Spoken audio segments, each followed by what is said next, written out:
It's odd, but in the infrequent occasions when I've been called upon in a formal place to play the bongo drums, the introducer never seems to find it necessary to mention that I also do theoretical physics.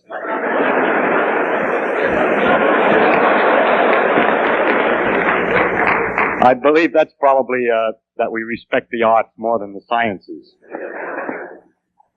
The artists of the Renaissance said that man's main concern should be for man. And yet, there are some other things of interest in the world. Even the artists appreciate sunsets and the ocean waves and the march of the stars across the heavens. And there is some reason then to talk of other things sometimes. As we look into these things, we get an aesthetic pleasure from them directly on observation. But there's also a rhythm and a pattern between the phenomena of nature, which isn't apparent to the eye, but only to the eye of analysis. And it's these rhythms and patterns which we call physical laws. What I want to talk about in this series of lectures is the general characteristics of these physical laws. That's even another level, if you will, of higher generality over the laws themselves. And it's really, what I'm talking about is nature as seen as a result of detailed analysis. But only the most overall general qualities of nature is what I mainly wish to speak about. Now, such a topic has a tendency to become too philosophical because it becomes so general that a person talks in such generalities that everybody can understand him, and it's considered to be some deep philosophy. However, I would like to be rather more special, and I would like to be understood in an honest way rather than in a vague way to some extent. And so, if you don't mind, I'm going to try to give, instead of only the generalities, in this first lecture, an example of physical law, so that you have at least one example of the things about which I'm speaking generally. In this way, I can use this example again and again to give an instance to make a reality out of something which would otherwise be too abstract. Now, I've chosen for my special example of physical law to tell you about the theory of gravitation, or the phenomena of gravity. Why I chose gravity, I don't know. Whatever I chose, you would have asked the same question. Actually, it's was one of the first great laws to be discovered, and it has an interesting history. You might say, yes, but then it's old hat. I would like to hear something about science, more modern science. More recent, perhaps, but not more modern. Modern science is exactly in the same tradition as the discoveries of the law of gravitation. It is only more recent discoveries that we would be talking about. And so I do not feel at all bad about telling you of the law of gravitation, because I am, in describing its history and the methods, the character of its discovery and its quality, talking about modern science, completely modern. This law has been called the greatest generalization achieved by the human mind. And you can get already from my introduction, I'm more interested not so much in the human mind as in the marvel of nature who can obey such an elegant and simple law as this law of gravitation. So our main concentration will not be on how clever we are to have found it all out, but on how clever she is to pay attention to it. Now, what is this law of gravitation that we're going to talk about? The law is that two bodies or bodies exert a force upon each other, which is inversely as the square of the distance between them, and varies directly as the product of their mass. And mathematically, we can write that great law down in formula, some kind of a constant times the product of the two masses divided by the square of the distance. Now, if I add the remark that a body reacts to a force by accelerating or by changing its velocity every second to an extent inversely as its mass. It reacts, changes velocity more if the mass is lower and so on, inversely as the mass. Then I have said everything about the law of gravitation that needs to be said. Everything else is a consequence, a mathematical consequence of those two things that I said. That's a remarkable enough phenomenon in itself that the next lecture will consider this in more detail. Now, I know you're not all here. I know some of you are, but you're not all mathematicians. And so you cannot all immediately see all of the consequences of these two remarks. And so what I would like to do in this lecture is to briefly tell you the story of the discovery, tell you what some of the consequences are, what the effect of this discovery had on the history of science, what kinds of mysteries such a law entails, something about the refinements made by Einstein, and possibly the relation to other laws of physics. The history of the thing, briefly, is this, that the ancients first observed the way the planets seemed to move about in the sky, and concluded that they all went around, along with the Earth, went around the sun. This discovery was later made independently by Copernicus, after they had forgotten that, people had forgotten that it had already been made. Now the next question that came up to study was exactly how do they go around the sun? That is, exactly what kind of motion? Do they go with the sun at the center of a circle, or do they go in some other kind of a curve? How fast do they move, and so on? And this discovery took longer to make. The times after Copernicus were times in which there were great debates about whether the planets in fact went around the sun along with the Earth, or whether the Earth was at the center of the universe, and so on. And there were considerable arguments about this. When a man named Tycho Brahe got an idea of a way of answering the question, he thought that it might perhaps be a good idea to look very, very carefully and to record where the planets actually appear in the sky, and then the alternative theories might be distinguished from one another. This is the key of modern science and is the beginning of the true understanding of nature. This idea that to look at the thing, to record the details, and to hope that in the information thus obtained may lie a clue to one or another of a possible theoretical interpretation. So Tycho, who was a rich man and owned, I believe, an island near Copenhagen, outfitted his island with great brass circles and special observing positions, situations, chairs that you could look through little holes, and recorded night after night the position of the planets. It's only through such hard work that we can find out anything. When all these data were collected, they came into the hands of Kepler, who then tried to analyze what kinds of motions the planets made around the sun. And he did this by a method of trial and error. At one stage he thought he had it. He figured out that they went around the sun in circles with the sun off center, and noticed that one planet, I think it was Mars, but I don't know, was 8 minutes of arc off, and he decided that this was too big for Tycho Brahe to have made an error, and that this was not the right answer.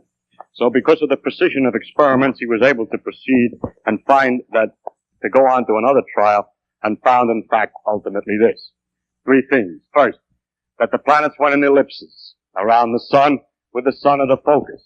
An ellipse is a curvature all artists know about because it's a foreshortened circle, or children know about because somebody told them that if you take a string and tie it to 2 tacks and put a pencil in there, it'll make an ellipse. These 2 tacks are the foci, and if the sun is here, the shape of the orbit of a planet around the sun is one of these curves. The next question is, and going around the ellipse, how does it go? Does it go faster when it's near the sun, slower when it's further from the sun, and so on? We take away the other focus, we have the sun then and the planet going around. And Kepler found the answer to this too. He found this, that if you put the position of the planet down at 2 times separated by some definite time, let's say 3 weeks, and then in another place in the orbit, put the positions of the planets again separated by 3 weeks, and draw lines from the sun to the planet, technically called radius vectors. Anyway, lines from the sun to the planet, then the area that's enclosed in the orbit of the planet and the 2 lines that are separated by the planet's position 3 weeks apart is the same no matter what part of the orbit the thing is on. So that it has to go faster when it's closer in order to get the same area as it goes slower when it's further away, and in this precise manner. Some several years later, he found the 3rd rule, And that had not to do with the exactly motion of a single planet around the sun, but related the various planets to each other. And it said that the times that it took the planet to go all the way around was related to the size of the orbit, and that the times went as the square root of the cube of the size of the orbit, and for the size of the orbit is the diameter all the way across the biggest distance on the ellipse. So he has these three laws, which are summarized by saying it's an ellipse, and that equal areas are swept in equal times,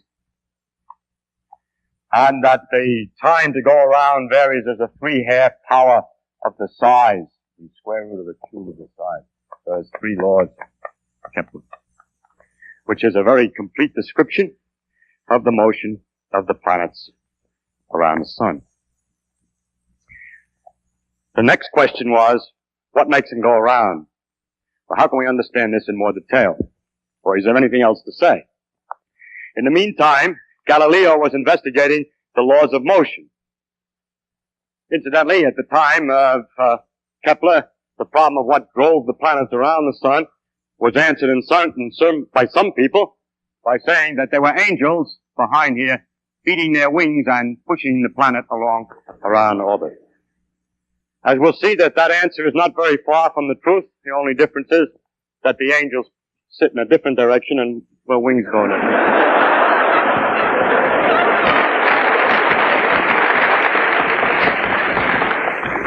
But the point that the angels sit in a different direction is the one that I must now come to. Galileo, in studying the laws of motion and doing a number of experiments to see how balls roll down inclined planes and pendulums swung and so on, discovered an idealization, a great principle called the principle of inertia, which is this: that if a thing has nothing acting on it, if an object has nothing acting on it and is going along in a certain velocity in a straight line, it will go at the same velocity at exactly the same straight line forever. Unbelievable though that may sound to anybody who has tried to make a ball roll forever, the idealization is correct, and that if there were no influences acting, such as the friction on the floor and so on, the thing would go at a uniform speed forever. The next point was made by Newton, who discussed the next question, which is, when it doesn't go in a straight line, then what? And he answered this way, that a force is needed to change the velocity in any manner. First, for instance, if you're pushing it in a direction that it moves, it will speed up. If you find that it changes direction, then the force must have been sideways. And that the force can be measured by the product of two effects. First, how much does the velocity change in a small interval of time? How fast is the velocity changing? How much is it accelerating in this direction, or how much is the velocity changing when it changes direction? That's called the acceleration. And when that's multiplied by a coefficient called the mass of an object, or its inertia coefficient, then that together is a force. One can measure for instance, if one has a stone on the end of a string and swings it in a circle over his head, then one can measure, when one finds one has to pull, the reason is that the speed of the velocity, the speed is not changing as it goes around the circle, but it's changing its direction, so there must be perpetually an in-pulling force, and this is proportional to the mass, so that if we were to take two different objects, first swing one, and then swing another one at the same speed around the head and measure the force in the second one, that second one, the new force is bigger than the other force in the proportion that the masses are different. This is a way of measuring the masses, by how hard it is to change the speed. Now, then Newton saw from this that, for instance, to take a simple example, if a planet is going in a circle around the sun, no force is needed to make it go sideways tangentially. If there were no force at all on it, it would have just keep coasting this way. But actually, the planet doesn't keep coasting this way, but finds itself later not out here where it would go if there were no force at all, but further down toward the sun. In other words, its velocity, its motion, has been deflected toward the sun. So what the angels have to do is to beat their wings in toward the sun all the time. That the motion to keep it going in a straight line has no known reason. The reason why things coast forever has never been found out. The law of inertia is no known origin. So the angels don't exist, but the continuation of the motion does. But in order to obtain the falling operation, we do need a force. So it became apparent that the origin of that the force was toward the sun. As a matter of fact, Newton was able to demonstrate that the statement that equal areas are swept in equal times was a direct consequence of the simple idea that all of the changes in velocity are directed exactly to the sun, even in the elliptical case. And maybe I'll have time next time to show you how that works in detail. So from this law, he would confirm the idea that the force is toward the sun. And from knowing how the periods of the different planets vary with the distance away from the sun, it's possible to determine how that force must weaken at different distances, and he was able to determine that the force must vary inversely as the square of the distance. Now, so far, he hasn't said anything. Yes, because he only said two things which Kepler said in a different language. One is exactly equivalent to the statement that the force is toward the sun, and the other is exactly equivalent to the statement that the law is inversely as the square of the distance. But people had seen in telescopes the Jupiter's satellites going around Jupiter, and it looked like a little solar system. So the satellites were attracted to Jupiter. And the moon is attracted to the Earth, and this goes around the Earth, is attracted the same way. So it looks like everything's attracted to everything else. And so the next statement was to generalize this and to say that every object attracts every other object. If so, the Earth must be pulling on the moon, just as the sun pulls on the planet. But it's known that the Earth pulls on things because you're all sitting tightly in your seats in spite of your desires to float out of the hall at this time. The pull for objects on the Earth was well known in the phenomenon of gravitation. And it was Newton's idea then that maybe the gravitation which held the moon in the orbit also applied was the same gravitation that pulled the objects toward the Earth. Now it is easy to figure out how far the moon falls in 1 second. Because if it went in a straight line, you know the size of the orbit, you know it takes a month to go around, and if you figure out how far it goes in 1 second, you can figure out how far the circle of the moon's orbit has fallen below the straight line that it would have been in if it didn't go the way it does go. And this distance is 1/20th of an inch. Now the moon is 60 times as far away from the Earth's center than we are. We're 4,000 miles away from the center, and the moon is 240,000 miles away from the center. So if the law of inverse square is right, an object at the Earth's surface should fall in 1 second by 1/20th of an inch times 3,600, being the square of 60, because the force has been weakened by 60 times 60 for the inverse square law in getting out there to the moon. And if you multiply a 20th of an inch by 3,600, you get about 16 feet. And lo, it is known already from Galileo's measurements that things fell in 1 second on the Earth's surface by 16 feet. So this meant, you see, that he was on the right track. There was no going back now. Because a new fact that was completely independent previously, which is the period of the moon's orbit and its distance from the Earth, was connected to another fact, which is how long it takes something to fall in 1 second. So this was a dramatic test that everything's all right. Further, he had a lot of other predictions. He was able to calculate what the shape of the orbit should be if the law were the inverse square, and found indeed that it was an ellipse. So he got 3 for 2, as it were. In addition, a number of new phenomena had their obvious explanations. One was the tides. The tides were due to the pull of the moon on the Earth. This had sometimes been thought of before, with the difficulty that if there's the pull of the moon on the Earth being here, the water's being pulled up to the moon, then there would only be one tide a day where that bump of water is under the moon. But actually, you know, there are tides every 12 hours roughly, and that's 2 tides a day. But there was also another school of thought that had a different conclusion.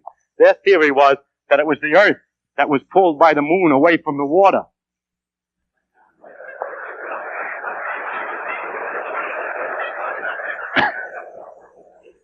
So actually Newton was the first one to realize what actually was going on.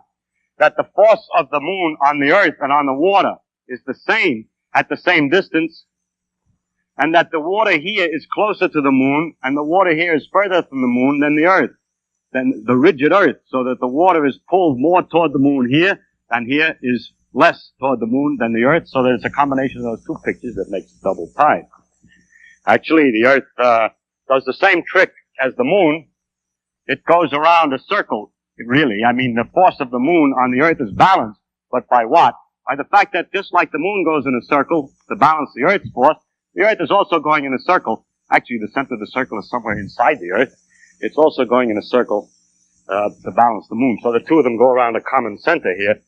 And if you wish, this water is thrown off by centrifugal force more than the Earth is, and this water is attracted more than the average of the Earth. At any rate, the tides were then explained, and the fact that there were 2 a day. A lot of other things became quite clear. Why the Earth is round, because everything gets pulled in. And why it isn't round, because it's spinning so that the outside gets thrown out a little bit and it balances. And why the sun and moon are round, and so on. Now, as the science developed and measurements were made ever more accurately, the tests of Newton's law became much more stringent. And the first careful tests involved the moons of Jupiter. By careful observations of the way they went around over a long period of time, one could be very careful to check that everything was according to Newton. And turned out not to be the case. The moons of Jupiter appeared to be first get sometimes 8 minutes ahead of time and sometimes 8 minutes behind schedule, where schedule is the calculated values according to Newton's laws. It was noticed that they were ahead of schedule when they were close, when Jupiter was close to the Earth, and behind schedule when it was far away. A rather odd circumstance. And Mr. Römer, having confidence in the law of gravitation, came to an interesting conclusion, that it takes light some time to travel from the moons to the Earth, and that what we're looking at when we see the moons are not how they are now, but how they were the time ago that it took the light to get here. Now, when Jupiter's near us, it takes less time for the light to come, and when Jupiter's further, it takes longer time, so he had to correct the observations for the differences in time, and by the fact that they were this much too early or that much too late, was able to determine the velocity of light. This was the first demonstration that light was not an instantaneously propagating material. I bring this particular matter to your attention because it illustrates something. That when a law is right, it can be used to find another one. That by having confidence in this law, if something is the matter, it suggests perhaps some other phenomenon. And if we had not known the law of gravitation, we would have taken much longer to find the speed of light, because we would not have known what to expect of Jupiter's satellites. This process has developed into an avalanche of discoveries. Each new discovery permits the tools for much more discovery, and this is the beginning of that avalanche, which has gone on now for 400 years in a continuous process, and we're still avalanching along at high speed at this time. Another problem came up. The planets shouldn't really go in ellipses because, according to Newton's laws, they're not attracted only by the sun, but also they pull on each other a little bit, only a little bit, but a little bit is something, and will alter the motion a little bit. So Jupiter, Saturn, and Uranus were big planets that were known, and the calculations were made as to how slightly different than the perfect ellipses of Kepler the planets ought to be going, Jupiter, Saturn, and Uranus, by the pull of one on each other. And when they were finished, the calculations, and the observations, it was noticed that Jupiter and Saturn went according to the calculations, but that Uranus was doing something funny. Another opportunity for Newton's laws to be found wanting, but courage. Two men, both who made these calculations, Adams and Leverrier, independently and at almost exactly the same time, proposed that the motions of Uranus were due to an unseen as yet new planet. And they wrote letters to their respective observatories telling them to look. Turn your telescope and look there and you'll find a planet. How absurd, said one of the observatories, that some guy sitting with pieces of paper and pencils can tell us where we'd look to find something new planet. And the other observatory was the administration was different. And, they found the Neptune. More recently, in the beginning of the 20th century, it became apparent that the motion of the planet Mercury was not exactly right. And this caused a lot of trouble and had no explanation until a modification of Newton's. This did show ultimately that Newton's laws were slightly off and that they had to be modified. I will not discuss the modification in detail. It was made by Einstein. Now the question is, how far does this law extend? Does it extend outside the solar system? And so I show on the first slide evidence that the law of gravitation is on a wider scale than just the solar system. Here is a series of 3 pictures of a so-called double star. There's a third star, fortunately, in the picture, so you can see that they're really turning around and that nobody just simply turned the frames of the pictures around, which is easy to do on astronomical pictures. But the stars are actually going around. And by watching these things and plotting the orbit, you see the orbit that they make on the next slide. It's evident that they're attracting each other and that they're going around in an ellipse. According to the way expected, these are a succession of pictures going for all these different periods of time. I think, yes, it goes around this way. They didn't see it well when it was too close, and here it is in 1905. My slide is very old. It's gone around maybe once more since. And you'll be happy except when you notice, if you have noticed already, that this center is not a focus of the ellipse, but quite a bit off. So something's the matter with the law. No. God hasn't presented us with this orbit face on. It's tilted at a funny angle. And if you take an ellipse and mark its focus and then hold the paper at an odd angle and look at it in projection, the focus doesn't have to be at the focus of the projected image. So it's because its orbit is tilted in space that it looks that way. It looks like it's not the right pattern. But it's all right, and you can figure everything out satisfactorily for that. How about a bigger distance? There's forces between the stars. Does it go any further than these distances which are not more than 2 or 3 times the solar system's diameter? Here's something in the next slide that's 100,000 times as big as the solar system in diameter. And this is a large number of stars. Tremendous number of stars. This white spot is not a solid white spot. It's just because of the failure of our instruments to resolve it. But are very, very tiny dots, just like the other stars, well separated from one another, not hitting each other, each one falling through and back and forth through this great globular cluster. It's one of the most beautiful things in the sky, as good as sea waves and sunset. And the distribution of this material, it's perfectly clear that the thing that holds us together is the gravitational attraction of the stars for each other. And the distribution of the material in the sense of how the stars peter out as you go out in distance permits one to find out roughly what the law is of force between the stars, and of course it comes out right that it is roughly the inverse square. The accuracy of these calculations and measurements is not anywhere near as careful as in the solar system.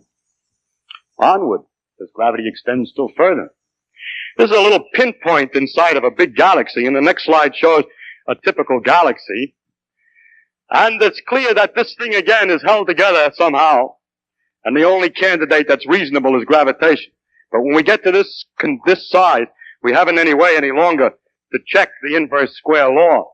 But there seems to be no doubt that these great agglomerations of stars and so these galaxies, which are 50 to 100,000 light years across, the solar system is, well, from the Earth to the Sun is only 8 light minutes. This is 100,000 light years that the gravity is extending even over these distances. And in the next slide is evidence that it extends even further. Here is what is called a cluster of galaxies. There's a galaxy here and here and here. There are galaxies here. They're all in one lump of galaxies, analogous to the cluster of stars, but this time what's clustered are those big babies that I showed you in this previous slide. Now this is as far as, is about 1/10, or well, 100th maybe, of the size of the universe, and as far as we have any direct evidence that gravitational forces extend. So the Earth's gravitation, if we take the view,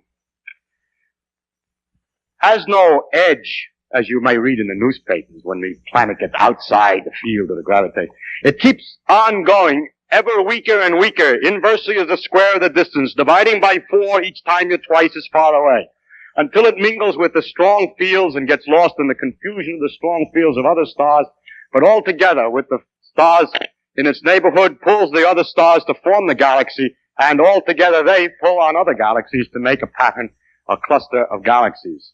So the Earth's gravitational field never ends, but peters out very slowly in a precise and careful law, probably to the edges of the universe.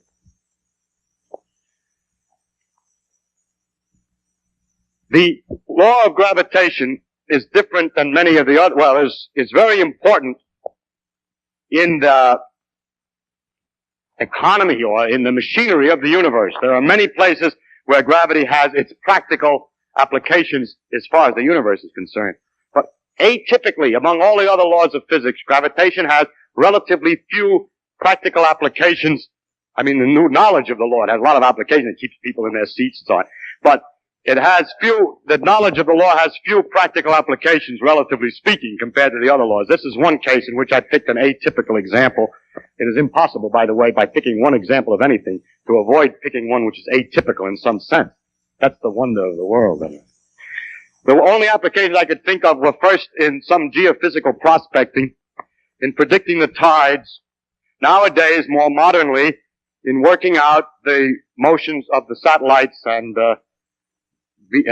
planet probes and so on that we send up, and also modernly to calculate the predictions of the planet's position, which have great utility for astrologers to publish their predictions and horoscopes in the magazines. That's the strange world we live in, that all the advances in understanding are used only to continue the nonsense which has existed for 2,000 years.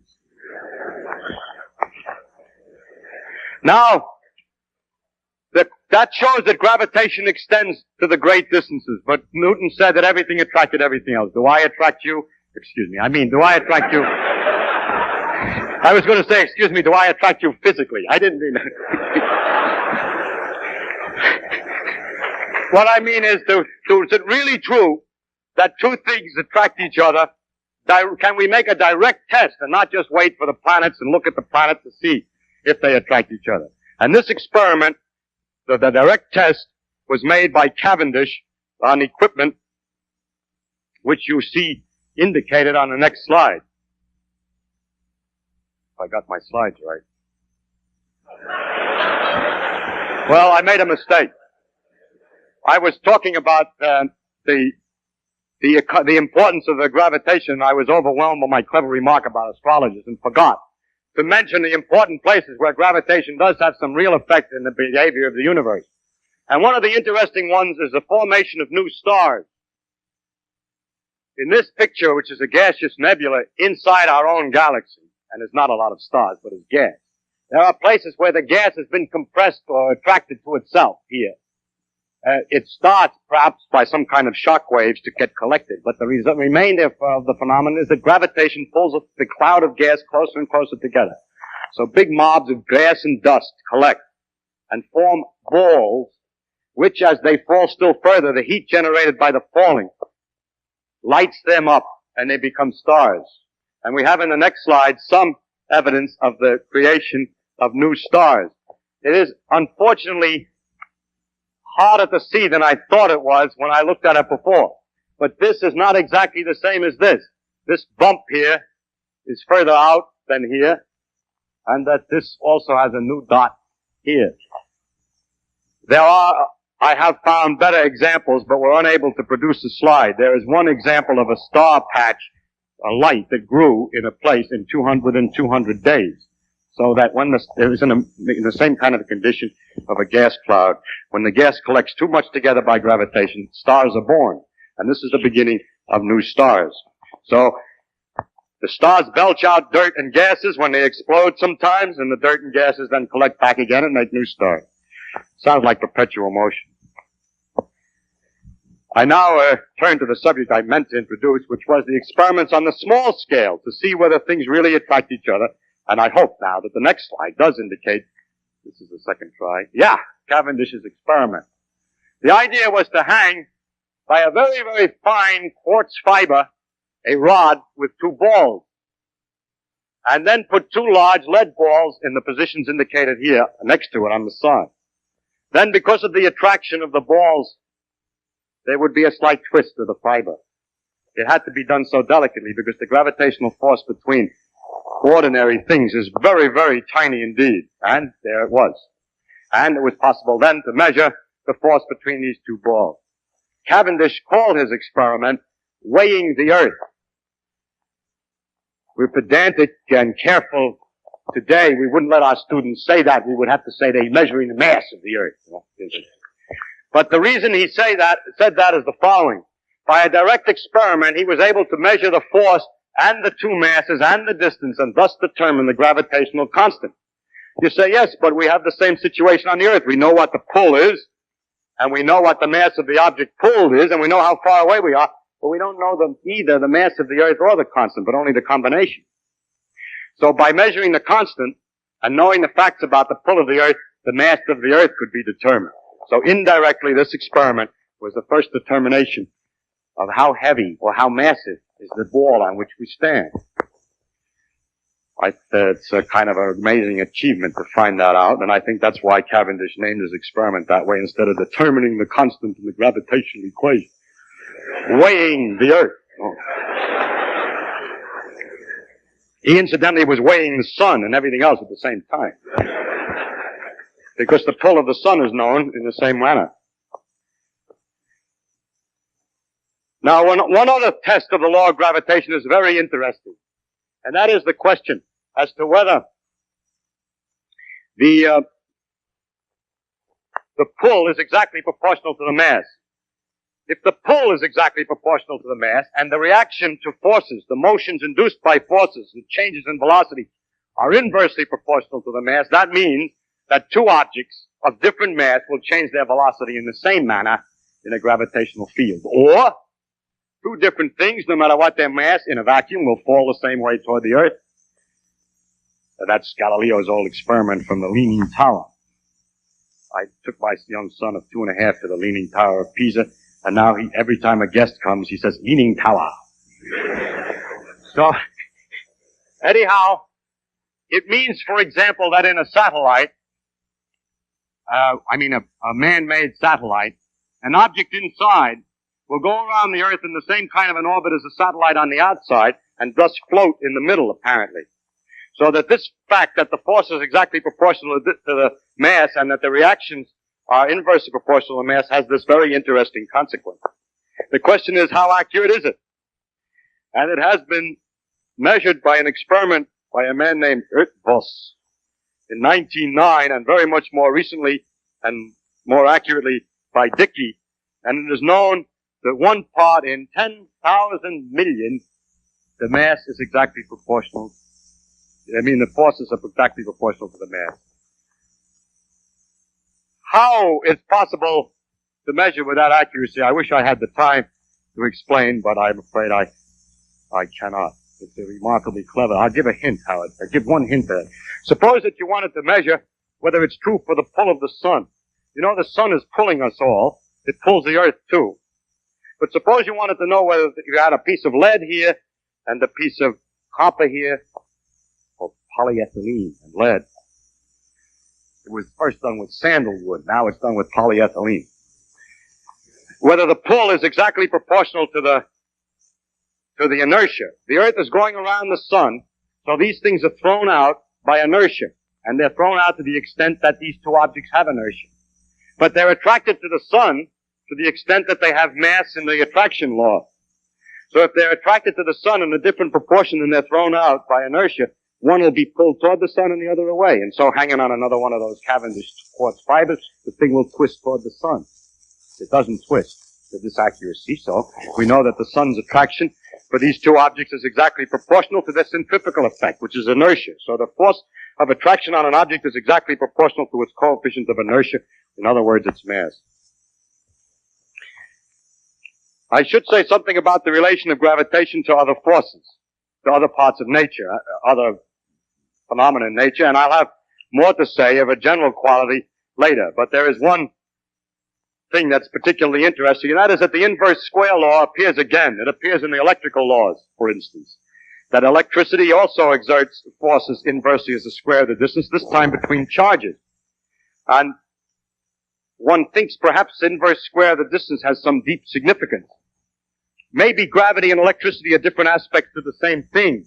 No one has ever succeeded in making gravity and electricity different aspects of the same thing. Today, our theories of physics, the laws of physics, are a multitude of different parts and pieces that don't fit together very well. We don't understand the one exactly in terms of the other. We don't have one structure from which all is deduced. We have several pieces that don't quite fit exactly yet. And that's the reason why in these lectures, instead of having the ability to tell you what the law of physics is, I have to talk about the things that are common to the various laws, because we don't understand the connection between them. But what's very strange is that there are certain things that are the same in both. But now let's look again at the law of electricity. The law goes inversely as the square of the distance. But the thing that is remarkable is the tremendous difference in the strength of the electrical and gravitational laws. People who want to make electricity and gravitation out of the same thing will find that electricity is so much more powerful than gravity that it's hard to believe they could both have the same origin. Now, how can I say one thing is more powerful than another? It depends upon how much charge you have and how much mass you have. I'm certainly, you can't talk about how strong gravity is by saying I take a lump of such and such a size, because you chose the size. If we try to get something that nature produces her own pure number that has nothing to do with inches or years or anything to do with our own dimensions, we can do it this way.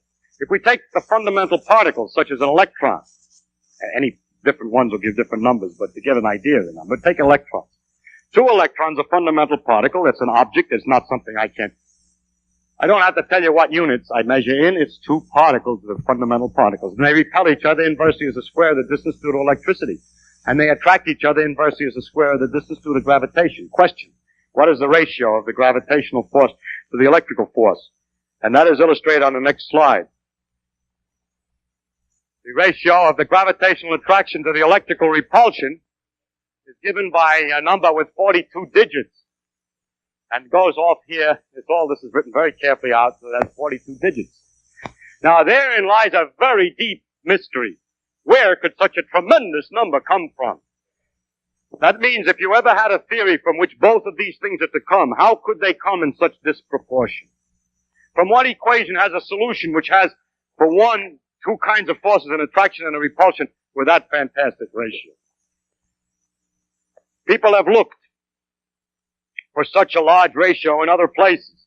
They're looking for a large number. They hope, for example, that there's another large number. And if you want a large number, why not take the diameter of the universe to the diameter of a proton? Amazingly enough, it also is a number with 42 digits. And so an interesting proposal is made that this ratio is the same as the ratio of the size of the universe to the diameter of a proton. But the universe is expanding with time. And that would mean the gravitational constant is changing with time. And although that's a possibility, there's no evidence to indicate that it's in fact true, and there are several difficulties, partial indications that it doesn't, that the gravitational constant has not changed in that way. So this tremendous number remains a mystery. I must say, to finish about the theory of gravitation, 2 more things. One is that Einstein had to modify the laws of gravitation in accordance to his principles of relativity. The first was, one of the principles was that effects cannot occur instantaneously, while Newton's theory said that the force was instantaneous. He has to modify Newton's laws. They have very small effects, these modifications. One of them is, all masses fall. Light has energy, and energy is equivalent to mass, so light should fall. And it should mean that light going near the sun is deflected. It is. And also the force of gravitation is slightly modified in his theory, so that the laws slightly change, very, very slightly, and it is just the right amount to account for the slight discrepancy that was found in the movement of Mercury. Finally, with connection to the laws of physics on a small scale, we have found that the behavior of matter on a small scale obeys laws so different, very different than things on a large scale. And so the question is, well, how does gravity look on a small scale? What is called the quantum theory of gravity? There is no quantum theory of gravity today. People have not succeeded completely in making a theory which is consistent with the uncertainty principles and the quantum mechanical principles. I'll discuss these principles in another lecture. Now finally, you will say to me, Yes, you told us what happens, but what is this gravity? Where does it come from, and what is it? Do you mean to tell me that the planet looks at the sun, sees how far it is, takes the inverse of the square of the distance, and then decides to move in accordance with that law and move? In other words, although I've stated a mathematical law, I haven't given you no clue as to the mechanism. I will discuss the possibility of doing this in the next lecture, which is the relation of mathematics to physics. But finally, in this lecture, I would like to remark just at the end here, to emphasize some characteristics that the gravity has in common with the other laws that we have mentioned as we passed along. The first is that it's mathematical in its expression. The others are that way too. We'll discuss that next time. Second, it's not exact. Einstein had to modify it. We know it isn't quite right yet because they have to put the quantum theory in. That's the same with all our other laws. They're not exact.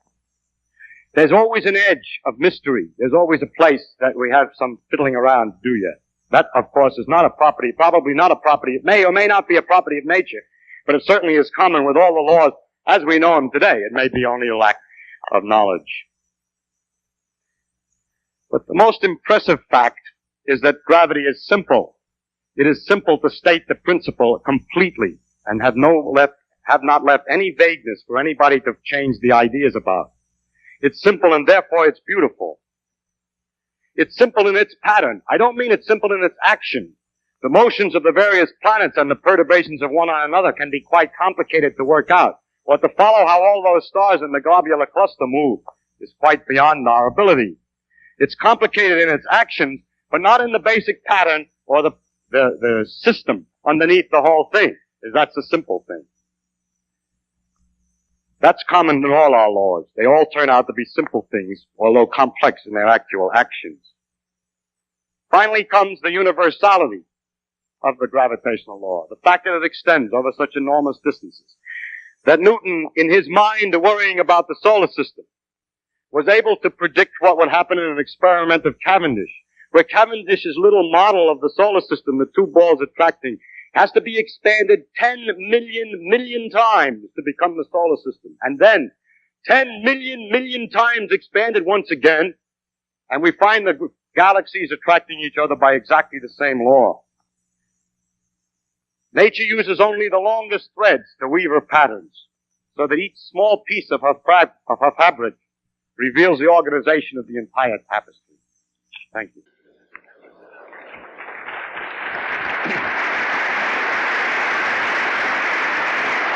Hi. I can see the audience tonight, so I can see also from the size of it, which last time was a black spot in front of my eyes, that there must be many of you here who are not thoroughly familiar with physics. And also a number that are not too versed in mathematics, and I don't doubt that there are some who know neither physics nor mathematics very well. That puts a considerable challenge on a speaker who is going to speak on the relation of physics and mathematics, a challenge which I, however, will not accept.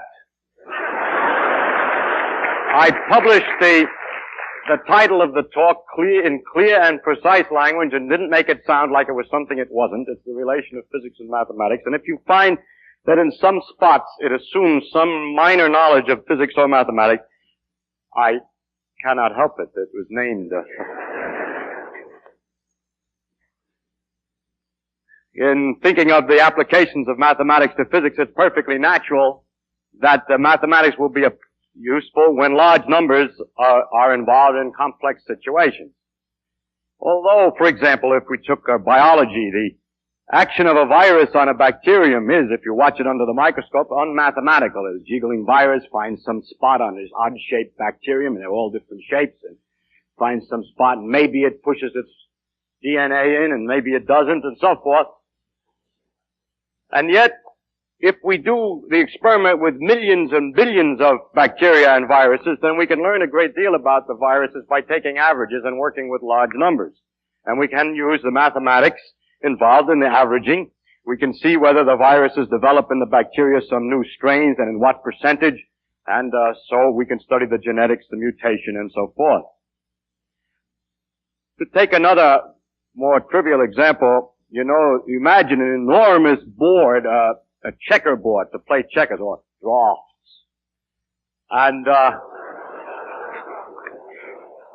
if the board is very large, the actual operation of any one step is not mathematical. It's very simple if it's mathematical at all. It either goes one side or the other on a diagonal, or it reaches and becomes a king and can go backwards when it reaches the end.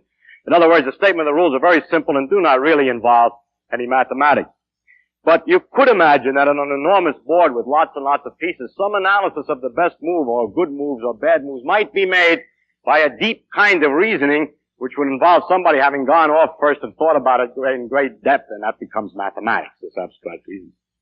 Another example is switching in computers. If you have one switch is either on or off, then there's nothing very mathematical about that, although mathematicians like to start there with their mathematics. But with all the interconnections and wires to figure out what a very large system will do, one requires a mathematics. And I would like immediately to say that a mathematics has its primary application, or it has a tremendous application in physics, in a discussion of the detailed phenomena in complicated situations, granting the fundamental rules of the game. And that is something which, if I were talking only about the relation of mathematics and physics, I would spend most of my time discussing. But since this is part of a series of lectures on the character of physical law, I do not have the time to discuss the applications of mathematics and physics to calculating what happens in complicated situations, but we'll go immediately to another question, which is the character of the fundamental law. If we go back to our checker game, the fundamental laws are the rules by which the checkers move. The mathematics may be applied in a complex situation to figure out what happens in the next move, what's a good move to make in a complicated situation, but very little mathematics is needed in the fundamental, simple character of the basic laws. Now, the strange thing about physics is that for the fundamental laws, we still need mathematics. For example, I give two examples, one in which we really do not and one in which we do. There's a law in physics called Faraday's law, which says that in electrolysis, the amount of material which is deposited is proportional to the current and to the time that the current is acting. And that means that the amount of material is proportional to the charge which goes through the system. Sounds very mathematical. But what's actually happening is that electrons going through the wire each carry one charge. And to take an example, a particular example, it may be that to deposit one atom requires one electron to come. And so the number of atoms that are deposited is necessarily proportional to the number of electrons that flow, and thus to the charge that goes through the wire. So the mathematically appearing law has as its basis nothing very deep, requiring no real knowledge of mathematics, that one electron is needed for each atom in order for it to deposit itself. That's that's mathematics. I had to say number one. But it's not the kind of mathematics I'm talking about tonight.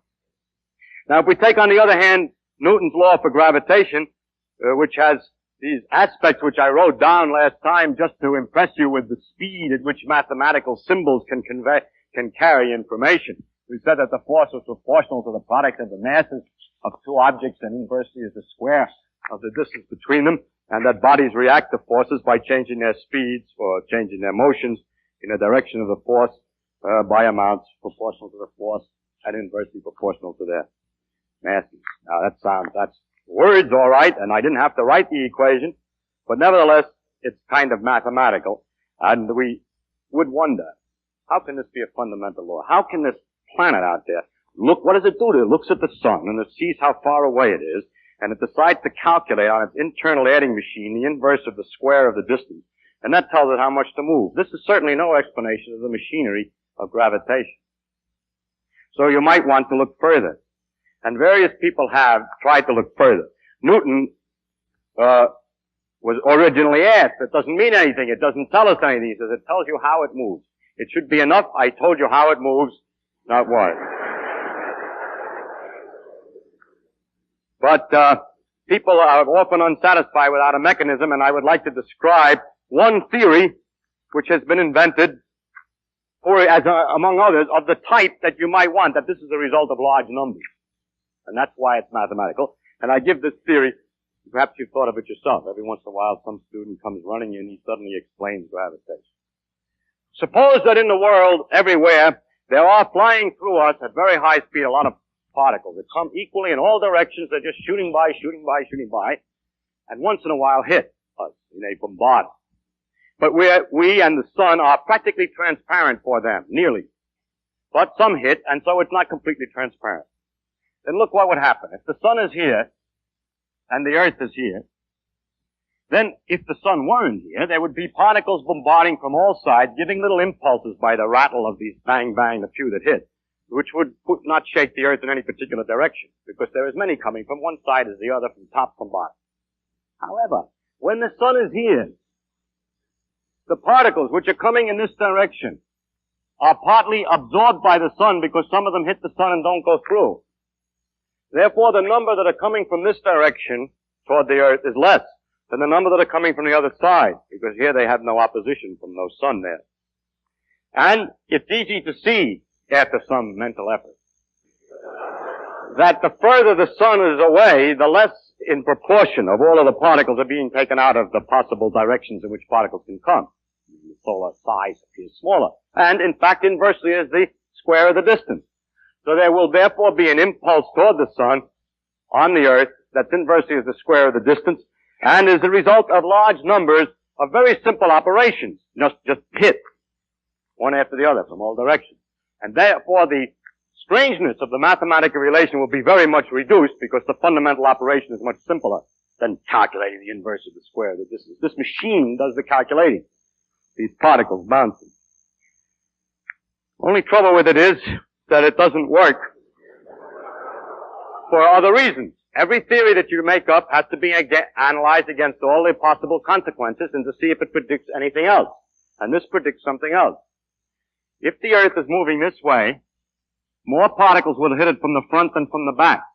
If you're running in the rain, more rain hits you from the front of the face than in the back of the head, because you're running into the rain. And so as the earth is moving in this direction, it's running into the particles rather, and running away from the ones that are chasing it from behind.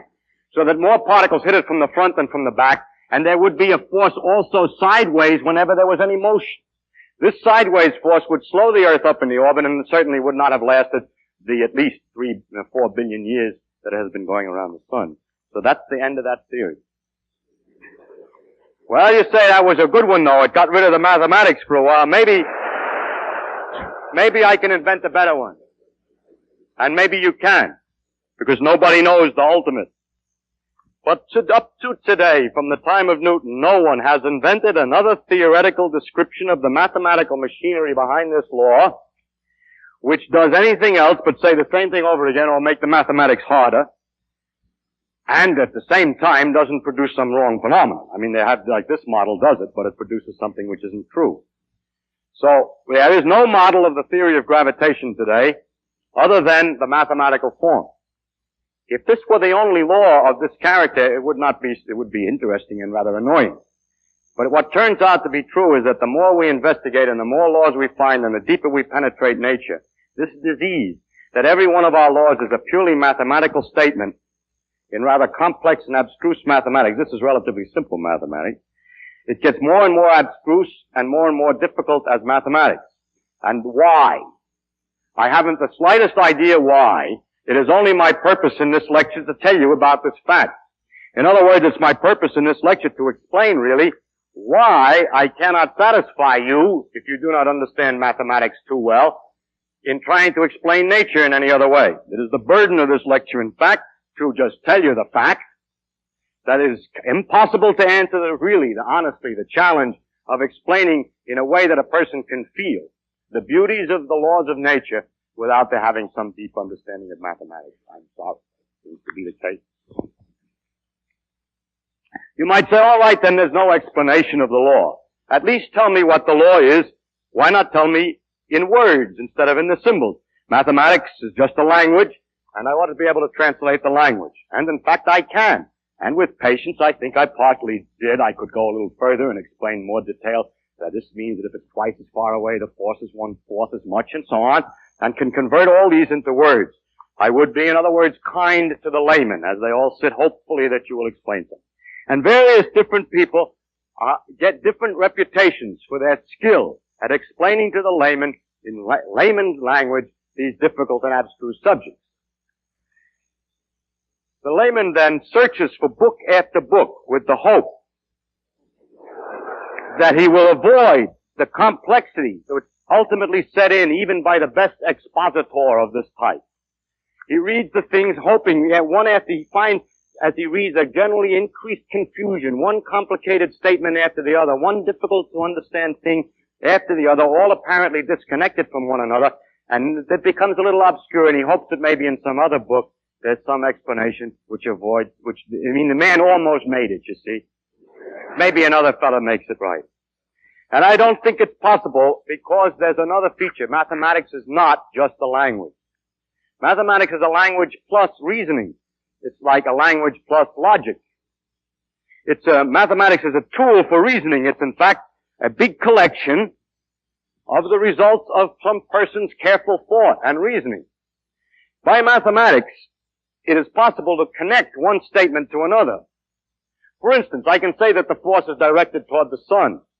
I can also tell you, as I did before, that the planet moves so that if I draw a line from the sun to the planet and draw another one at some definite period, like 3 weeks later, the area that's swung out by the planet is exactly the same as it will be the next 3 weeks and the next 3 weeks and so on as it goes around the sun. Now, I can explain both of those statements to you carefully, but I cannot explain why they're both the same.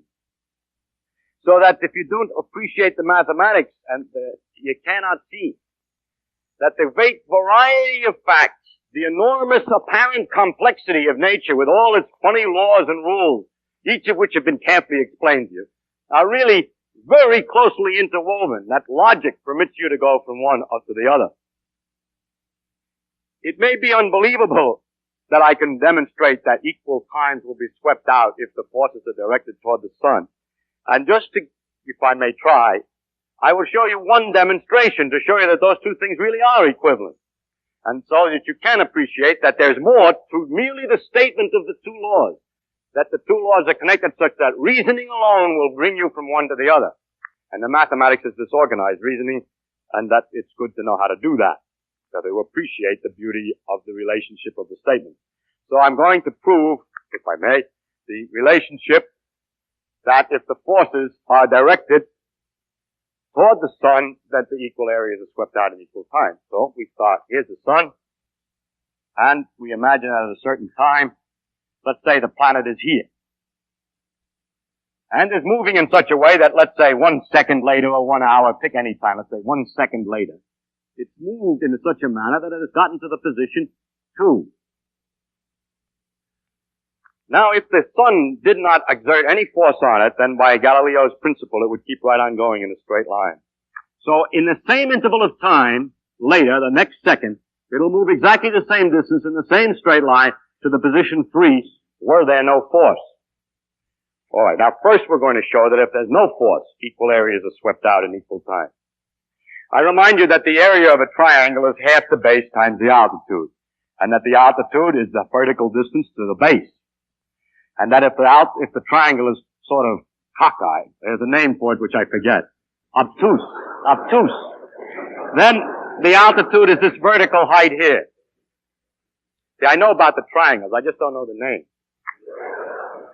Now let us draw the lines to these 2 points in the case that there was no motion whatsoever. The question, this doesn't draw very well, I'm not accurate. But these two distances are equal, remember. Question is, are these two areas equal? Well, consider the triangle made from the sun and the 2 points 1 and 2. It's this one. What's its area? It's this space multiplied by this height. And what about the other triangle, which is the triangle in motion from 2 to 3? It's this base times the same altitude. The two triangles have the same altitude and, as I indicated, the same base and have the same area. So far, so good. If there were no force from the sun, equal areas would be swept out in equal times. The two triangles have equal areas. But there is a force from the sun. And during this interval, 1 to 2 to 3, the sun is pulling and changing the motion in various directions. This way, that way. To get a good approximation to that, we'll take the central position or average position here and say that the whole effect during this interval was to change the motion by some amount in this direction toward the sun. That means that although the particles were moving this way and would have moved this way in the next second, because of the influence of the sun, the motion is altered by an amount that's poking in this direction. That's parallel to this. Exactly parallel. These lines are parallel. It's the direction in which this new motion is. The new motion is a compound of what it wanted to do and the change that's been induced by the action of the sun. So it doesn't really end up at position 3, but rather at position 4. So now we would like to compare, it's getting complicated in the diagram, the triangle 2,4S and 2,3S. I'll show you that those are equal. Because they have the same base, those two triangles, this one here, and the one that happened when we had no force. The one with force and with no force have the same base.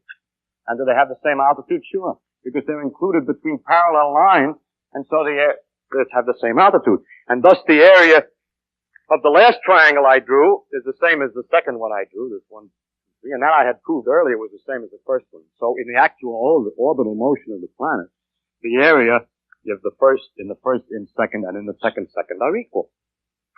So by reasoning, we can see a connection between the force, the fact that the force is toward the sun, and that the areas are equal. Not ingenious, no? This was, I borrowed this from Newton. It comes right out of the Principia, diagram and all. The letters are different, that's all. Because he wrote in Latin. These are Arabic numerals. But, incidentally, Newton made his proof geometrical like this, and made all his proofs in his book geometrical of this type. Today we don't use that kind of reasoning. We use a kind of analytic reasoning with symbols, which this kind of reasoning requires an ingenuity to draw the right triangles, the correct triangles, I mean, to notice about the areas and to figure out how to do it. You have to be clever. But there have been improvements in the methods of analysis so that one can be quite more stupid. And I write much faster, you're much more efficient then. And I want only to show what it looks like in the notation of the more modern mathematics, where you don't do anything but write a lot of symbols to figure it out. First, we would like to talk about how fast the area changes, and we represent that by area dot. And the area changes because of when the radius is swinging, it's the component of velocity at right angles to the radius times the radius that tells how fast the area changes. So this is the component of the radial distance multiplied by the velocity or rate of change of the distance. Now the question is whether the rate of change of area itself changes. The principle is it's not supposed to change. The rate of change of area is not supposed to change. So we differentiate, so-called, this again, and that'll mean some little trick about putting dots in the right place. And that's all. You have to learn the tricks. It's just a series of rules that people have found out that are very powerful for such a thing. And this says the component of the velocity at right angles to the velocity. It is none. There is none. The velocity is in the same direction as itself. And the acceleration, which is this thing, the second derivative, or the derivative of velocity, is the force divided by the mass. So this says that the rate of change of the area is the component of force at right angles to the radius. But if the force is in the direction of the radius, as Newton said, then there's no force at right angles to the radius, and that means that the rate of change of area doesn't change. I just wanted to illustrate the different kinds of notation. Now, Newton knew how to do this, more or less. Slight different notations, but he wrote everything this way because he tried to make it possible for people to read his papers. He invented the calculus, which is this kind of mathematics, and is a good illustration of the relation of mathematics to physics. When the problems in physics get difficult, we may often look to the mathematicians who have already studied such a thing and have reasoned about such an item before and have prepared a line of reasoning for us to follow. On the other hand, they may not have, in which case we have to invent our own line of reasoning, which will then pass back to the mathematicians, because everybody who reasons carefully about anything is making a contribution to the knowledge of what happens when you think about something. And if you abstract it away and send it to the Department of Mathematics, they put it in the books as a branch of mathematics. Mathematics, then, is a way of going from one set of statements to another. It's evidently useful in physics because we have all these different ways that we can speak of things, and it permits us to develop consequences and analyze the situations and change the laws in different ways and to connect all the various statements. So that as a matter of fact, the total amount that a physicist knows is very little. He has only to remember the rules for getting from one place to another, and he's able to do it then. In other words, all of the various statements about equal times, the forces in a direction of the radius, and so on, are all interconnected by reasoning. Now an interesting question comes up. Is there some pattern to it? Is there a place to begin fundamental principles and deduce the whole works? Or is there some particular pattern or order in nature in which we can understand that these are more fundamental statements and these are more consequential statements? There are two kinds of ways of looking at mathematics, which for the purpose of this lecture I will call the Babylonian tradition and the Greek tradition. In Babylonian schools in mathematics, the student would learn something by doing a large number of examples until he caught on to the general rule. Also, a large amount of geometry, for example, was known. A lot of properties of circles, theorem of Pythagoras, for example, formulas for the areas of cubes and triangles and everything else. And some degree of argument was available to go from one thing to another. Tables of numerical quantities were available so that you could solve elaborate equations and so on. Everything was prepared for calculating things out.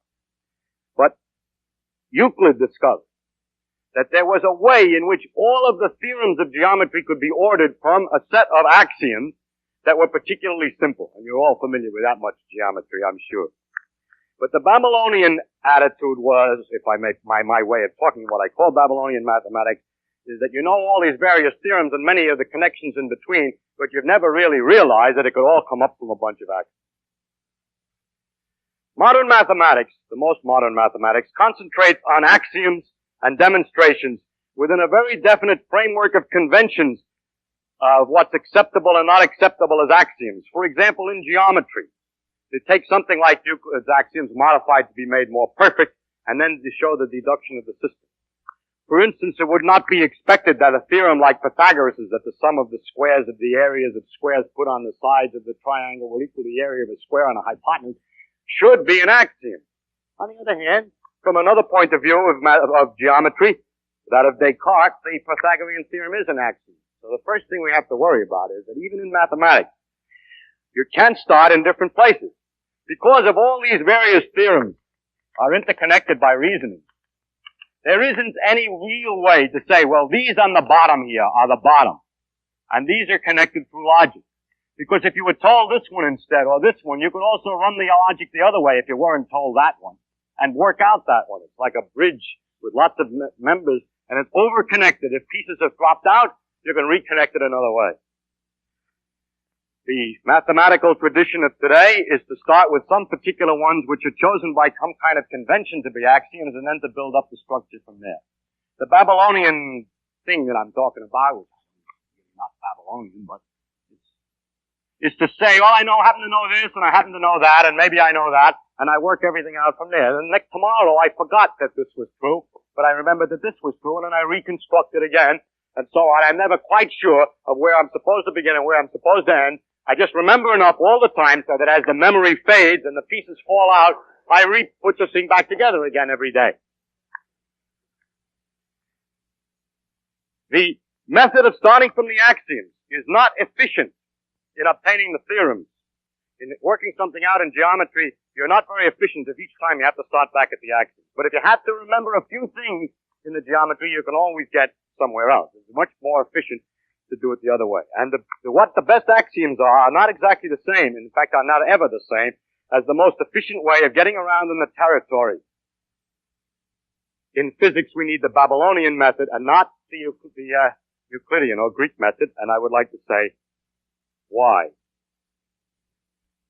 The problem in the Euclidean method is to make something about the axioms a little bit more interesting or important. But the question that we have is, in the case of gravitation, is it more important, is it more basic, is it more fundamental, is it a better axiom to say that the force is directed toward the sun, or to say that equal areas are swept in equal time? Well, from one point of view, the forces is better, because once I state what the forces are, I can deal with a system with many particles in which the orbits are no longer ellipses because of the pull of one on the other, and the theorem about equal areas fails. Therefore, I think that the force law ought to be an axiom instead of the other.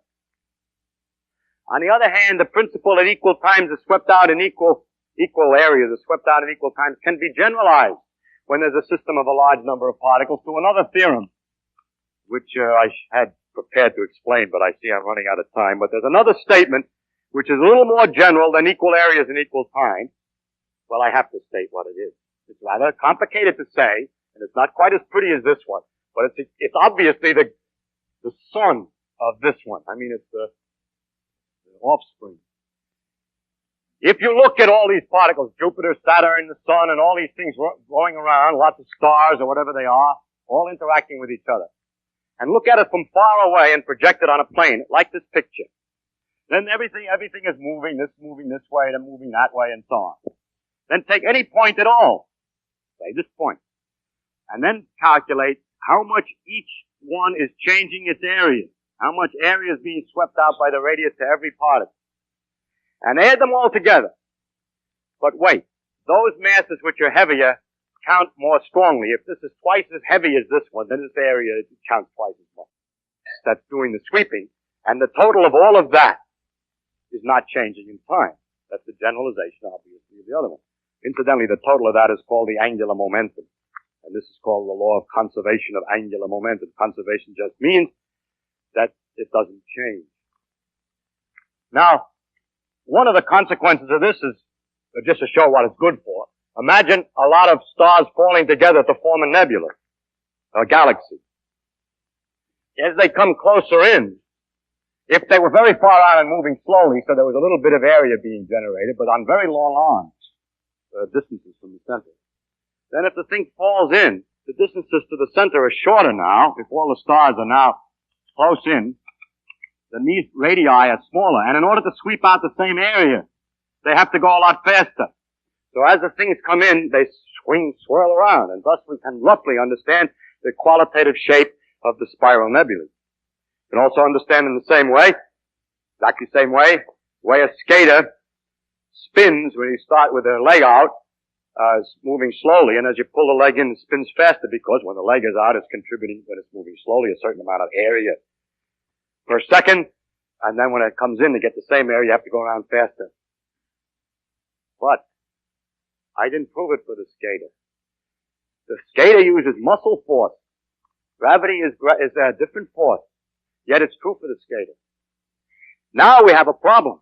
We can deduce often from one part of physics, like the law of gravitation, a principle, which turns out to be much more valid than the derivation.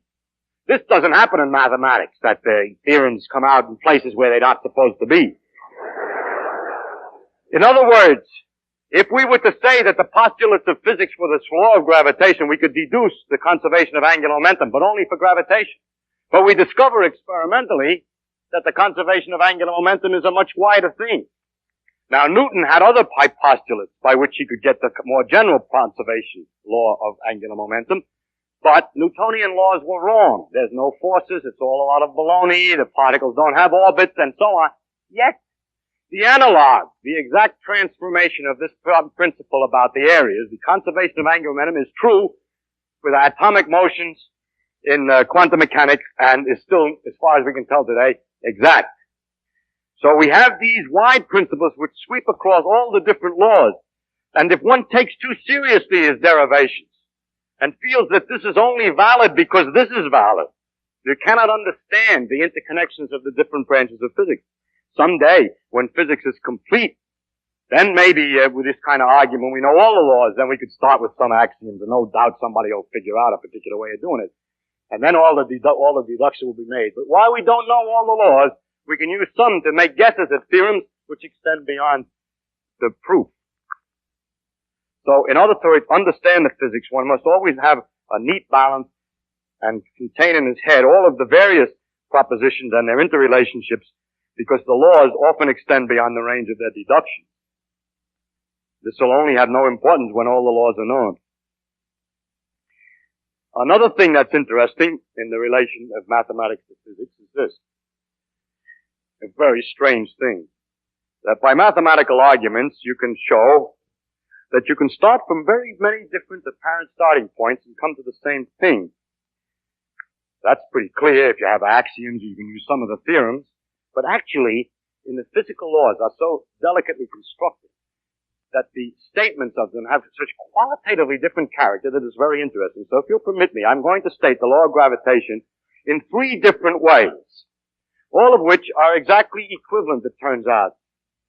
But they sound completely different. 1, there's a forces between the objects as described before, and each object, when it sees the force on it, accelerates or changes its motion, rather, at a certain amount per second, as I've described before. The regular way, I call it Newton's law. That is a completely different way. That law says that the force depends on something at a finite distance away. See, it has what we call non-local quality. The force on this depends on where that one is over there.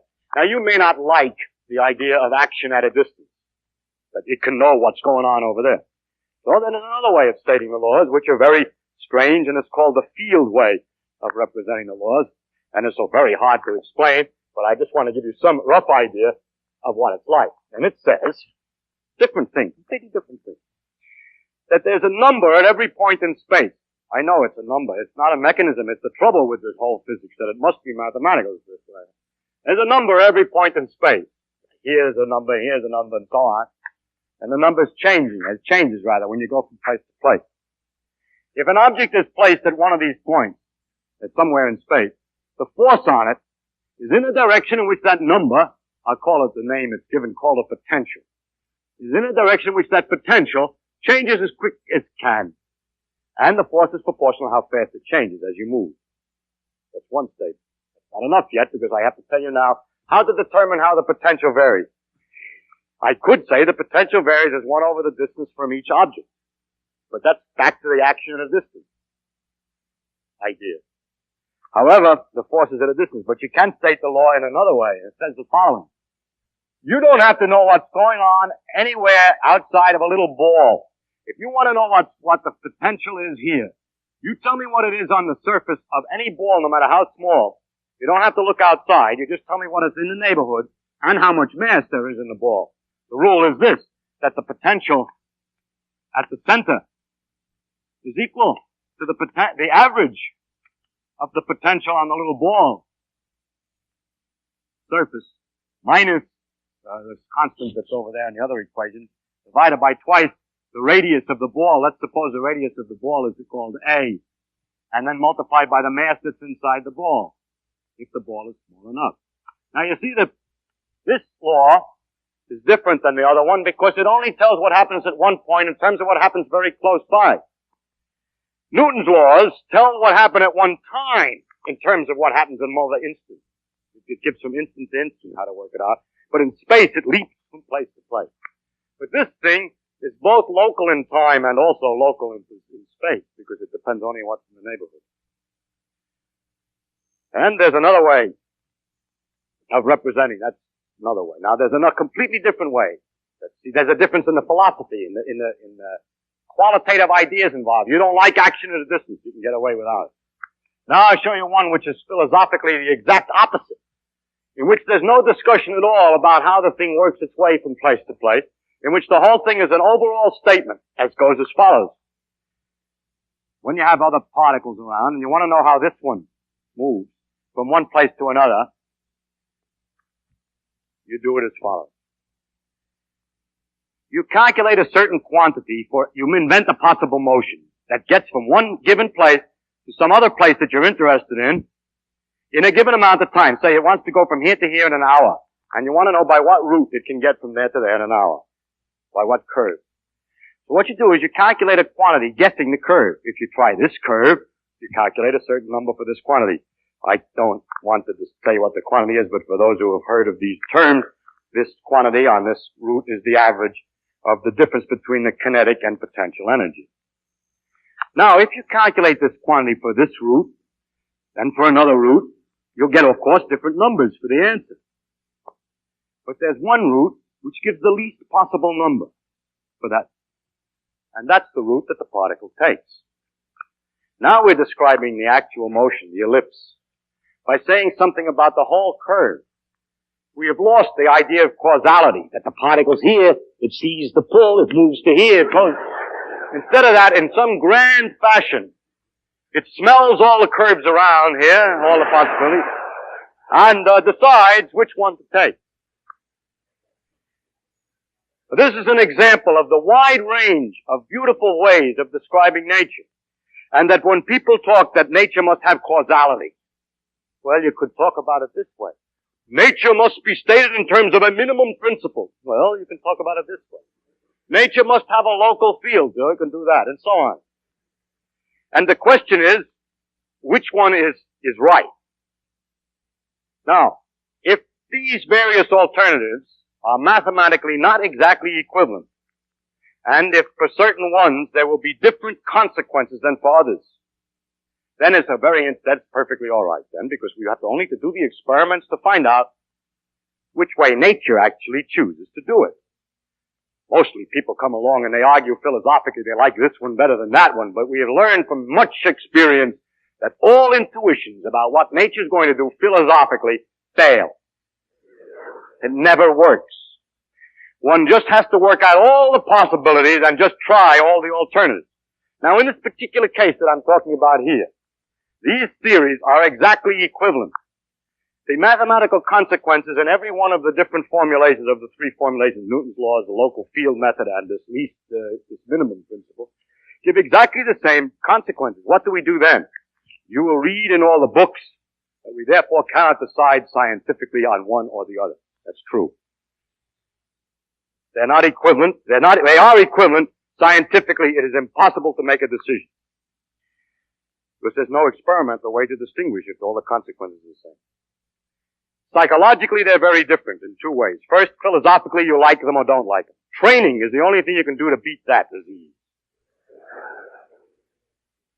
Second, psychologically, they're different because they're completely unequivalent when you go to guess at a new law.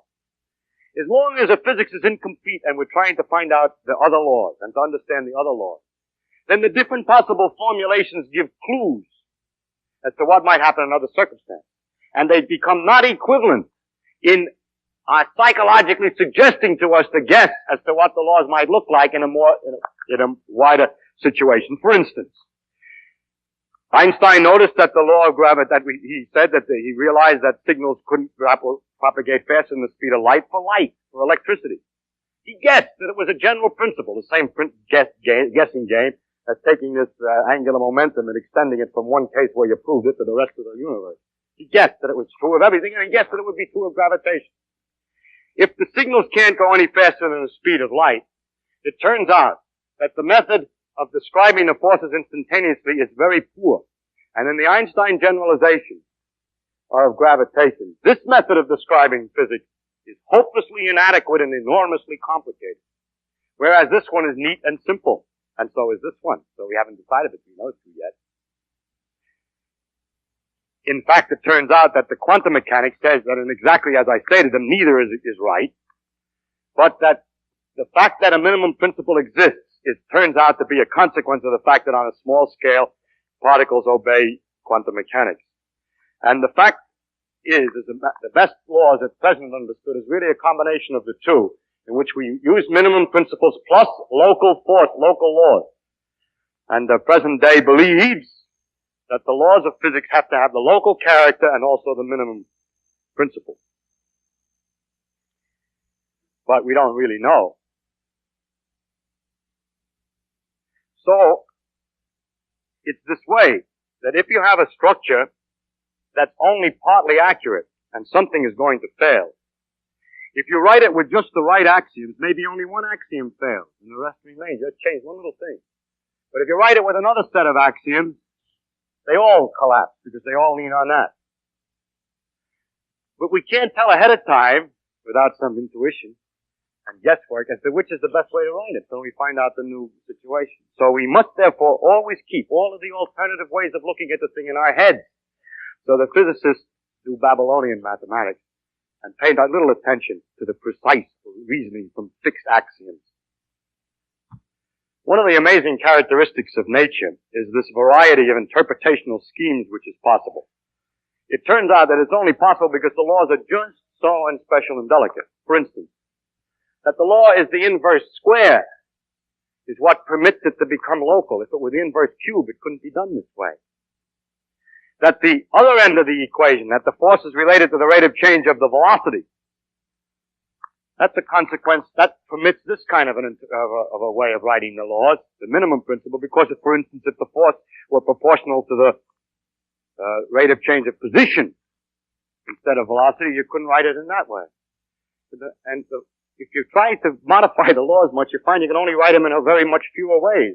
I always find that mysterious, and I don't understand the reason why it is that the laws of physics always seem to be possible to be expressed in such a tremendous variety of ways. They seem to be able to get through several wickets at the same time.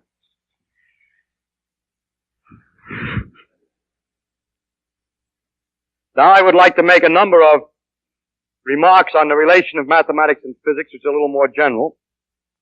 The first is that the mathematicians only are dealing with the structure of the reasoning, and they do not really care about what they're talking.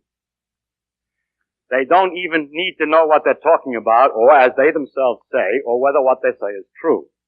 Now I explain that. If you state the axioms, you say, such and such is so, and such and such is so, and such is so, what then?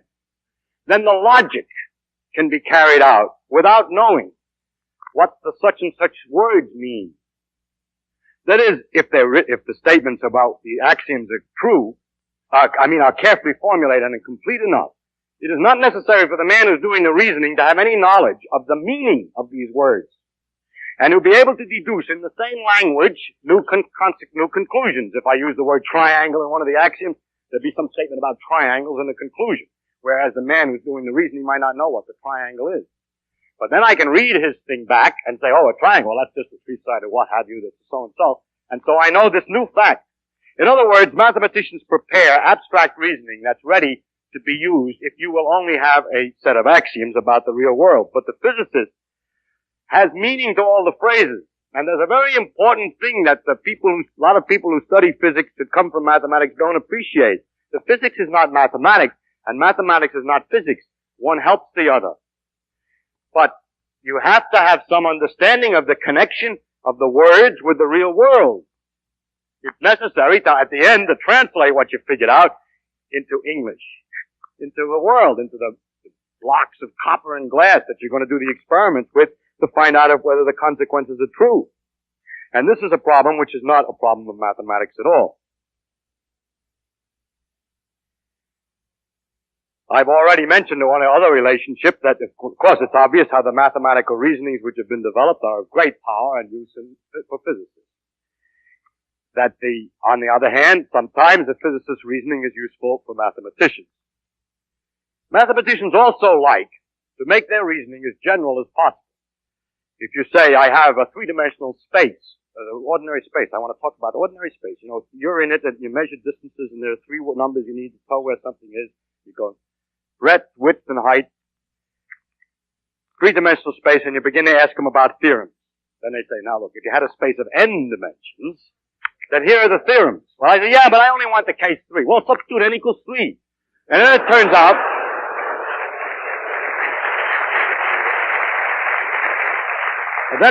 out that very many of the complicated theorems they have are much simpler because it happens to be a special case. Now, the physicist is always interested in the special case. He's never interested in the general case. He's talking about something. He's not talking abstractly about anything. He knows what he's talking about. He wants to discuss the gravity law. He doesn't want the arbitrary force case. He wants the gravity law. And so, there's a certain amount of reducing, because the mathematicians have prepared these things for a wide range of problems, which is very useful. And later on, it always turns out that the poor physicist has to come back and say, excuse me, when you wanted to tell me about the 4 dimensions.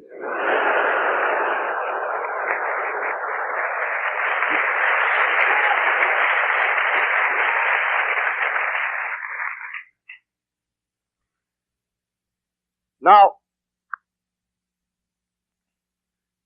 another item that's interesting in this relationship is the question of how to do new physics. Is it important to have a feeling, a kind of I must mention one other item. When you know what it is you're talking about, that these things are forces, and these are masses, and this is inertia, and this is so on, then you can use an awful lot of common sense, seat-of-the-pants feeling about the world. You've seen various things. You know more or less how the phenomenon is going to behave. Well, the poor mathematician, he translates it into equations, and the symbols don't mean anything to him, and he has no guide but precise mathematical rigor and care in the argument. Whereas a physicist who knows more or less how the answer is going to come out can sort of guess part way and go right along rather rapidly. The mathematical rigor of great precision is not very useful in the physics, nor is the modern attitude in mathematics to look at axioms. Now, mathematicians can do what they want to do. One should not criticize them because they are not slaves to physics. It is not necessary that just because this will be useful to you, they have to do it that way. They can do what they will. It's their own job. And if you want something else, then you work it out yourself. The next point is the question of whether we should guess, when we try to get a new law, whether we should use the seat-of-the-pants feeling and philosophical principles. I don't like a minimum principle, or I do like a minimum principle, or I don't like action at a distance, or I do like action. The question is, to what extent models help? And it's a very interesting thing. Very often models help, and most physics teachers try to teach how to use these models and get a good physical feel for how things are going to work out. But the greatest discoveries, it always turns out, abstract away from the model. It never did any good. Maxwell's discovery of electrodynamics was first made with a lot of imaginary wheels and idlers and everything else in space. If you got rid of all the idlers and everything else in space, the thing was okay. Dirac discovered the correct laws of quantum mechanics for relativity quantum mechanics simply by guessing the equation. And the method of guessing the equation seems to be a pretty effective way of guessing new laws. This shows, again, that mathematics is a deep way of expressing nature, and attempts to express nature in philosophical principles or in seat-of-the-pants mechanical feelings is not an efficient way. I must say that there is possible, and I've often made the hypothesis, that physics ultimately will not require a mathematical statement, that the machinery ultimately will be revealed, just a prejudice like one of these other prejudices. It always bothers me that in spite of all this local business, what goes on in a tiny, no matter how tiny a region of space, and no matter how tiny a region of time, according to the laws as we understand them today, takes a computing machine an infinite number of logical operations to figure out. Now, how can all that be going on in that tiny space? Why should it take an infinite amount of logic to figure out what one stinky tiny bit of space-time is going to do? And so I made a hypothesis often that the laws are going to turn out to be, in the end, simple like the checkerboard, and that all the complexities is from size. But that is of the same nature as the other speculations that other people make. It says, I like it, you don't like it. It's not good to be too prejudiced about this thing. To summarize, I would use the words of Jeans, which said that the great architect seems to be a mathematician. And for you who don't know mathematics, it's really quite difficult to get a real feeling across up to the beauty, or the deepest beauty of nature. C.P. Snow talked about two cultures. I really think that those two cultures are people who do and people who do not have had this, people who have had and people who have not had this experience of understanding mathematics well enough to appreciate nature once. It's too bad that it has to be mathematics, and that mathematics for some people is hard. When one of the, it's reputed, I don't know if it's true, that when one of the kings was trying to learn geometry from Euclid, he complained that it was difficult. And Euclid said that there's no royal road to geometry. And there's no royal road. It's not the we cannot, as people who looked at this thing as physicists, cannot convert this thing to any other language. You have, if you want to discuss nature, to learn about nature and to appreciate nature, it's necessary to find out the language that she speaks in. She offers her information only in one form. We are not so unhumble as to say, demand that she change before we pay any attention. It seems to me that it's like all the intellectual arguments that you can make would not in any way, or very, very little, will communicate to deaf ears what music, the experience of music really is. And all the intellectual arguments in the world will not convince those of the other culture. The philosophers who try to teach you by telling you qualitatively about this thing. Me, who's trying to describe it to you, but it's not getting across because it's impossible. We're talking to deaf ears. And it's when it's perhaps that the horizons are limited, which permit such people to imagine that the center of the universe of interest is man. Thank you.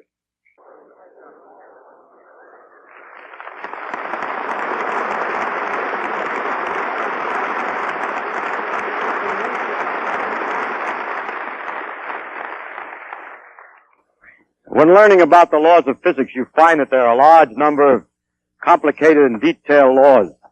The laws of gravitation, of electricity and magnetism, nuclear interactions, and so on and so on.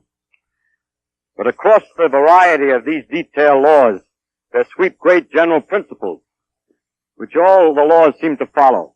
Now these principles are, for instance, the principles of conservation, certain qualities of symmetry, the general form of quantum mechanical principles, and unhappily or happily, as we spoke about last time, the fact that all the laws of mathematics. And tonight I want to talk about the conservation principle. Now, a principle of the physicist uses all ordinary words in a peculiar manner, which is unfortunate. For example, conservation law means this, the way he uses the word, is that there is a number which you can calculate at one moment, and as nature undergoes its multitude of changes, this number doesn't change. That is, if you calculate again this quantity, it'll be the same as it was before. An example is the conservation of energy. There's a quantity that you can calculate according to a certain rule, and it comes out the same answer after no matter what happened.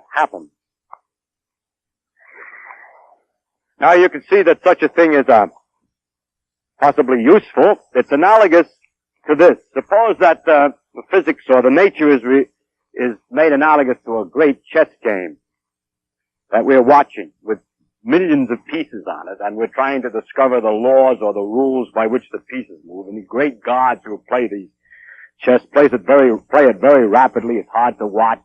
It's difficult to see, and we're catching on to some of the rules. But there are some rules which we could work out which do not require that we watch every move. For instance, if there's one bishop only on the board, since the bishop moves diagonally, it never changes its color. So if there's a red bishop on the board and we look away for a moment while the gods play for a few minutes, look again, we can expect that there's a red bishop on the board. Maybe in a different place, but the same the same color, square. And this is in the nature of a conservation law. We don't need to watch the insides, but we at least know something about the game anyway. It's true that in chess, this particular law is not necessarily perfectly valid. If we watch long enough, it could happen that the bishop is captured while we weren't looking, a pawn went down to queen, and the god decided that it was better to put a bishop instead of a queen in the place of that pawn, and it was on a black square. And so, unfortunately, it may well turn out that some of the laws which we see today may not be exactly perfect, but I'll tell you how it looks now.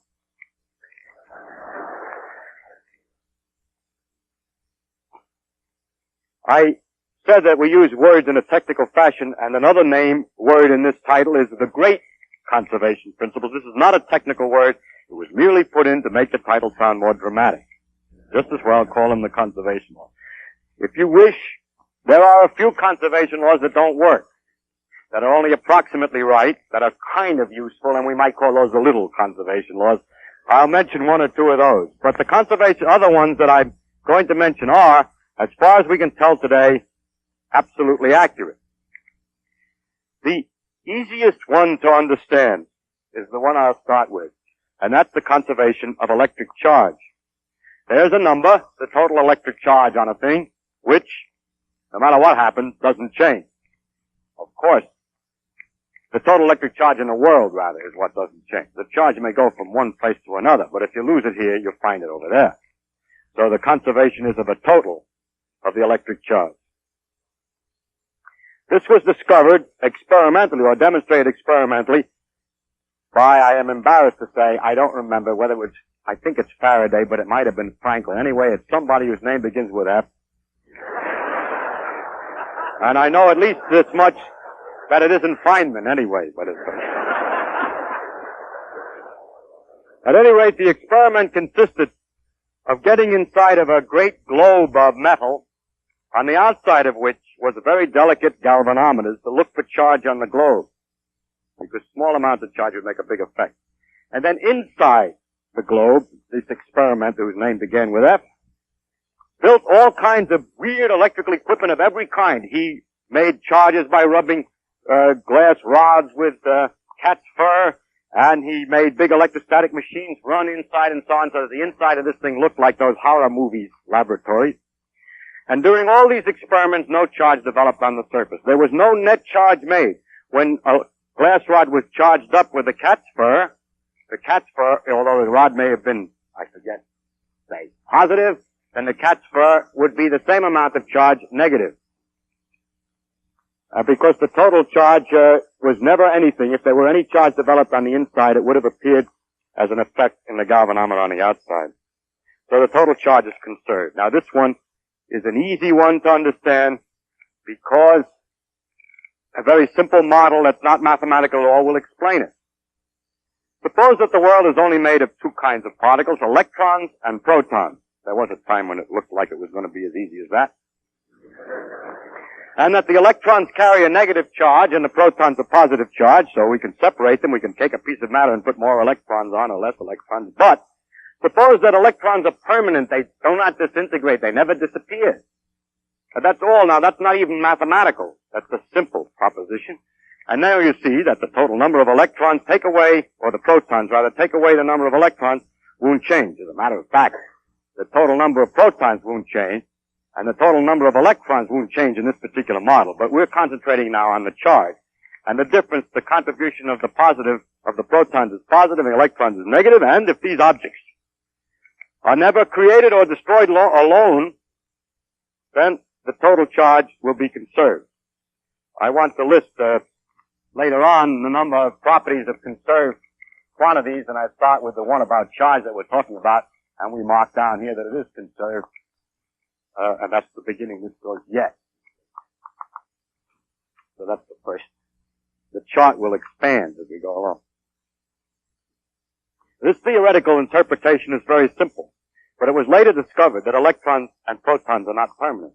For example, a particle called a neutron can disintegrate into a proton and an electron, plus something else which we'll come to. But the neutron, it turns out, is electrically neutral.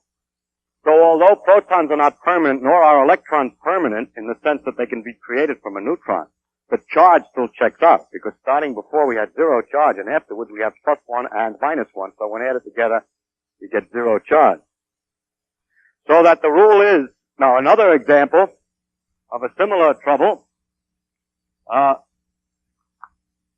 not trouble, but fact is this, that there exists another particle which is positively charged besides a proton called a positron, which is a kind of an image of an electron. It's just like the electron in most respects, except it has the opposite sign of charge, and more important, it's called an antiparticle because when it meets with an electron, the two of them can disintegrate, they can annihilate each other, and nothing but light come out. So electrons are not permanent, even by themselves. An electron plus a positron will just make light. Or actually, the light is invisible as gamma rays, but it's the same thing for a physicist. Just the wavelength is different. So a particle and the antiparticle can annihilate. The light has no electrical charge, but we remove one positive and one negative charge, so we haven't changed the total charge. Therefore, the theory of the conservation of charge is a little slightly more complicated, but still very unmathematical. It's simply this. How many positrons do you have? How many protons? Take away the number of electrons. And there are other particles, it turns out, in the world that you have to check. For instance, there are antiprotons. They contribute negatively. There are positive pi mesons. They contribute positively. Each particle in nature has, fundamental particles have charges, and all we have to do is add the total number And whatever happens in any reaction, the total amount of charges on one side has to balance on the other side.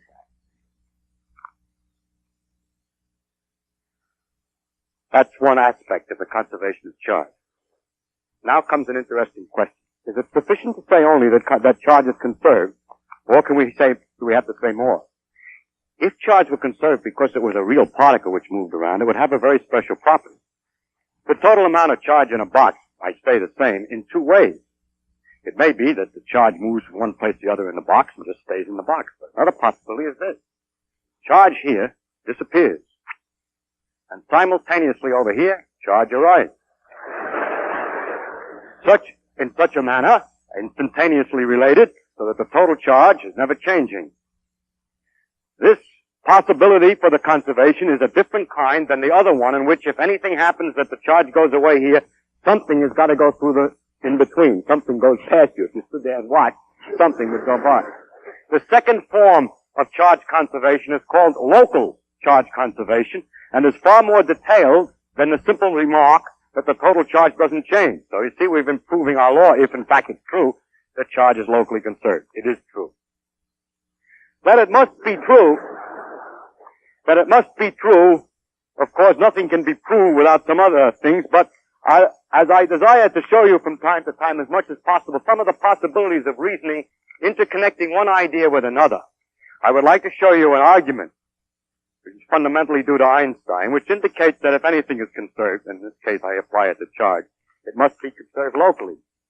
Provided one thing, provided that if two fellows are passing each other in a spaceship, the argument about which guy is doing the moving and which one is standing still cannot be resolved by any experiment. That's called the principle of relativity, that the motion is relative, and that we can look at any phenomenon from either point of view, either from the point of view that the one is moving and that this one is standing still and this one is moving, or the other way around. Now, suppose I take this point of view that this one is the one that's moving past him. Don't forget, that's just temporary. You can also look at it the other way, and you must get the same phenomena of nature. Now, suppose that this man who's standing still wants to argue whether or not he sees a charge over here disappear and a charge over here appear at the same time. In order to make sure that it's the same time, he can't sit in the front of the ship because he'll see one before he sees the other on account of light. So let's suppose that he's very careful. He's dead center in the middle of the ship, right here, and looks, he's right in the middle, halfway in between. Incidentally, I'm going to have another man doing the same kind of observation in the other ship. And now, a lightning bolt strikes and charge at this point A is created at a certain instant. And at the same instant, back over here, at this place B, on the other side, in the back of at the other end of the spaceship, funny looking spaceship, the charge is annihilated, disappears. At the same time, which is perfectly consistent with our idea that charge is conserved, because if we lose one electron, we get one electron here and lose one here. But nothing went in between. Now see. He says at the same time, he watches, he sees it's exactly the same time, because the light which comes from the bolt which created the A reaches him at the same time as the light which comes from the flash of disappearance. We suppose that when it disappears there's a flash, and when it's created there's a flash, so we can see what happened. And then we see the two flashes at the same time, and since he knows he's in the middle of the ship, he says, yes, when one disappeared, the other was created. But what happens to our friend in the other ship? He says, no, you're wrong, my friend. I saw A was created before B. Because the light is coming out of A, but the man is moving toward it because he's moving. And the light hits him from the front before the light can reach him from the back because he's moving away from the light. So by the time the light gets here, he's got moved over. So he says, no, A, you see, was created first, and then B disappeared. So for a short time, after I saw A was created, B hadn't yet disappeared, and I got some charge. That's not the conservation of charge against the laws. So the other fellow says, yeah, but you're moving.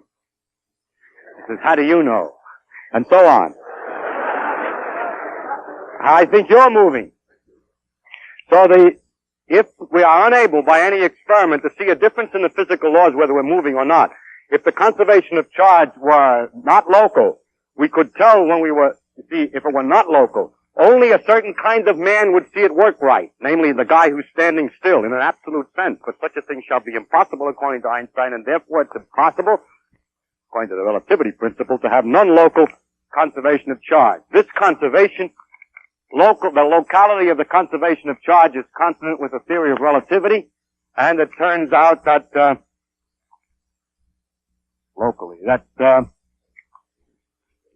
that this is true of all the conservation laws, not just the charge, as you can appreciate if anything is conserved, it's the same principle. Now, another interesting thing about charge, which has nothing to do with the conservation law and is independent of that, is a very strange one for which we have no real explanation today. And that is that the charge always comes in units. When we have a particle that's charged, it's got one charge or two charge or -1 or -2. It's a nice little lumpy unit and has nothing to do with the conservation of charge, but I can't help writing down that find out it comes in units, the thing that's conserved.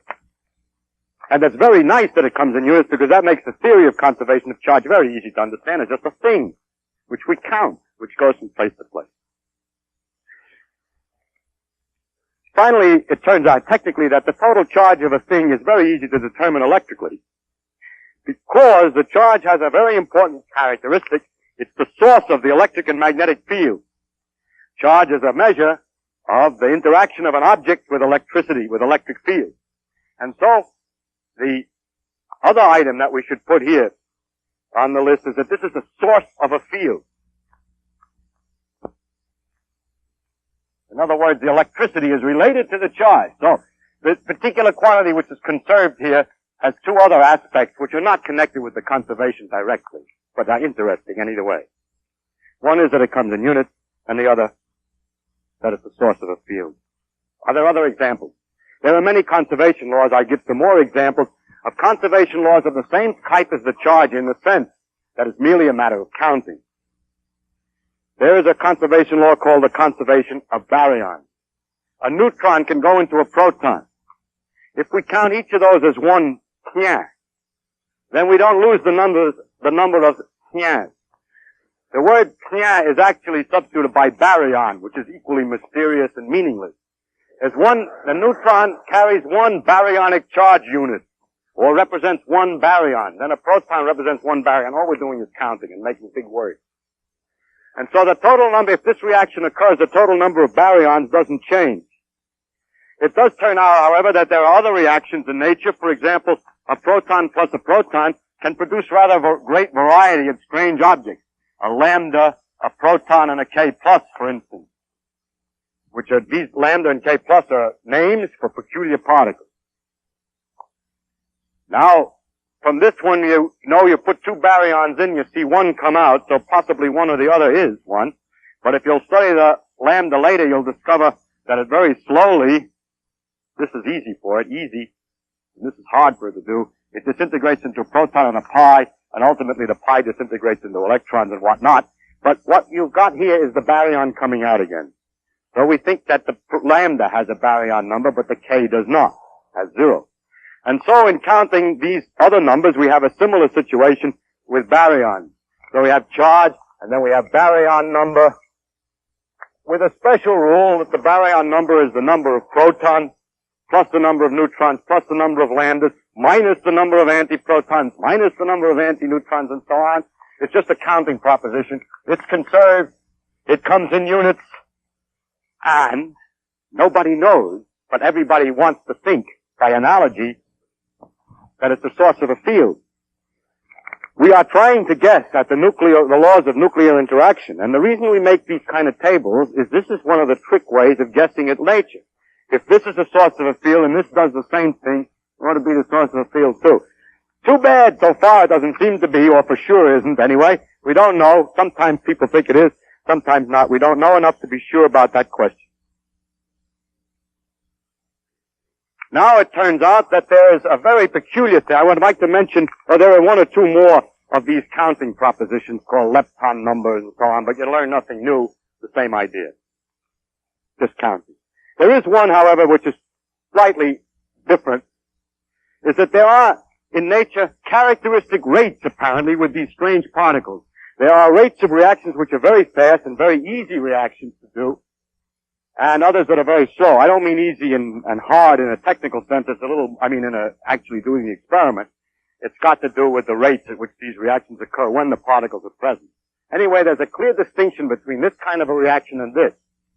And it turns out that if you take only the faster, easy reaction, that there's one more counting law in which the lambda gets a -1 and the K plus gets a +1, and it's called the strangeness number, or hyperon charge rather. And the proton gets 0. And in that particular rule is right for every easy reaction. But it's wrong for the slow reaction.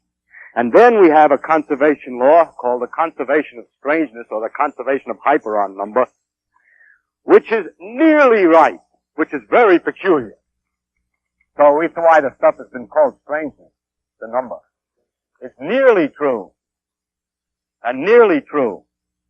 But in trying to understand the strong interactions which are involved in nuclear forces, since as far as the strong interactions are involved, the thing is conserved, that has made people propose that for the strong interactions, that's again a source of a field, but we don't know. But it's just, I bring these matters up to show you how the conservation laws are used to guess new laws. Now there are other conservation laws that have been proposed from time to time of the same nature as counting. For example, chemists once thought that no matter what happened, the number of sodium atoms stayed the same. But sodium atoms are not permanent. It's possible to transmute atoms from one to another, so that one is just true. Another law which was for a while believed to be true was that the total mass of an object stays the same. It depends on how you define mass and whether you get mixed up with the energy nowadays, and I will disregard this mass law until we come to the conservation of energy. But the mass conservation law has been contained in the next one, which I'm going to discuss now, which is the law of conservation of energy.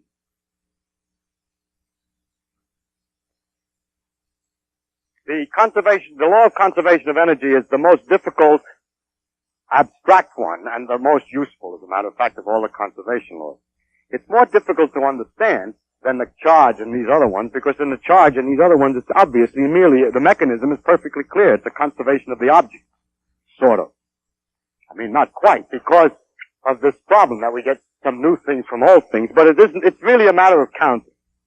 But the conservation of energy is a little more difficult.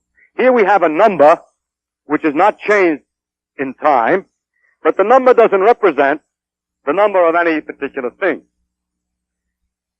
I would like to make a kind of silly analogy to explain a little bit about it. And I want you to imagine that a mother has a very difficult child.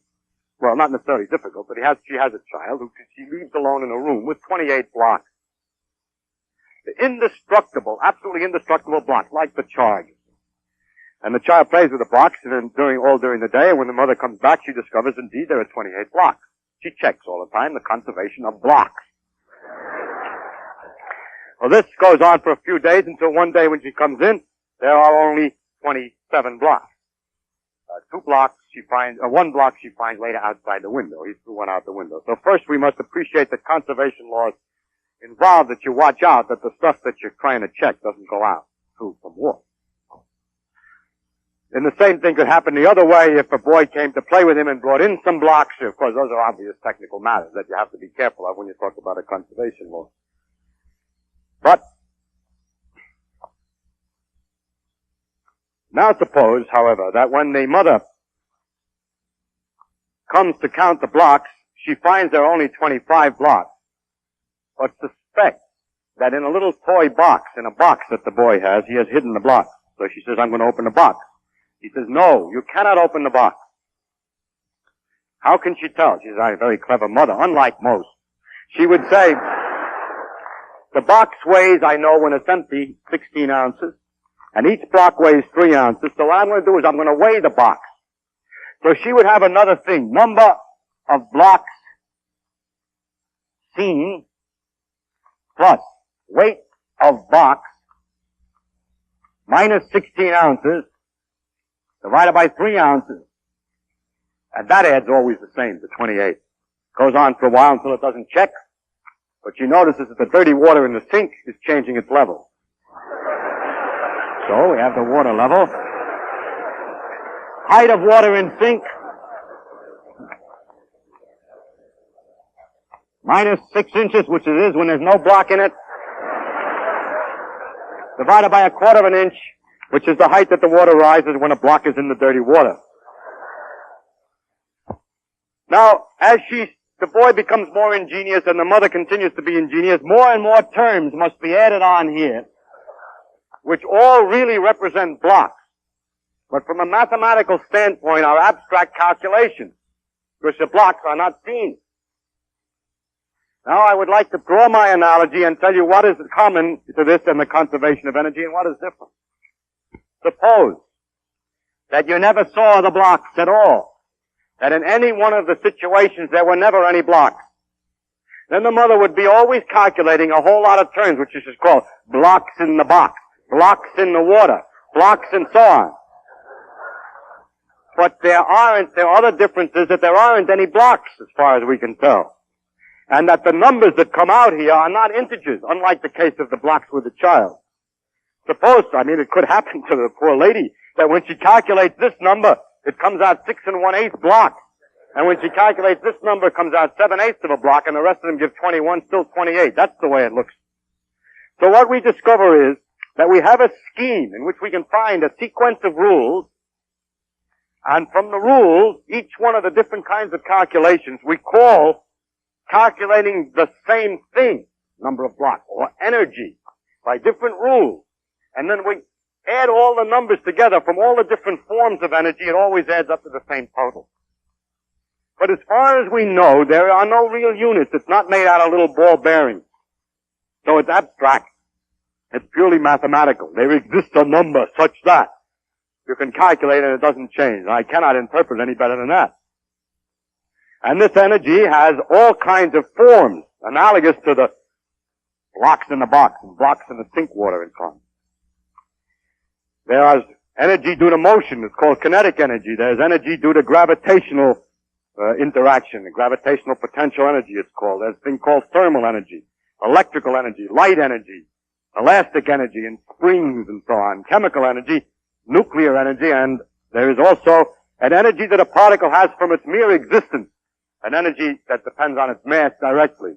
That's the contribution of Einstein, as you undoubtedly know. E equals mc squared is what I was talking about, which is a famous equation, this mystic law. Now actually, although I mentioned a large number of energies, I would like to explain that we're not completely ignorant about the thing and that we understand the relationship of some of them. For example, what we call thermal energy is to a large extent merely the energy, the kinetic energy of motion of the particles inside an object. What we call elastic energy and chemical energy both have about the same origin, namely the forces between the atoms. When the atoms rearrange in a new pattern, some energy is changed. That quantity changes. That means that some other quantity has to change. So, for instance, if the chemical energy changes, then heat energy is changed. So that in burning something, the chemical energy changes and you find heat where you didn't have the heat before, because it all has to add up to that. And, but elastic energy and chemical energy are both interactions of atoms, and we now understand the interactions of the energies of the atoms, or those chemical interactions, or those interactions of the atoms to be a combination of two things. One is electrical energy, and the other is kinetic energy, again, only the formula for it is quantum mechanical instead of the usual, it's a little different one. Light energy is nothing but electrical energy because light has now been interpreted as an electric and magnetic wave. The nuclear energy has is not represented in the terms of the others, but as a result of what do we say? Due to nuclear forces. Well, we didn't say anything. But nuclear energy is not connected yet to the others. I'm not just talking about the energy released. In the uranium nucleus, there's a certain amount of energy, and then when the thing disintegrates, it changes the amount of energy in the nucleus, but the total amount of energy in the world doesn't change, so a lot of heat and stuff is generated in the process in order to balance that thing out. Now this conservation law is very useful in many technical ways, and I wish I could give you a number of them. I'll give you some very simple ones to show you how, from the conservation of energy and knowing the formulas for the energy, which are not those, you can calculate, you can see what some certain things have to happen. In other words, many laws are not independent laws, but are just secret ways of talking about the conservation of energy, or better, knowing the conservation of energy, you can understand a lot of laws. The simplest one is a lever. If this is a lever on a pivot, and let's say this distance is 1 and this distance is 4 times, 1 foot and 4 feet, then first I must give you the law for gravity energy. And the law for gravity energy is to take, if you have a lot of weight, you take the weight of each weight and multiply it by the height above the ground and add this together for all the weights, and that gives all the gravity energy. Now let's put the ground right here. I have a 1 pound weight here, just to make it, or say to make it more complicated, 2 pound weight here. And I have an unknown mystic weight on the other side. X is always the unknown. So let's call it W to make it look more, that we've advanced above the usual. Now, the question is, how much must W be so that it just bounces and swings quietly back and forth without any trouble? That means that the energy, if it swings quietly back and forth without any trouble, when it's set this way, and when it's tilted up a little bit, say for instance that this has gone up 1 inch, the energy is the same. If it is the same, then it doesn't care much which way and it doesn't fall over. So if this goes up 1 inch, how far down does this go? If you think about it quite a long time, this being 1 inch and that being 4 feet, you can figure out by proportion that this being 1 foot, this is 1/4 of an inch. So that the rule says this, that before anything happened, all the heights were 0, so the total energy is 0. After the thing has happened, we multiply the weights, unknown, by the height minus 1/4 of an inch, add the other weight, 2, by the height, 1 inch, and this should add up to the same energy as before. So that 1/4 of W taken away from 2 is 0, and W must be 8. So that's how we find the laws. I mean, that's one way we can understand the easy law that you know, of course, the law of the lever. But it's interesting that not only this one, but hundreds of others of the physical laws can all be closely related to the various forms of energy. So I illustrate that only to illustrate how useful it is. The only trouble is, of course, it doesn't really work. I mean, if you did that, it wouldn't swing like this on account of friction in the fulcrum. If I had something moving, for instance, it has kinetic energy like a rolling ball, and it's on a constant height, and it rolls along and then it stops. That's on account of friction. But what happened to the energy of the ball? And the answer is that the energy of the ball has gone into the energy of the jiggling of the atoms in the floor and in the ball. The world that we see on a large scale looks so nice when we polish a nice round ball and so on. It's really quite complicated when you look at it on a little scale. Little billions of tiny atoms with all kinds of irregular shapes looked at in detail. It's like a very rough boulder, really, when looked at finely enough, because it's made out of these little balls. And the floor is the same way, as a bumpy business made out of balls. And you roll this monster thing over the other, you can see that the little atoms are going to go snap, jiggle, and after the thing has rolled across, the ones that are left behind are still shaking a little bit from the pushing and snapping that they went through. So there is left in the floor a jiggling motion or thermal energy. And although at first it looks like the law of conservation is false, energy has a tendency to hide from us, and we need thermometers and other instruments to make sure that it's still there. The first demonstration of the conservation of energy, the energy is conserved no matter how complex the process, or no matter what, even when we don't know the detailed laws. The first demonstration of the law of conservation of energy, in fact, was not by a physicist, but by a doctor, a medical man. He demonstrated with rats that the total energy of the food put in before, and the heat generated you burn food, and you find out how much heat is generated, and then you feed the rats the food, and it's converted an oxygen, and it's converted to carbon dioxide the same way as in burning, and measure the energy in that case, and you find out that living creatures do exactly the same thing as non-living creatures. That the law of conservation of energy is exactly as true for life as not. As a matter of fact, it was discovered by this. Incidentally, it's interesting that every overall principle that we know that we can test on the great phenomena of life work just as well as for dead things. That is, there is no evidence yet that what goes on in living creatures is necessarily different. Or maybe more complicated, but that is necessarily different than what goes on in non-living things. I mean in the physical, as far as the physical laws are concerned. Incidentally, this amount of energy that's in the food, it'll tell you how much heat and mechanical work and everything that's generated is what you read. When you hear about calories, You're not eating something called calories, but you're eating that measure of the amount of heat energy that's in the food. For people who like to, if physicists always feel so superior and smart and so on, that people would just like to get them once on something.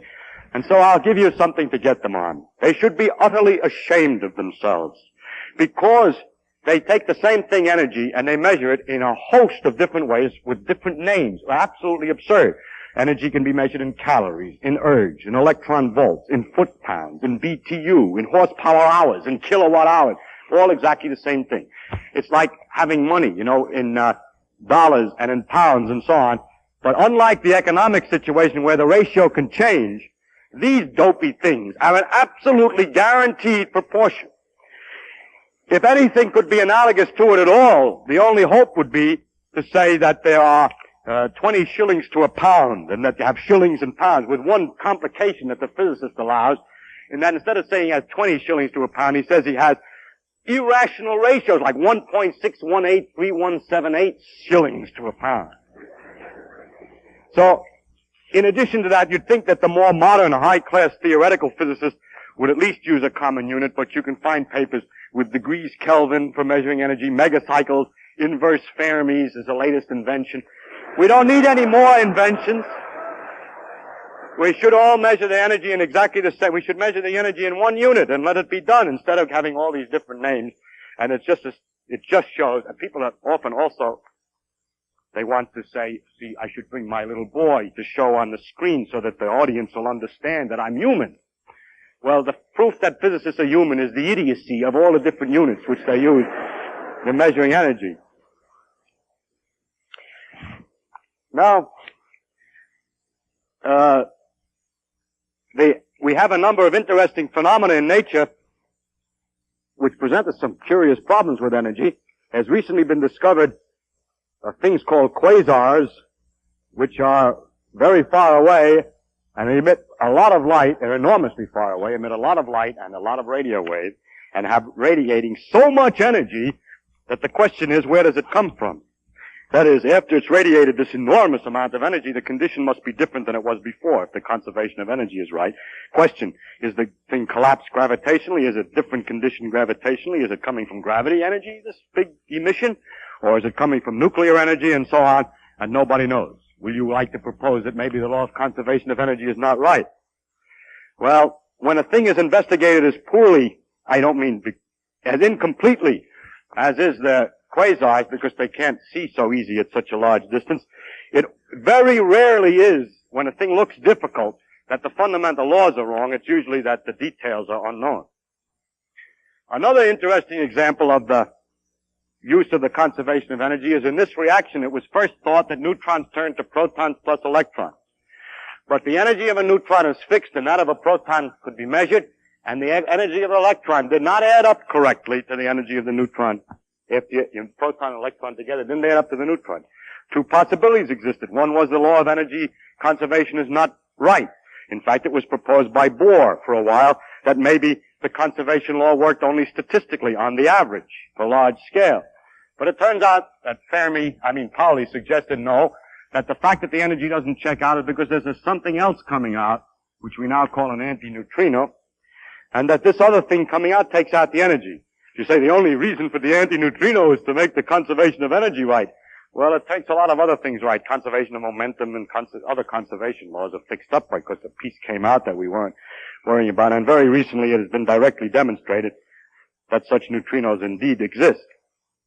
That illustrates a point. Why are we able to extend our laws to regions that we're not sure? How is it possible? Why are we so confident? Because we check the energy conservation here. Then when we get a new phenomenon, we say it's got to satisfy the conservation of energy. And every once in a while you read in the paper that the physicists have discovered one of their favorite laws is wrong.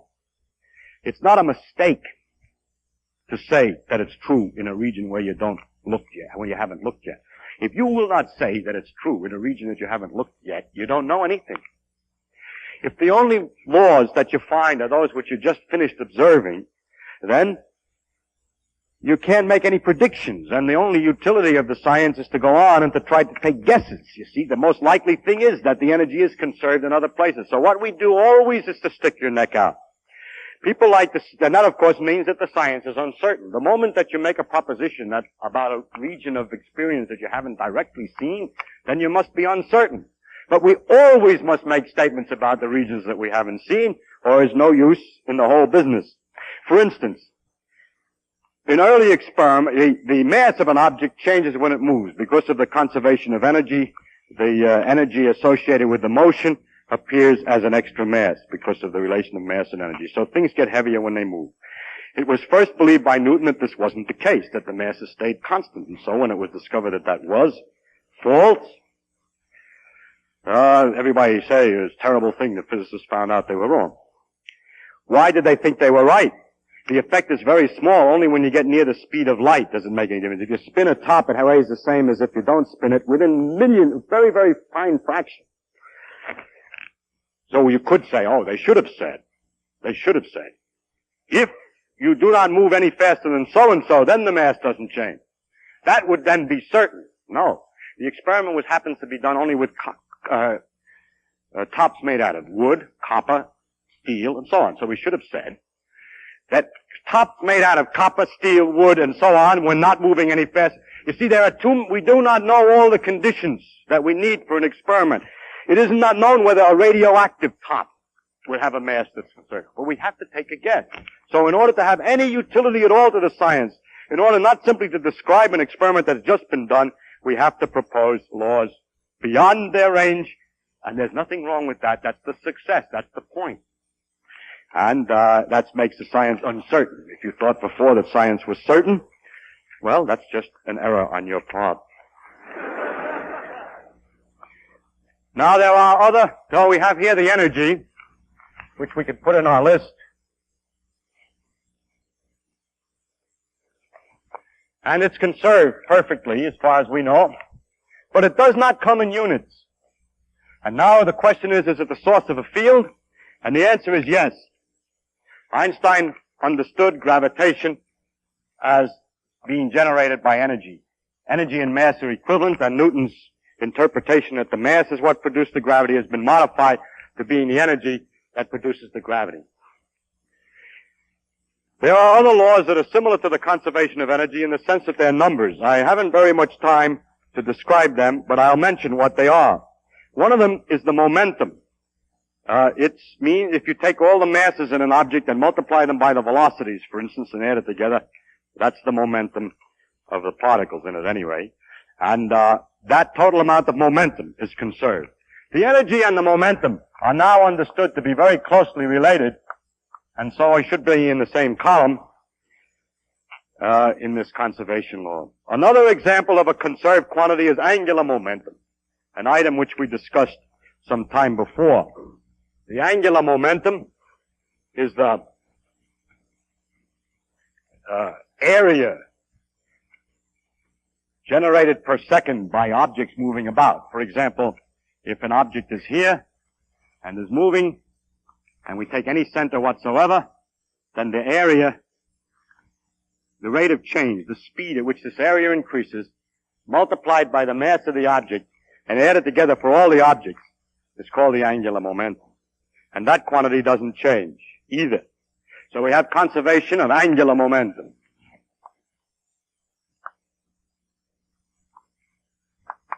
Incidentally, at first sight, if you know too much physics, you might think that the angular momentum is not conserved. Like the energy, it appears also in different forms, although most people think it only appears in motion. But it does appear in other forms, and I will illustrate that. You know that if you have a wire and move a magnet up into it, increasing the magnetic field through the flux through the wire, there'll be an electric current. That's how electric generators work. So now imagine that I have, instead of a wire, a disk on which there are electric charges analogous to the electrons in the wire. And then I bring up a magnet dead center along the axis from far away very rapidly up to here. So then now there's a flux change through here. Then, just as in the wire, these will start to go around. And so if this were on a wheel, it would be spinning by the time I brought the magnet up. Well, that doesn't look like conservation of angular momentum, because when it's down here, nothing's turning. And when it's up here, it's spinning. And so we got turning for nothing. And that's against the rules.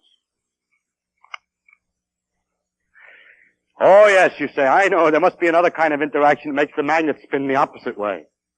That's not the case. There is no electrical force on the magnet tending to twist it the opposite way. The explanation is that angular momentum appears in two forms. One of them is angular momentum of motion, and the other is angular momentum in electric and magnetic field. And there is angular momentum in the field here, although it doesn't appear as motion, and has the opposite sign to the spin.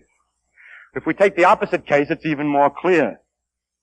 If we have just these particles and the magnet here, and everything standing still, I say there's angular momentum there. There's a rotational effect. There's an angular momentum in the field. There's a hidden form of angular momentum that doesn't appear as actual rotation. When you pull this magnet down and take the instrument apart and all the fields separate, then the angular momentum that's in the field has to appear now, and this thing will spin from and the law that makes it spin is the law of induction of electricity.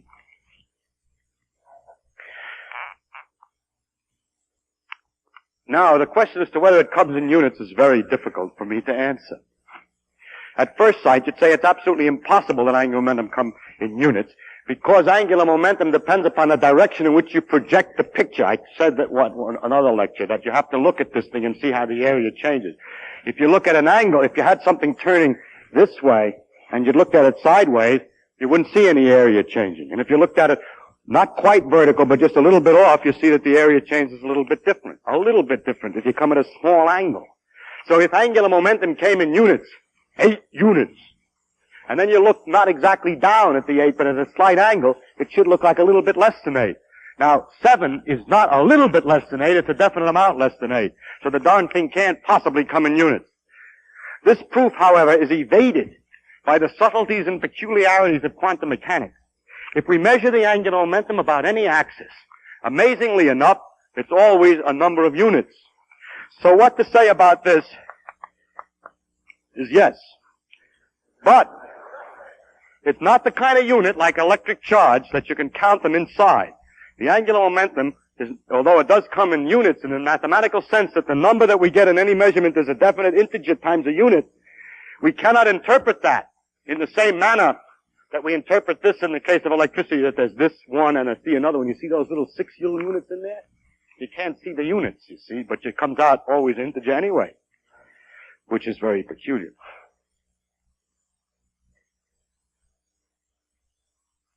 Now there are a number of other conservation laws which are more, that I should include in the list, and I'll just illustrate the type. They're not as interesting as these. They're not numbers exactly. If the laws of physics are nice, and if we were to start some kind of a device off with particles moving, which had a certain definite symmetry, suppose that we had some objects that were like this, and that the exact way that they were moving was such that it was bilaterally symmetrical. Then as the laws of physics go on, and all the collisions and so on, you would probably expect, and rightly so, that if you look at this same picture later, it will be bilaterally symmetrical. So there is a kind of conservation, a conservation of the symmetry character, which should be in the list there. But it's not like a number that you measure, it's just a symmetry character. And below I will discuss it in much more detail in the next lecture. The reason it's not very interesting in classical physics, because the times in which you get such a nicely symmetrical initial conditions is very rare, and it's not a very important or practical conservation law. But in quantum mechanics, when we deal with very simple systems like atoms and so on, their internal constitution often has this kind of symmetry of some sort, like bilateral symmetry or other, and then the symmetry character is maintained, and it's an important law for understanding quantum phenomena. But I should include it in the list of all the important conservation laws, but I will discuss it next time. An interesting question is as to whether there is a deeper basis for these conservation laws, or whether we have to take them as they are. And that again I will reserve for next time.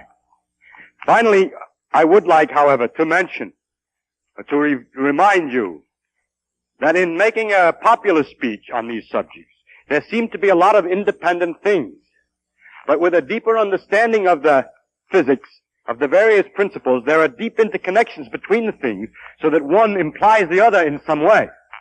For example, the relation between relativity and the necessity for local conservation, which if I said that without the demonstration would appear to come kind of a miracle. That the statement that you can't tell how fast you're moving implies that if something is conserved, it must be done not by jumping from one place to another. And here, I would like to show you that the conservation, or indicate how the conservation of angular momentum, the conservation of momentum, and a few other things are to some extent related. The conservation of angular momentum has to do with the area swept by particles moving. Now if the radius, if you had a lot of little particles here, and you took the center very far away, then the distances are almost the same for every object. And it doesn't make much difference. So the only thing that counts in the area sweeping, or in the conservation of angular momentum, is the component of motion vertically, say, in this case. So what we would discover is that each mass multiplied by its velocity vertically, added together, must be a constant. Because the angular momentum is a constant about any point, and if that point is far enough away, then it must be only that the sum of the masses times velocities is constant. And therefore the angular momentum implies the conservation of momentum. The conservation of angular momentum implies the conservation of momentum. And that in turn implies another thing, which is the conservation of another item which is so closely connected that I don't put it in the list, which is a principle about the center of gravity.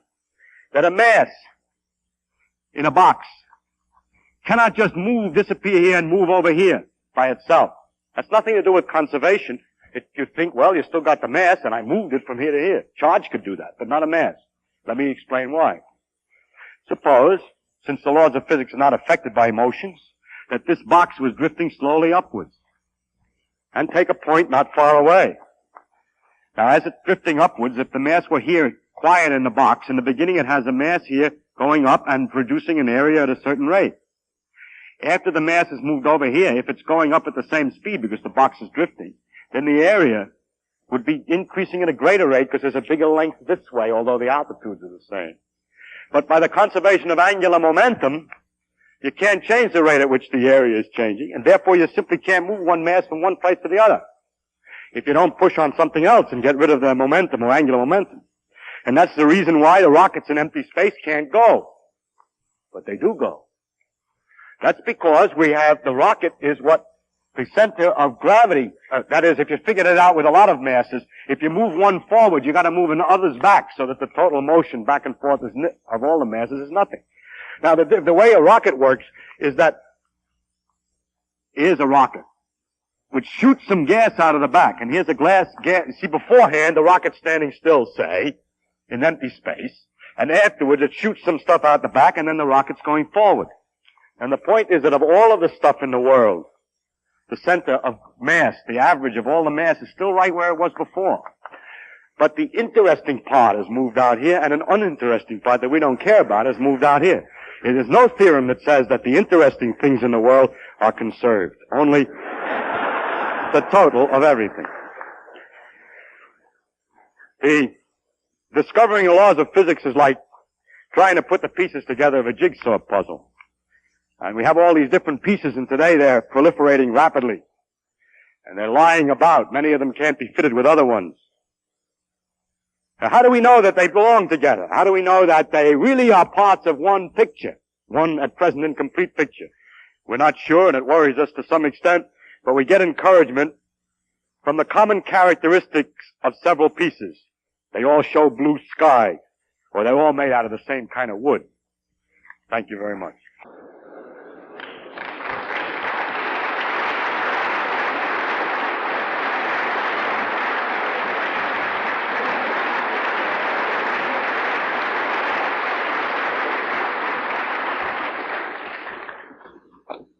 Symmetry seems to be absolutely fascinating to the human mind.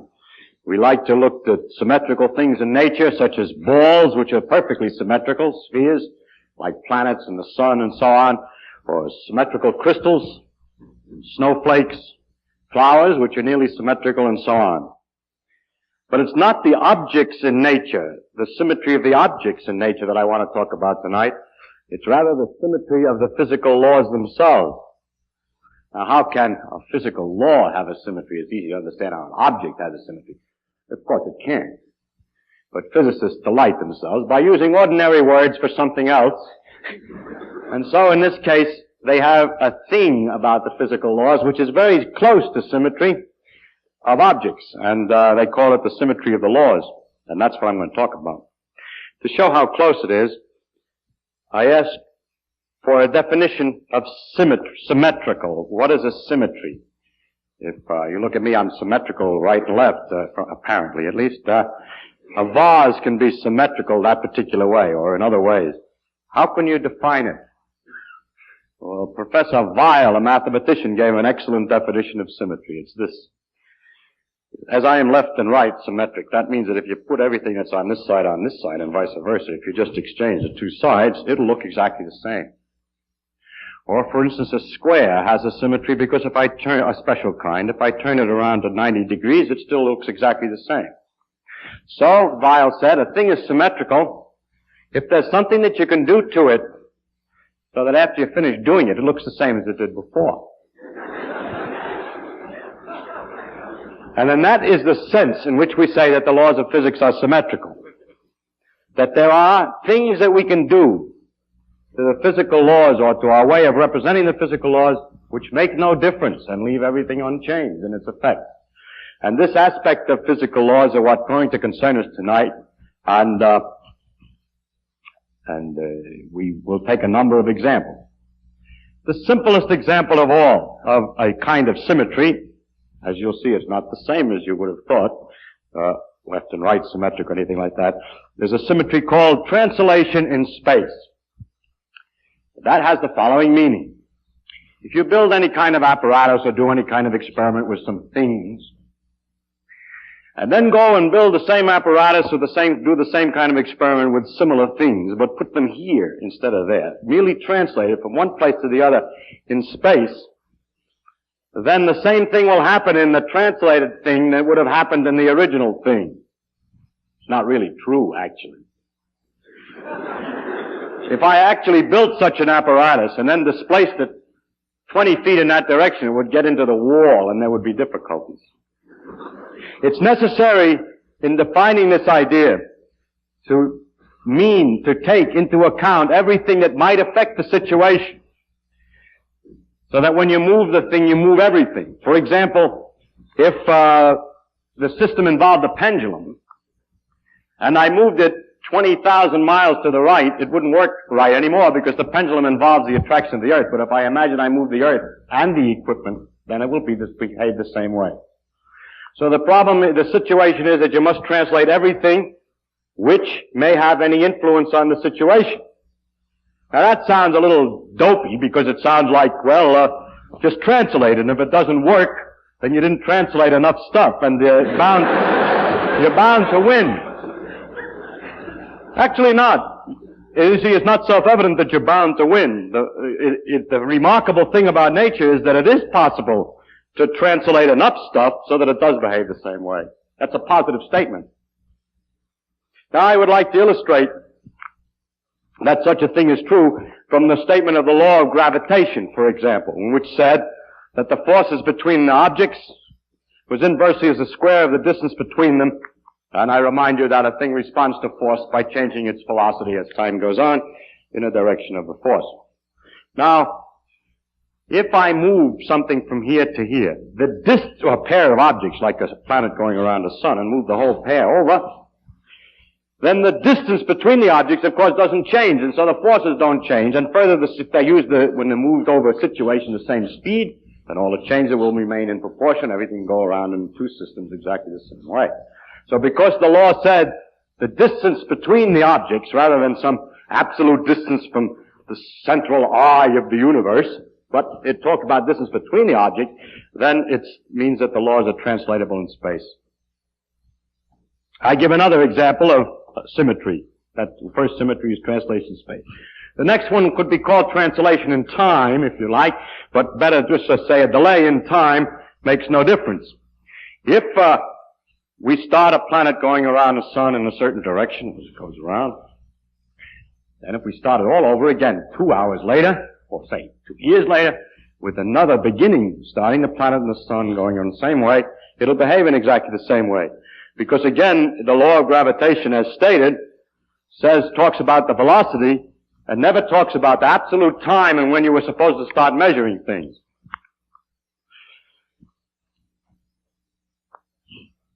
In this particular example, we are really not sure. When we discussed gravitation, we talked about the possibility that the law of the force of the gravity changed with time. Now, this would mean that the translation in time was not a valid proposition, because if the constant of gravitation is weaker 1 billion years hence than now, then it isn't true that the motion will be exactly the same for an experimental sun and planet 1 billion years from now as it is now. But as far as we know today, all of the law, I've discussed only the laws as we know them today. I wish I could discuss the laws as we will know them tomorrow, but I cannot. But as far as we know, a delay in time makes no difference. Actually, we know that isn't really true. That's true for what we now call the physical laws. But one of the facts of the world, which is very different, which is maybe very different and maybe not different than a physical law, is the fact that it looks like the universe had a definite time of beginning, that everything is exploding apart. Now that you might call a condition of geography, analogous to the situation that if I say I translate, I don't translate everything I have to move that wall if it's going to make any difference. And in the same sense, you would say, oh, I see, he means the laws are the same. The universe expanded and everything else. But we could have made another analysis in which we start the universe later. But we don't start the universe. And we have no control on the situation. And we have no way to define that idea experimentally. Therefore, as far as the science is concerned, there really is no way to tell. And the fact of the matter is that the conditions of the world are changing in time. As we know, apparently, at least the galaxies are all separating from one another. So if you were to awake in some science fiction story at an unknown time, by measuring the distances, the average distances to the galaxies, you could tell when it was. And that means that the world will not look the same if delayed in time. Now it is conventional today to separate the physical laws which tell how things will move if you start them in a given condition from the statement of how the world actually began, because we know so little about that. And it is usually considered that astronomical history or cosmological history or whatever you want is a little different than physical laws. But if put to a test of how would you define a difference, I would be hard-pressed. The best characteristic of physical law is its universality. And if there's anything universal about the thing, it's the universal expansion of all the nebulae. So I have no way of defining that. But if I restrict myself to disregard that matter, then as far as the other physical laws are known, and the law that determines how the thing expands, the cause of it and so on is not known, if you take only the physical laws that are known, a delay in time makes no difference. Now we take some other examples, and another is a rotation in space, a fixed rotation. If I build a piece of equipment and do some experiment with a piece of equipment built here, and then take another one, better translate it so it doesn't get in the way, here, but turn it so that all the axes are a different direction, it'll work the same way. Again, we have to turn everything that's relevant. If the thing is a grandfather clock and you turn it this way, well, the pendulum will just sit up against the wall of the can, it won't work. But if you turn the earth too, as is going on all the time, it still keeps working all right.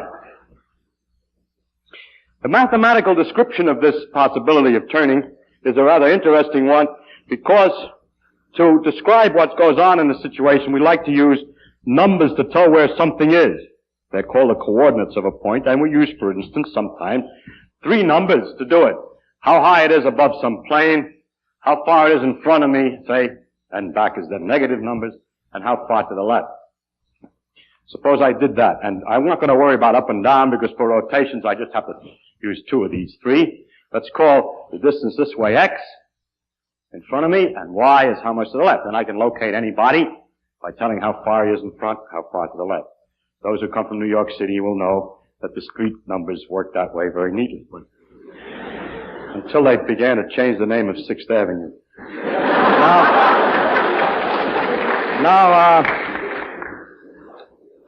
The mathematical idea about the turning is this, that if I'm set at a somewhat different angle and make my calculations, then what's directly in front of me at distance x is a mixture. Let's say there's a man over here, you, who's standing this way and making his analysis, and me standing this way and making my analysis.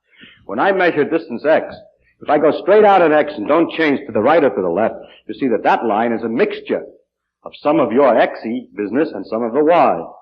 So that the connection, the transformation is that x gets mixed into x and y gets mixed into y and x, and that the laws of nature shall be so written that if you make such a mixture and resubstitute it in the equations will not change their form.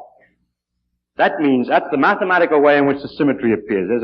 If you write in mathematical form, the symmetry appears this way. You write the equations with certain letters, then there's a way of changing the letters from x and y to a different x prime, and a different y prime, which is some formula in terms of the old x and y, and the equations look the same, only have primes all over them. That just means that the man will see the thing behaving in this apparatus the same way as I see it in mine, which is turned the other way. I give another example. This example is very interesting. It's a question of uniform velocity in a straight line. It is believed that the laws of physics are unchanged under the symmetry, under the operation of making a uniform velocity in a straight line. This is called the principle of relativity. If we have, for instance, a spaceship, and we have an equipment in it that's doing something, and we have another equipment down here on the ground, and the spaceship is going along at a uniform speed, then inside the spaceship, somebody watching what's going on can see nothing different than the man that's standing still in his apparatus in there, because he looks outside, or he bumps into an outside wall, or something like that. It doesn't matter. But insofar as he's moving at a uniform velocity in a straight line, the laws of physics look the same to him as it do to me, who is not moving. Since that's the case, I cannot say who's moving. Now I insist and emphasize here something before we go any further, that in all of these transformations and all of these symmetries, we are not talking about moving the whole universe. Just like the case of the time, I could imagine I moved all the times in the whole universe, but that doesn't make any difference. There'd be no content to the statement that if I took everything in the whole universe and moved it over, it would all behave the same way.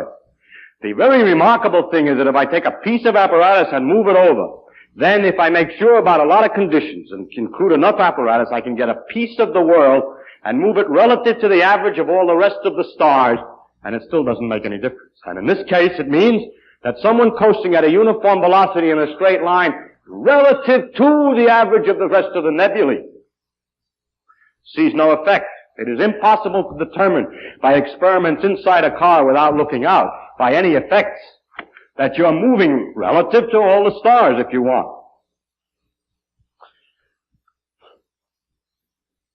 This proposition was first stated by Newton. Let's take his law of gravitation, for instance. It said that the forces are inversely as a square, so let's see, what else, yes.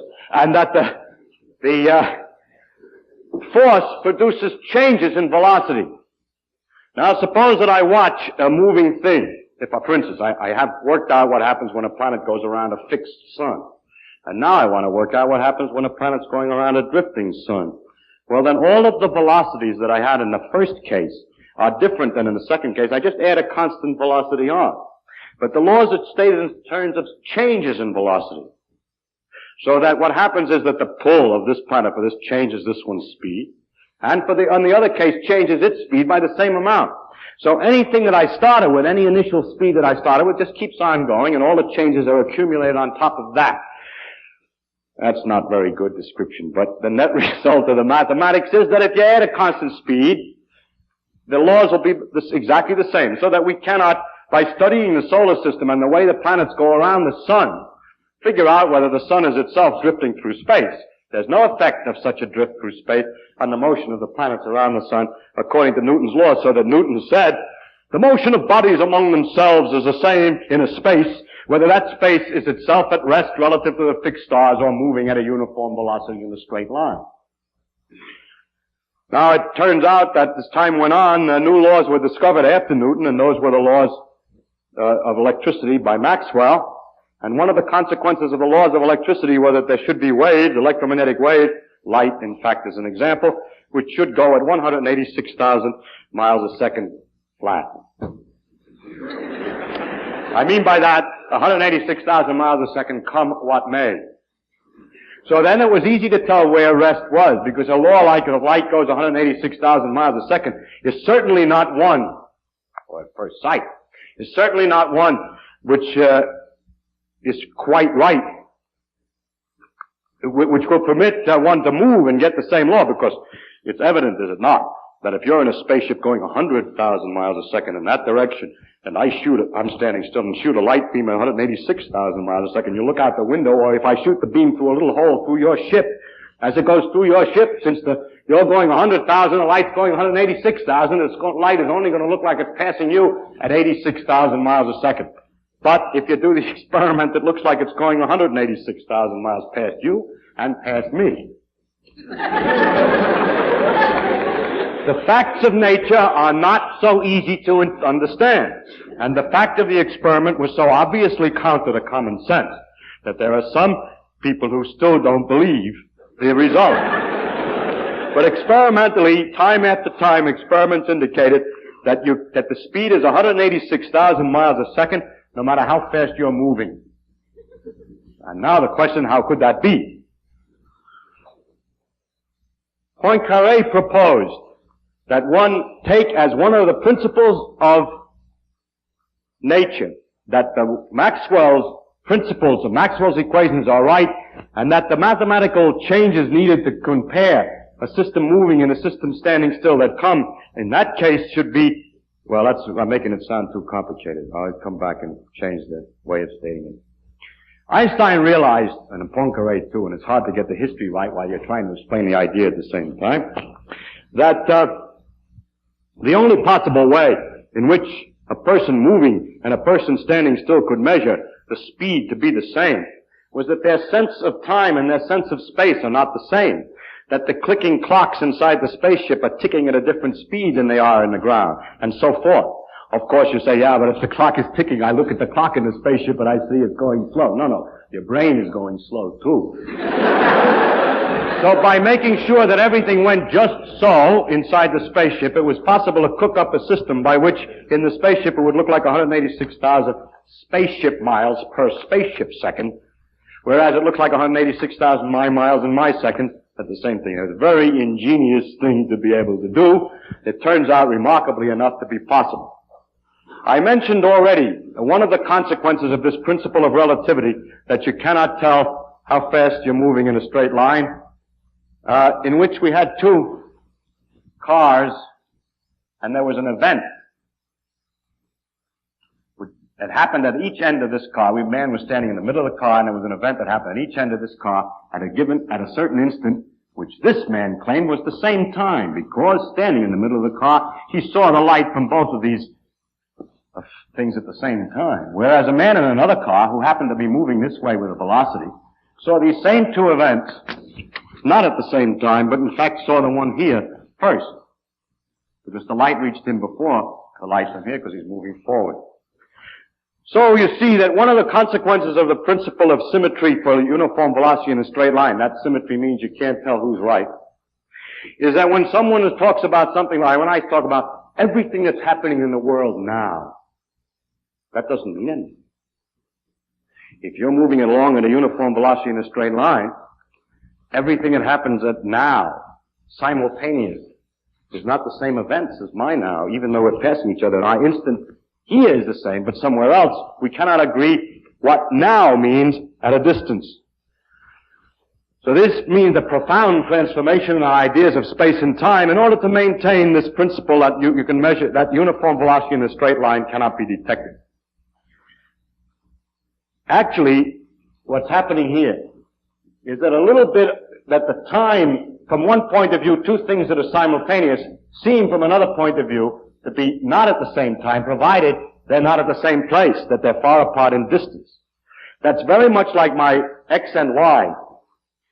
Two things which seem to me to be at the same horizontal, well, let's say the same distance in front. 0 distance in front. Well, from somebody this way, he'll say one of them is in front of me and one of them is in back. See, consider, from my point of view, they're both even with me. That wall and that wall is even with me. But if I stand and turn like this and look at the same pair of walls but from a different point of view, that one's in front of me and that one's behind. And so it is that the two events which from one point of view seem to be at the same time, from the other point of view seem to be at different time, and the generalization of the two-dimensional rotation that I'm talking about into space and time was made, so that the time was added to the space to make a four-dimensional world. And it's not merely an artificial addition to say, well, we add time to space because, as it sees in most of the popular books, you can not only locate a point, but you have to say when. That's all true, but that doesn't make it real space. That just puts two things together. Real space has, in a sense, the characteristic that looked at from a different, it's possible to look at it from a different point of view, that has an existence, that it has an existence that's independent of the particular point of view, that there's a commonness, that a certain amount of time can get mixed up with a certain amount of space. So that space and time must be completely interlocked, and after this discovery, Minkowski said that space of itself and time of itself shall sink into mere shadows, and only a kind of union of the two shall survive. I bring this particular example up in such detail because it is really the beginning of the study of symmetries in physical laws. It was Poincaré's suggestion to make this analysis of what you can do to the equations and leave them alone. It was Poincaré's attitude to pay attention to the symmetries of physical laws. The symmetries of translation, space, delay, and time, and so on, were not very deep. But the symmetry of uniform velocity in a straight line is very interesting and has all kinds of consequences. Furthermore, by these consequences, were extendable into laws that we did not know. By guessing that this principle is true for the disintegration of a mu meson, we don't know why the mu meson disintegrates in the first place. We can tell a lot about it by the proposition that we can't use mu mesons to tell how fast we're going in a spaceship either. And that tells us something, at least, about the mu meson disintegrations. There are many other symmetries of some of them are of different kinds. I just mentioned there and others.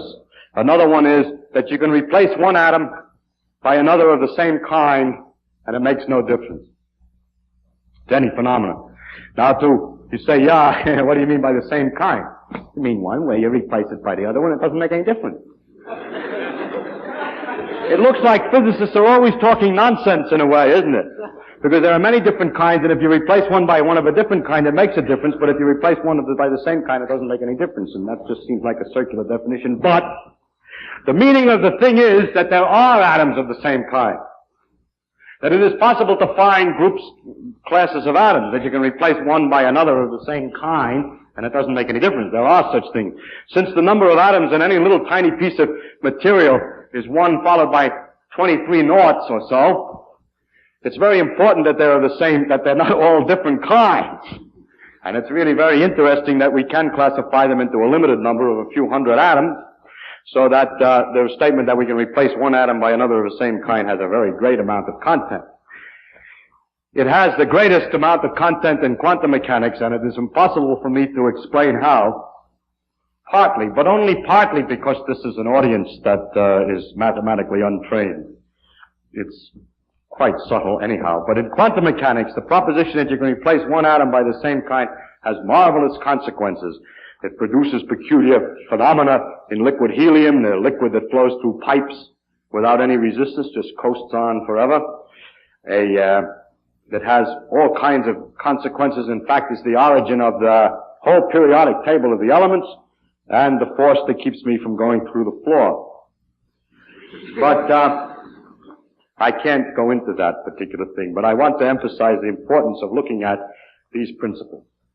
By this time, you're probably convinced that all the laws of physics that are symmetric under any kind of change whatsoever. So I have to give a few ones that don't work. First one, change of scale. It is not true that if you build an apparatus and come over here and build one twice as big, every part made exactly the same kind of stuff, but twice as big, that it will work exactly the same way. You who are familiar with atoms are aware of this fact, because if I made it 10 billion times smaller, I would only have 5 atoms in it. And I can't make a machine tool, which this thing is with screw threads and so on, out of 5 atoms. So it's perfectly obvious if we go far enough that we can't change the scale. But even before the complete awareness of the atomic picture was developed, it became apparent that this law isn't right. You've probably seen in the newspapers from time to time somebody who's made a cathedral with matchsticks. several floors and beautifully delicate and everything, just more Gothic than any Gothic cathedral has ever been. More delicate. Why don't we build big ones like that with great logs, with the same degree of ginger cake, the same enormous degree of detail? And the answer is, if we did, it would be so high and so heavy it would collapse. You say, yeah, but you forgot when you're comparing two things, you must change everything that's in the system. The little cathedral made with matchsticks is attracted to the earth. So to make the comparison, I should make the big cathedral attracted to an even bigger earth. Too bad. A bigger earth would attract it even more, and the sticks would break even more surely. This fact that the laws of physics were unchanged under scale was first discovered by Galileo. He argued in discussing the strength of rods and bones. He argued that if you need a bone for a bigger animal, say an animal is twice as high, wide, and thick, you need 8 times the weight. So you need a bone that can hold the strength 8 times. But what a bone can hold depends on its cross-section. And if you made the bone twice as big, it would only have 4 times the cross-section, would only be able to support 4 times the weight. And in Galileo's book called The Two New Sciences, you'll see pictures of imaginary bones of enormous dogs way out of proportion. Galileo felt that the discovery, I suppose he felt, I don't know, but the discovery of the fact that the laws of nature are not unchanged on the change of scale was as important as his laws of motion, because they're both put together in a tome called On Two New Sciences. Now I go on to another example of something that is not a symmetry law, and that is, it is not true that if you're spinning at a uniform angular speed in a spaceship, you can't tell that you're going around. You can't. Everything gets thrown to the walls. I was going to say you get dizzy, but that soon passes. There are a lot of effects, however. Things do get thrown to the walls from the centrifugal force, or however you wish to describe it. I hope that there's no teachers of freshman physics here to correct me. But it is possible to tell that the Earth is rotating by a pendulum or by a gyroscope. And you're probably aware in various observatories and museums and so on have the so-called pendulums that proves the Earth is rotating without looking at the stars. So it is possible to tell that we are going around at a uniform angular velocity on the Earth without looking outside, because the laws of physics are not unchanged by that. Many people have proposed that really you're rotating relative to the galaxies, see? And if you would turn the galaxies too, it wouldn't make any difference. Well, I don't know what would happen if we would turn the whole universe, and we have at the moment no way to tell. Nor at the moment do we have a theory which describes the influence of a galaxy on things here, so that it comes out of this theory in a straightforward way, and not by cheating or forcing or anything like that, in a straightforward way, that the inertia for rotation, that the effects of rotation, the fact that a spinning bucket of water has a shape in the surface like this, that this is the result of a force from the objects around. That's not known to be the case. That this should be the case was called Mach's principle, but that it is the case has not yet been demonstrated. But the real question is, the more direct experimental question is that if we're rotating at a uniform velocity relative to the nebulae, do we see an effect? The answer is yes. If we're moving in a spaceship at a uniform velocity in a straight line relative to the nebulae, do we see an effect? The answer is no. 2 different things. So don't say all motion is relative. That's not the content of relativity. Relativity says that uniform velocity in a straight line is undetectable. Relative to the nebulae is undetectable.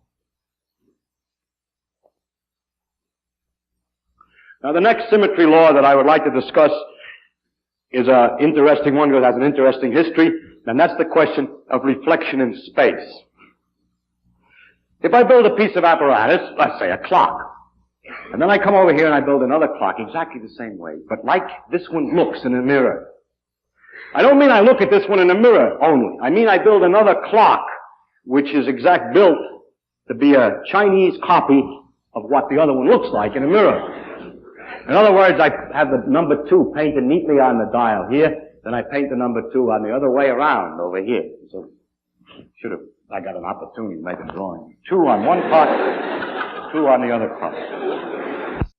which is wound one way in one clock is wound in the corresponding opposite way in the other clock. They match each other like two gloves, right and left. Now we wind up the two clocks. We set them in corresponding positions. I was going to say the same, but we set them to the mirror positions, and we let them tick. Question: will they always agree with each other? Will all the machinery of the clock go in the mirror image of the other one? And I don't know what you would guess about that. You'd probably guess it's true, and most people did guess it was true. Of course, we're not talking about geography. We can distinguish right and left by geography. We can say that if we stand in Florida and look at New York, the ocean is on the right, and that distinguishes right and left. And and if the clock involved the water of the sea and the New York and so on, then it wouldn't work if you built it the other way because its tickler wouldn't get in the water. But what we have to imagine, of course, is that the geography of the earth is turned around too on the other clock. Anything that's involved must be turned around. Nor are we interested in history. For example, if you pick up a screw in a machine shop, the chances are it's right-hand thread. And you might argue the other clock isn't going to be the same as this one because it's harder to get the screws. But that's just a question of what kind of things we make. So that altogether, the first guess is that it doesn't make any difference. And it turns out that the laws of gravitation are such that it wouldn't make any difference if it worked by gravity. The laws of electricity and magnetism are such that if in addition it had electric and magnetic guts, currents and wires and whatnot, it would still vote. The corresponding clock would run the same. And if the clock involved nuclear reactions, ordinary nuclear reactions, to make it run, it wouldn't make any difference either. But it does make a little bit of difference. I'll come to what makes a difference in a minute. But the first possibility that may suggest itself to you, if you know anything much, you may have heard that it's possible to measure the concentration of sugar in water by putting polarized light through the water. If you put the piece of Polaroid that lets light through in a certain axis through the water, then you'll find in order to, when you watch the light as it goes through deeper and deeper sugar water, you have to turn the Polaroid have another piece of Polaroid at the other end of the water more and more to the right as the stuff goes through. Maybe it's to the left, I can't remember, but let's say to the right, as you go through deeper solution. And if you make the water light go the other way through the solution, it's still to the right. So there's a right-hand way, there's a difference for right and left. So if we put sugar water in the clocks and light, then if we put, say, in one tank of water and make the light go through and turn and put the Polaroid so it can just get through, and make the corresponding image on the other side, hoping the light would turn this way, it won't, it'll turn the other way, and it won't go through right. So by using sugar water, our two clocks can be made different. So it's a very remarkable fact. And it isn't true, therefore, at first, that the two clocks will be, that the physical laws are symmetric for reflections. However, it's possible to make sugar in the laboratory. The sugar that we got that time might have been from sugar beets, but sugar isn't a complicated molecule. And it's possible to make sugar in the laboratory out of carbon dioxide and water, and going through lots and lots of stages in between, and make artificial sugar. When you put the artificial sugar in there, which is chemically and measured every way, it seems to be the same, it doesn't turn the light. Then, if you put bacteria in the water, in the sugar water, bacteria eat the sugar. And when you let the bacteria eat the sugar, and then try with what's left, it turns out first they only eat half the sugar. The artificial sugar. Second, when you're all done, it turns to the left. The stuff that's left. And now you find the explanation to all this is the following. A sugar is a complicated molecule, a set of balls, atoms, in some complicated arrangement. If you make exactly the same arrangement, but left as right, like if the arrangement is complicated like this, then you make one the same way. Then every distance between every pair of atoms is the same, in one as in the other. The energy of the molecules is exactly the same. And for all chemical phenomena not involving light, they're the same. But living creatures find a difference. The bacteria eats one kind and not the other. The sugar that comes from sugar beets is only one kind, all left-hand molecules. And so, or right-hand, and so it turns the light one way. The bacteria can only eat that kind of molecule. When we manufacture the sugar from substances which themselves are not asymmetrical, simple gases, we make both kinds an equal number. Then, if we let the bacteria eat, they'll eat the kind they can eat, and the other is left, and that's why it comes out the other way. It's possible to separate the two by looking through magnifying glasses at the crystals and separating them and so on, as Pasteur discovered, and so forth, so that we can definitely show that all this makes sense, and even our artificial sugar, then we can separate ourselves. We don't have to wait for the bacteria. But the interesting thing is that the bacteria can do this. Does that mean that the living processes don't obey the same laws and so on? Apparently not. It seems that in the living creatures there are many, many complicated molecules, and they all have a kind of thread to them. One of the most characteristic molecules in living creatures are proteins, and it takes a little while to explain the details, but let's put it very simply. They have a corkscrew property, and they go, let's say, to the right. Now, as far as we can tell chemically, we could make this chemically, the same thing to the left. It would not function biologically because it wouldn't, when it met the other proteins, fit the same way. That is, a left-hand thread will fit a left-hand thread, but left and right don't fit very well the same way. So the bacteria, having a left-hand thread in their chemical inside, can distinguish the left and right sugar. How did they get that way? Physics and chemistry cannot distinguish the molecules. They can only make both kinds, but biology can. It's easy to believe that the explanation is that in a long, long ago, when the life processes first began, some accidental molecule got started and propagated itself by reproducing itself, and so on until after many, many years, these funny-looking blobs with the prongs sticking out yak at each other. But they are nothing but the offspring of the first few molecules, and then the accident of the first few molecules that it happened to form one way instead of the other. It has to be one or the other. So the thing that reproduces itself is either left or right, and then it goes on and propagates this on and on. It's much like the screws in the machine shop. Use right-hand thread screws to make new right-hand thread screws and so on. So this is probably one of the deepest demonstrations of the fact that the protein molecules are exactly the same in all life. They all have exactly the same kind of thread. Is probably one of the deepest demonstrations of the uniformity of the ancestry of life, the common ancestry of all life, and from back, in fact, to the completely molecular level. Now, in order to test better this question about whether the laws of physics are the same right and left, we can put the problem to ourselves this way.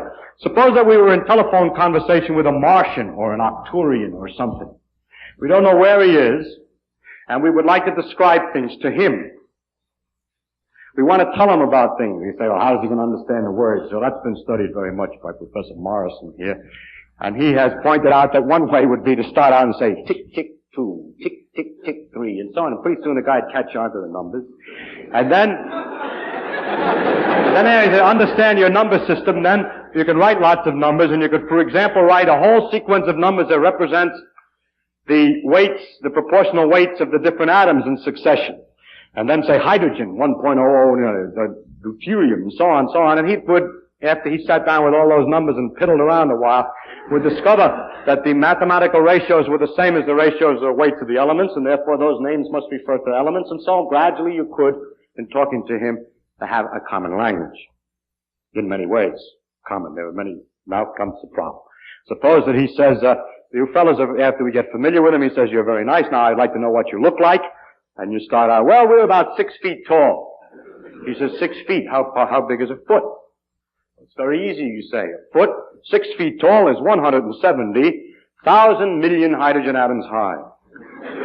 Well, it's not a joke. It's a possible way of describing 6 feet to someone that has no measure, assuming that we cannot send them any samples, nor can we both look at the same object. We have to tell them how big we are. We can do it. That's because the laws of physics are not unchanged under a scale change. So we can use that fact, to use the properties of the scale to determine, you can use that fact to determine the scale. Well, here we describe ourselves after telling us 6 feet tall and we're so-and-so bilateral on the outside and we look like this and there are these prongs sticking out and all this. And he said, that's very interesting. What do you look like on the inside? So we describe the heart and so on and we say, now put the heart in on the left side. Now the question is, how can we tell them which side is the left side? By what possible, you say, you take beet sugar, see? And you put it, in water, and it turns. Only trouble is he has no beets up there. Or we have no way of knowing whether the evolution, if it was even corresponding to the same proteins on Mars as here, whether the accidents of the revolution would have started with maybe the wrong-handed threads. So there's no way to tell. So after much thought, you see you can't do it. And so you conclude it's impossible. However, about 5 or 6 years ago, certain experiments indicated that they got reduced all kinds of puzzles. I won't go into detail. We got into tighter and tighter difficulties, more and more paradoxical situation, until somebody proposed, Li and Yang proposed, maybe the principle that right and left symmetry, that nature is the same for right and left, is not right. And that would help to explain a number of mysteries. And Li and Yang proposed some more direct experiments to demonstrate this, and I'll just mention the most direct of all the experiments, the easiest way to tell, experiment done. Well, there were several first experiments which were quite clear, but the one that's easiest to explain is this. That when we have a radioactive disintegration, in which an electron and a neutrino are emitted. For example, this is one that we talked about before. Electron and antineutrino. Or this is a neutron disintegrating into a proton, electron, and an antineutrino. Or the corresponding thing can happen to a neutron and a nucleus. Anyway, there are many radioactivities in which the charge of the nucleus increases by 1 and an electron comes out. The thing that's interesting is that if you measure the spin, electrons are spinning as they come out. If you measure the spin, you find out that they're spinning to the left. That is a definite significance, that the electron, when it comes out of the disintegration, is turning this way. And that helical description is a left-hand thread. It's as though, in the beta decay, the gun that was shooting out the electron were a rifled gun. And there's 2 ways to rifle a gun, because there's a direction, out. And then there's a question, do you turn it this way or that way as you go out? And the experiment is that the electrons come from a rifled gun, rifled, twisted to the left. And so, using this fact, we can call up the Martian and say, listen, take radioactive stuff. Now, I would have prepared a particular example, a neutron. And look at the electrons, which come from such a beta decay. And then you define left by this screw thread, and let's see, it'll take me some while to figure out how to do it in detail. Say the electron's going up, and the direction of motion of the way it's spinning is into the body on the left side, and that's where the heart goes. Something like that. I'd have to think a little bit more of it. But anyway, it is possible to tell right from left, and thus the law of this, that world was symmetrical for left and right, has collapsed. Every conservation law has, well, the next thing I would like to talk about is the relationship of conservation laws to symmetry laws. We last time talked about conservation principles, conservation of energy, of momentum, angular momentum, and so on. Now we're talking about symmetry laws. It's extremely interesting that there seems to be a deep connection between the conservation laws and the symmetry laws.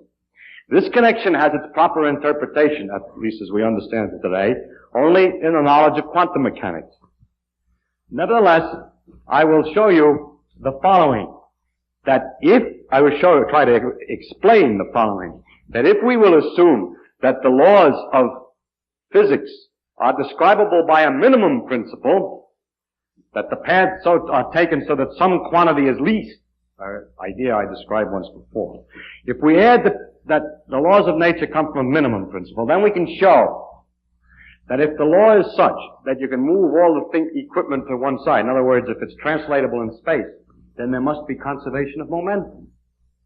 That there's a deep connection between the symmetry principles and the conservation laws, but that connection requires that the minimum principle be assumed.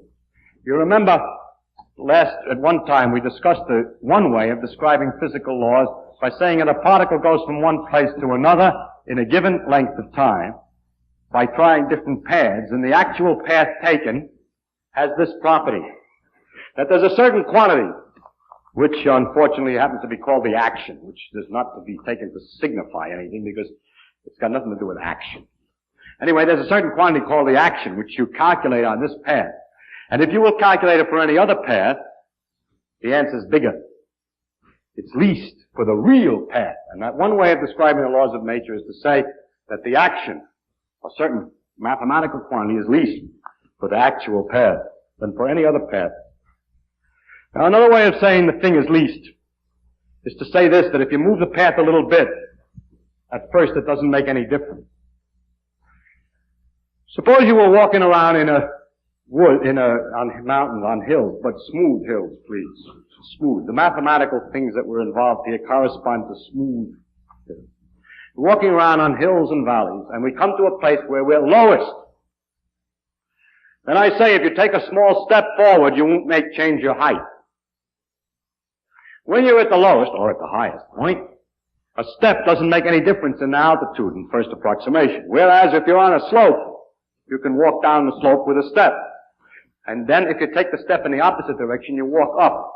And that's the key to the reason why, when you're at the lowest place, taking a step doesn't make much difference. Because if it did make any difference, if you took the step in the opposite direction, you'd go down. I mean, if it went up one way, it would go down the other way. But since this is the lowest point and you can't go down, in first approximation, the step doesn't make any difference. So we therefore know that if we move this path a little bit, in first approximation, it doesn't make any difference to the action. Now I want you to consider the following possible other path. First, we jump immediately over to another place here nearby. Then, we go along. This sticks out too far to make the diagram clear, so if you permit me to just change the shape of the path. Then we move on exactly the corresponding path to another point here, which is displaced the same amount, of course, because it's the corresponding path to the side. Now we have just discovered that the laws of nature are such that the action, the total amount of action going on this path is the same in first approximation to that path. That's from the minimum principle, when it's the real motion.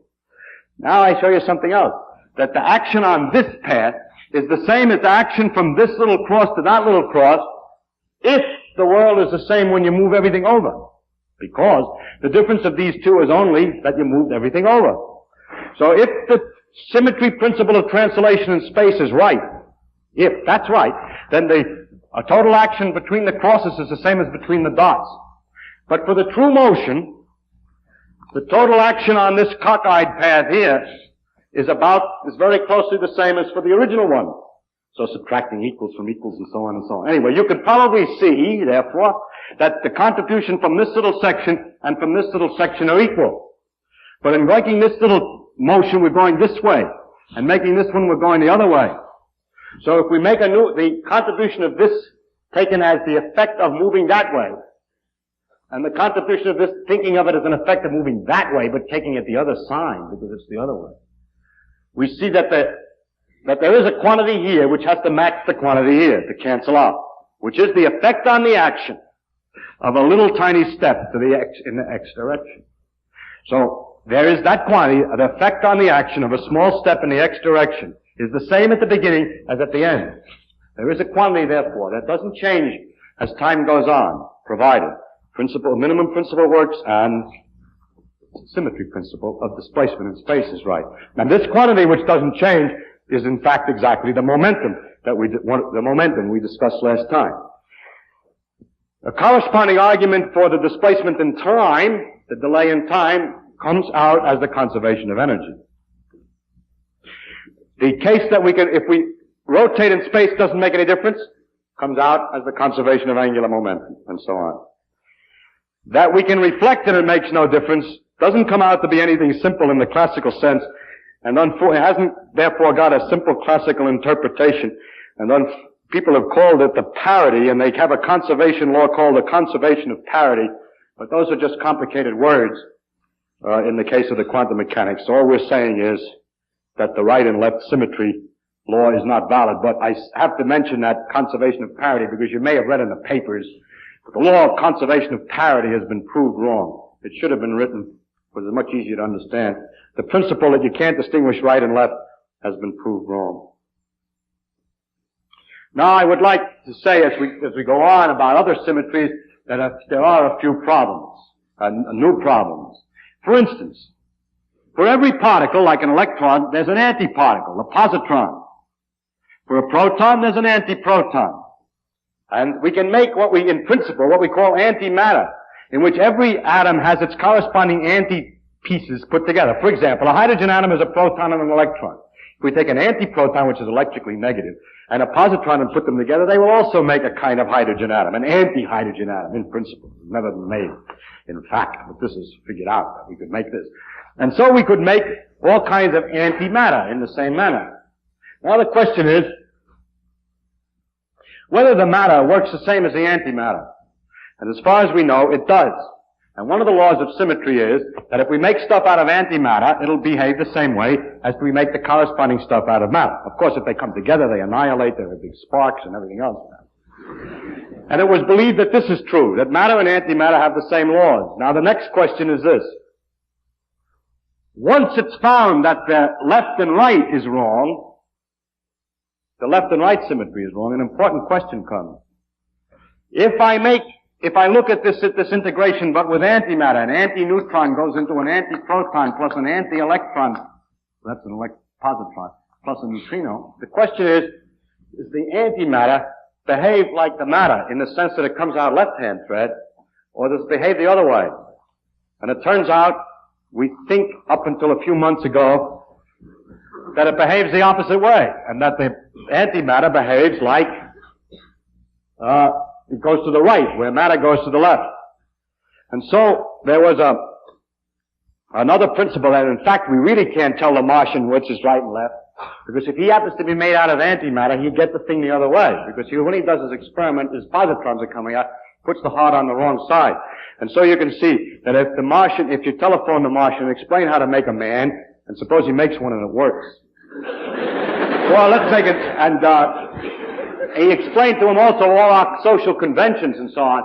Then when we go finally to meet this man, after he tells us how to build a sufficiently good spaceship, we go to meet this man and you walk up to him, and if you put out your right hand to shake hands, if he puts out his right hand, okay, but if he puts out his left hand, watch out, because the two of you...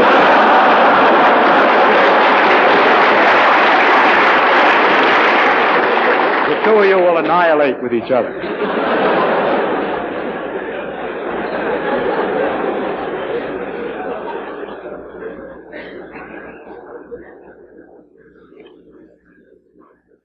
Now, these are all the symmetries that I have time to tell you about.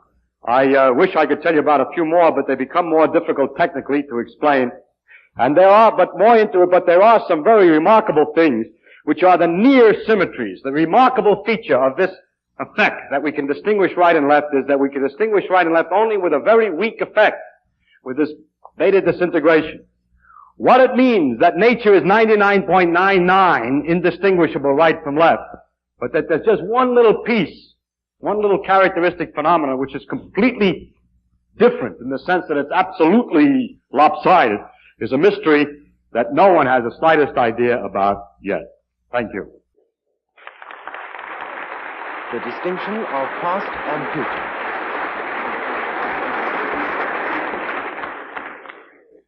Now, it's obvious to everybody that the phenomena of the world are evidently irreversible. By that I mean things happen that don't happen the other way. You drop a cup and it breaks, and you can sit there a long time waiting for the pieces to come together to come back into your hand.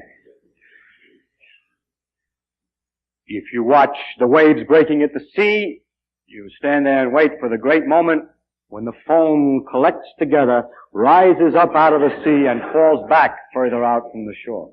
It would be very pretty. As a matter of fact, the demonstration of this in such lectures is usually made by having a section of moving picture in which you take a number of phenomena and running the thing backwards and then see all the laughter. The laughter just means this ain't going to happen in the real world.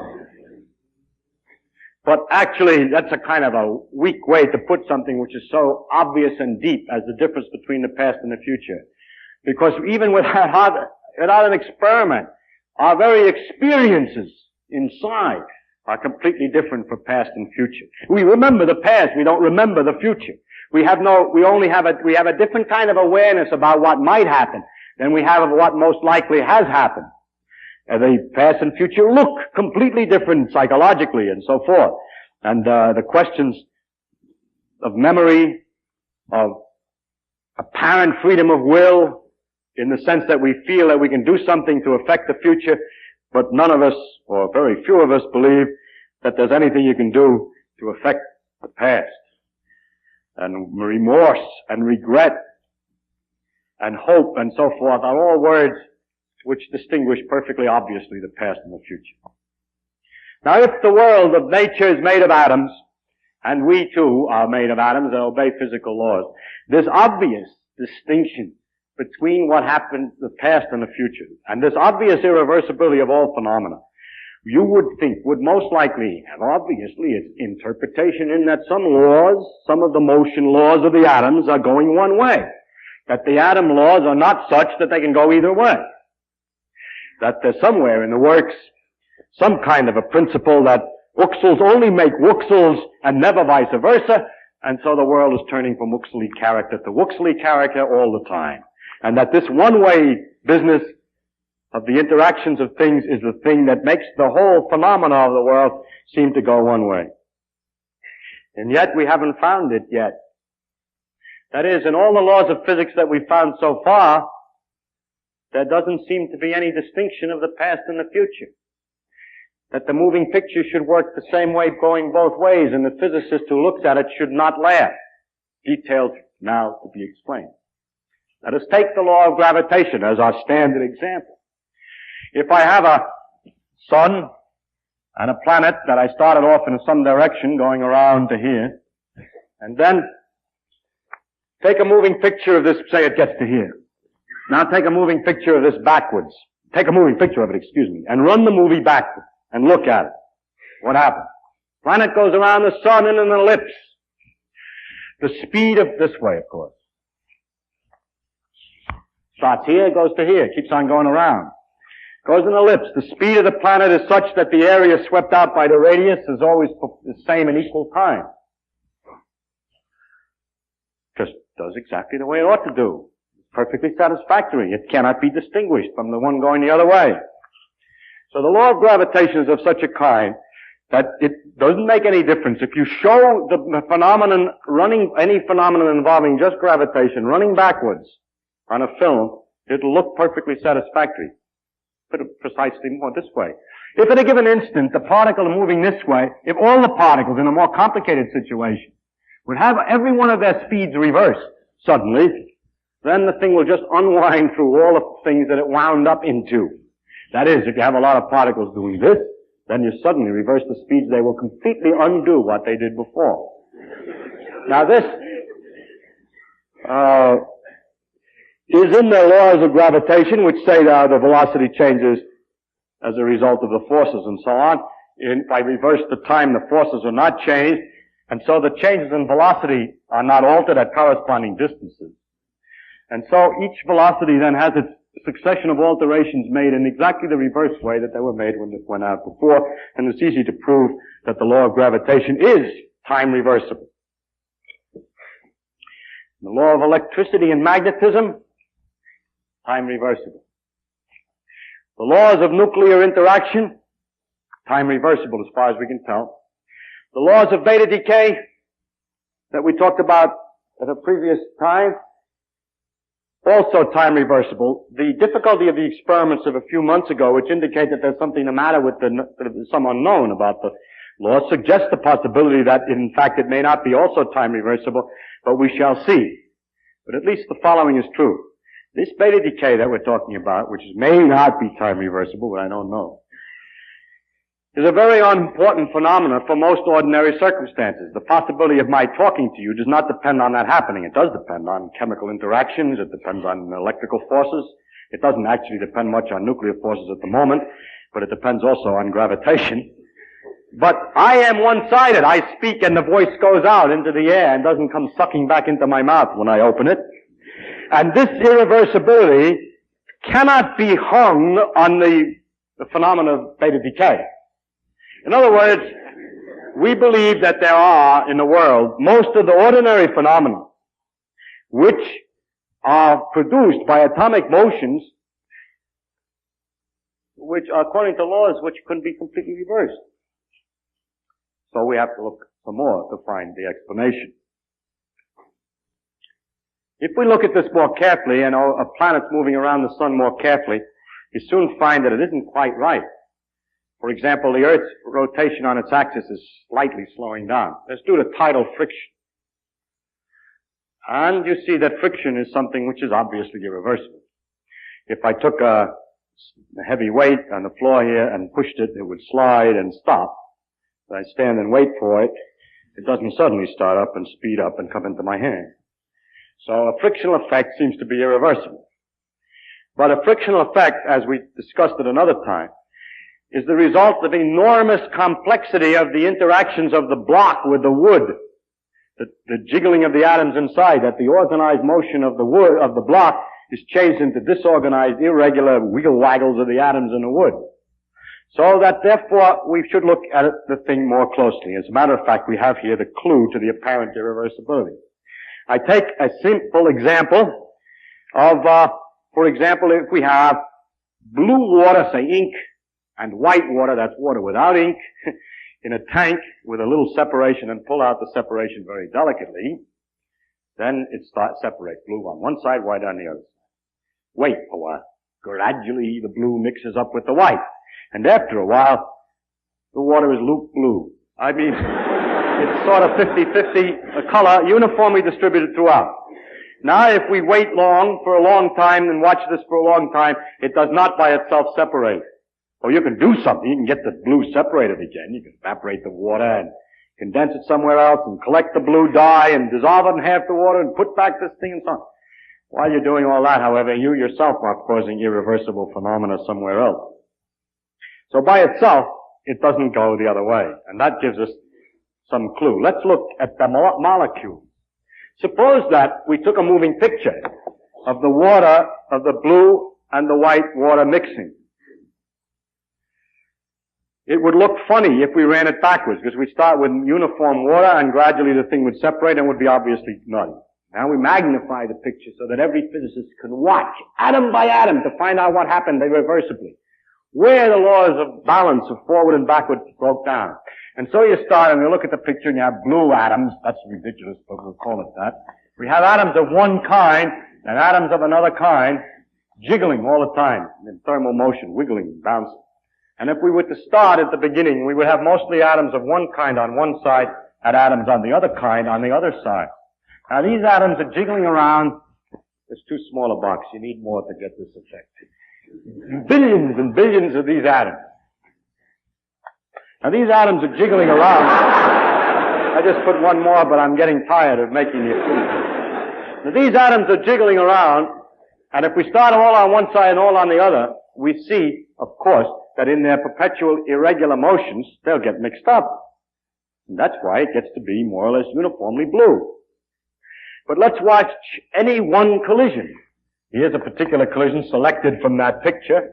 Here's this molecule moving this way and this one moving this way. And they come together, say, in the moving picture, and they bounce off this way. Now you run that section of the film backwards, and you find a pair of molecules moving this way, bouncing off that way. And the physicist looks with his keen eye and measures everything and says, that's all right, that's according to the laws of physics. If two molecules came this way, they would bounce that way. And if they came that way, they would bounce this way. It's reversible according, the laws of molecular collision are reversible. So if you watch too carefully, you can't understand it at all.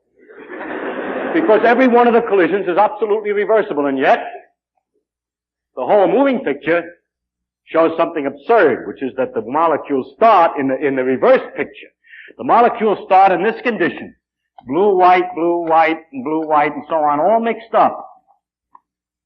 And as time goes on, through all the collisions, the blues separate from the whites. And they can't do that. But that's not natural, that the accidents of life will be such that the blues will separate themselves from the whites. Yet, if you watch this reverse movie very carefully, every collision is okay. Well, you see that all there is to it, that the irreversibility is caused by the general accidents of life. That if you start with a thing that's separated like this and just make irregular changes, it gets more uniform. But if you start with something that's uniform and make irregular changes, It doesn't get separated.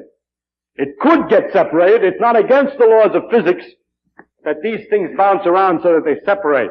It's just unlikely. It never happened in a million years. And that's the answer. The things are irreversible only in the sense that going one way is likely to go, but going the other way, although is possible and is according to the laws of physics, wouldn't happen in a million years. It's just ridiculous to expect that if you sit there long enough, the jiggling of the atoms will separate a uniform mixture of ink and water into ink on one side and water on the other. Now, if I had put a box around here so that this was all the molecules that there were, as time went on, they would get mixed up. But if you're patient, I think you could believe that in the perpetual irregular collisions of these molecules, after some time, not necessarily a million years, maybe only a year, you keep watching, accidentally they get back more or less like this. In the sense, at least, they get back far enough to say that if I drew a line through all the whites on one side and all the blues on the other, it's not impossible. However, the actual objects with which we work have not only 4 or 5 blues and whites, but they have 4 or 5 million atoms. And it's just not likely that 4 or 5 million are all going to get separated like this. And so the apparent irreversibility of nature does not come from the irreversibility of the fundamental physical laws. It comes from the characteristic that if we start with an ordered system and have the irregularities of nature bouncing, then the thing goes one way. Therefore, the next question is, how did it get ordered in the first place? That is to say, why is it possible to start with the ordered? You see, the difficulty is that we start with an ordered thing, we don't end with an ordered thing. One of the rules of the world is that the conditions at the beginning, that the thing goes from an ordered condition to a disorder. Incidentally, this word order and disorder is another one of those terms of physics which aren't exactly the same as it is in ordinary life. The order need not be interesting to you, human beings. It's just a question that there's a definite situation. They're all on one side and all on the other, or they're mixed up. And that's the order to disorder. Maybe you like it better mixed up, but that's not more ordered anyhow. Now,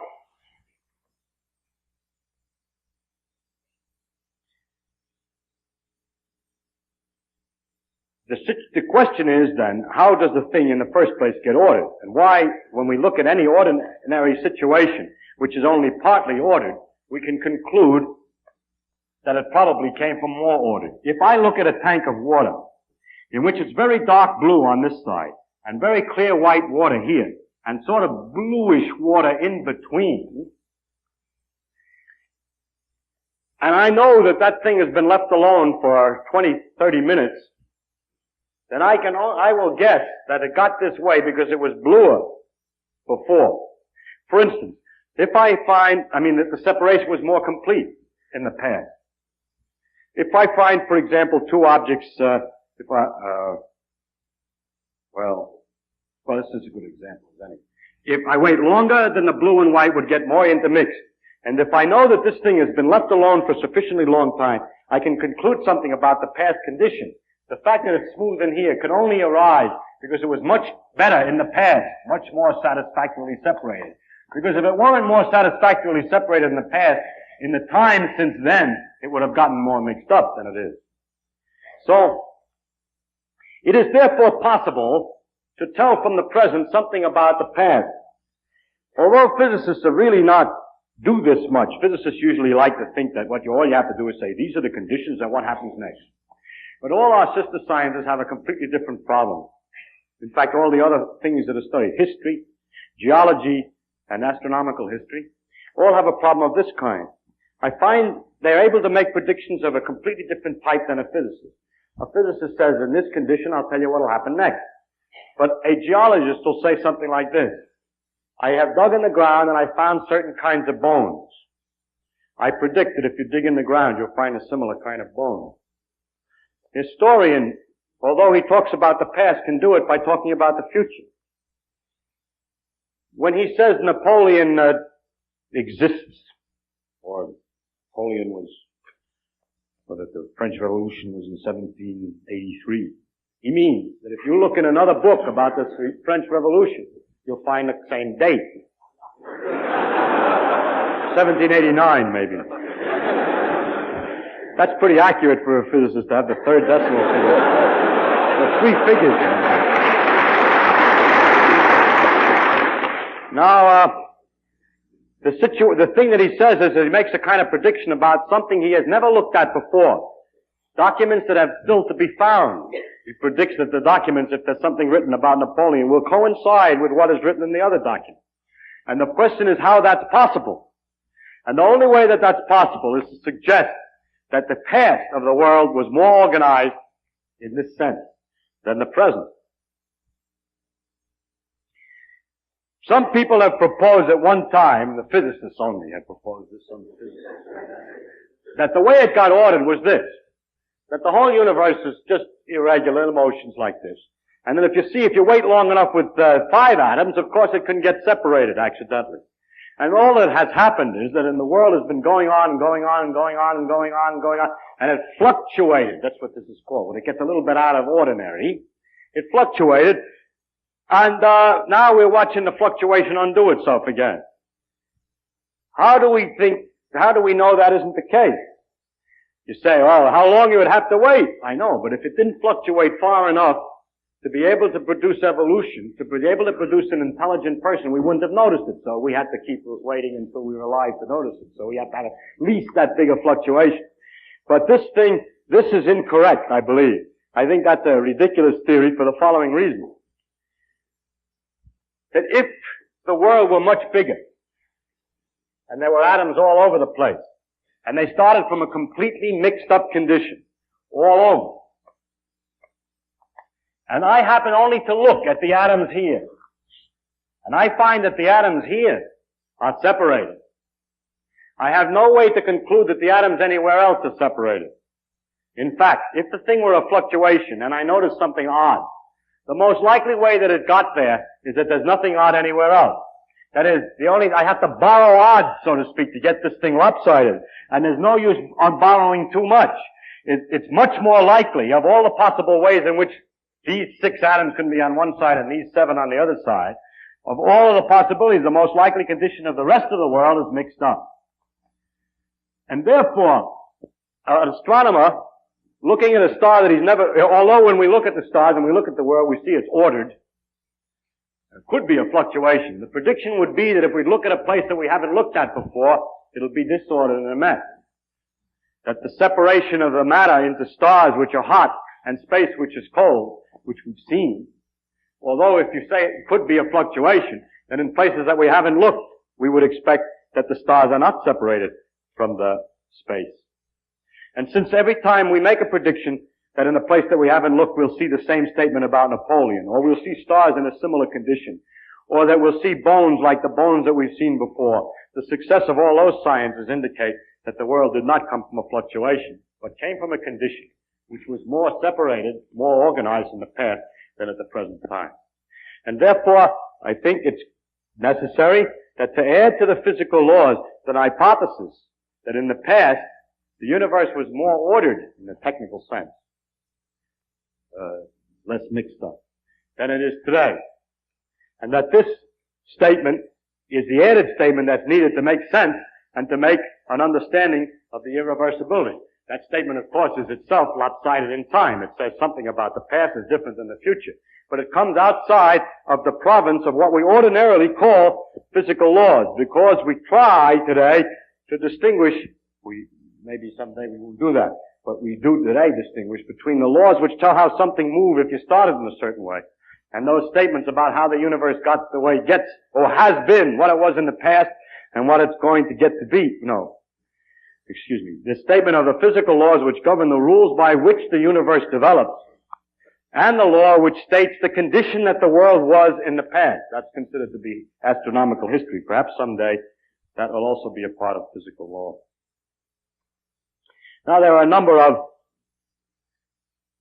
interesting features of irreversibility that I think I would like to illustrate.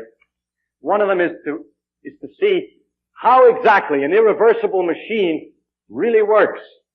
Suppose that we build something that we know ought to work only one way.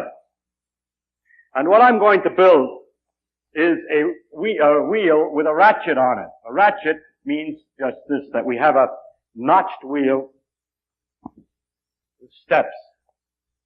So, I've gone the wrong way for what I'm used to thinking about it. No, I got it right. This way, there's another notch, and a sawtooth wheel like this with sharp up notches and relatively slow down notches all the way around. And then, this is a wheel on a shaft. And then on this thing, there's a little piece of pawl, a thing called a pawl, which is on a pivot here, and which is held down by a spring. It gets in the way of the wheel, but that's small technical difficulty. It's two-dimensional, and actually it's set a little bit below. Now, this wheel can only turn one way. If you try to turn it this way, then these straight-edge part of the teeth get jammed against the pawl, and it doesn't go. Whereas if you turn it the other way, it just goes right over the finger, snap, snap, snap, snap, snap, snap, snap, snap. This they use them in clocks, so when you wind watches, they have this kind of a thing inside, so that you only can wind it one way. And after you wind it, it holds a spring. And now we want to discuss, you see, it's completely irreversible in the sense that the wheel can only turn one way. Now this irreversible machine, this wheel that can only turn one way, has been imagined that you could use it for a very useful thing, a very interesting thing. Because of molecular irregularities, because of molecular motion, perpetual motion, there's a perpetual motion of molecules, and if you build a very delicate instrument, it'll always jiggle because it's being bombarded irregularly by the air molecules in the neighborhood. So what's very clever, we'll connect this with a shaft, which is hard to illustrate in 3 dimensions. It goes way out here. Connect this to it with a shaft, with a vein, with a wheel that has 4 veins. Actually, my angles and things have gotten a little bit mixed up. Look down on the shaft, this thing's got 4 veins like this. And those are bombarded, they're in a box of gas here. And they're bombarded all the time by the molecules irregularly, so the thing is pushed sometimes one way, sometimes the other way. But when it's pushed one way, this thing gets jammed, but when it's pushed the other way, it goes around.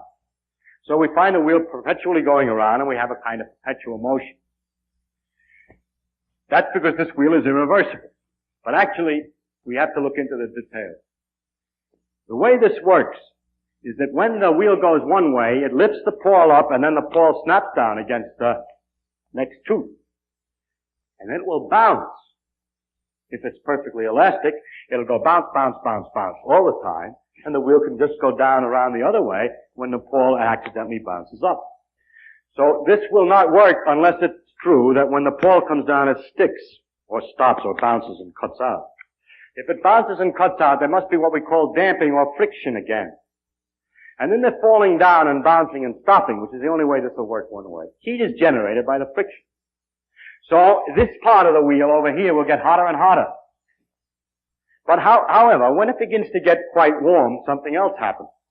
Just as there's Brownian motion or irregular motions in the gas here, so whatever this is made out of, the parts that this is made out of are getting hotter and are becoming more irregular. So a time comes when this is hot enough that the pawl is simply jiggling because of the molecular motions of the things on the inside.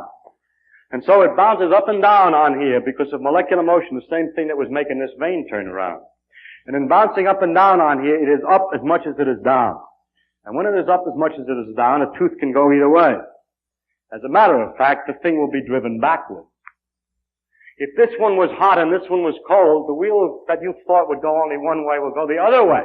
Because in the terrible bouncing up and down of this wheel, every time it comes down on an inclined plane.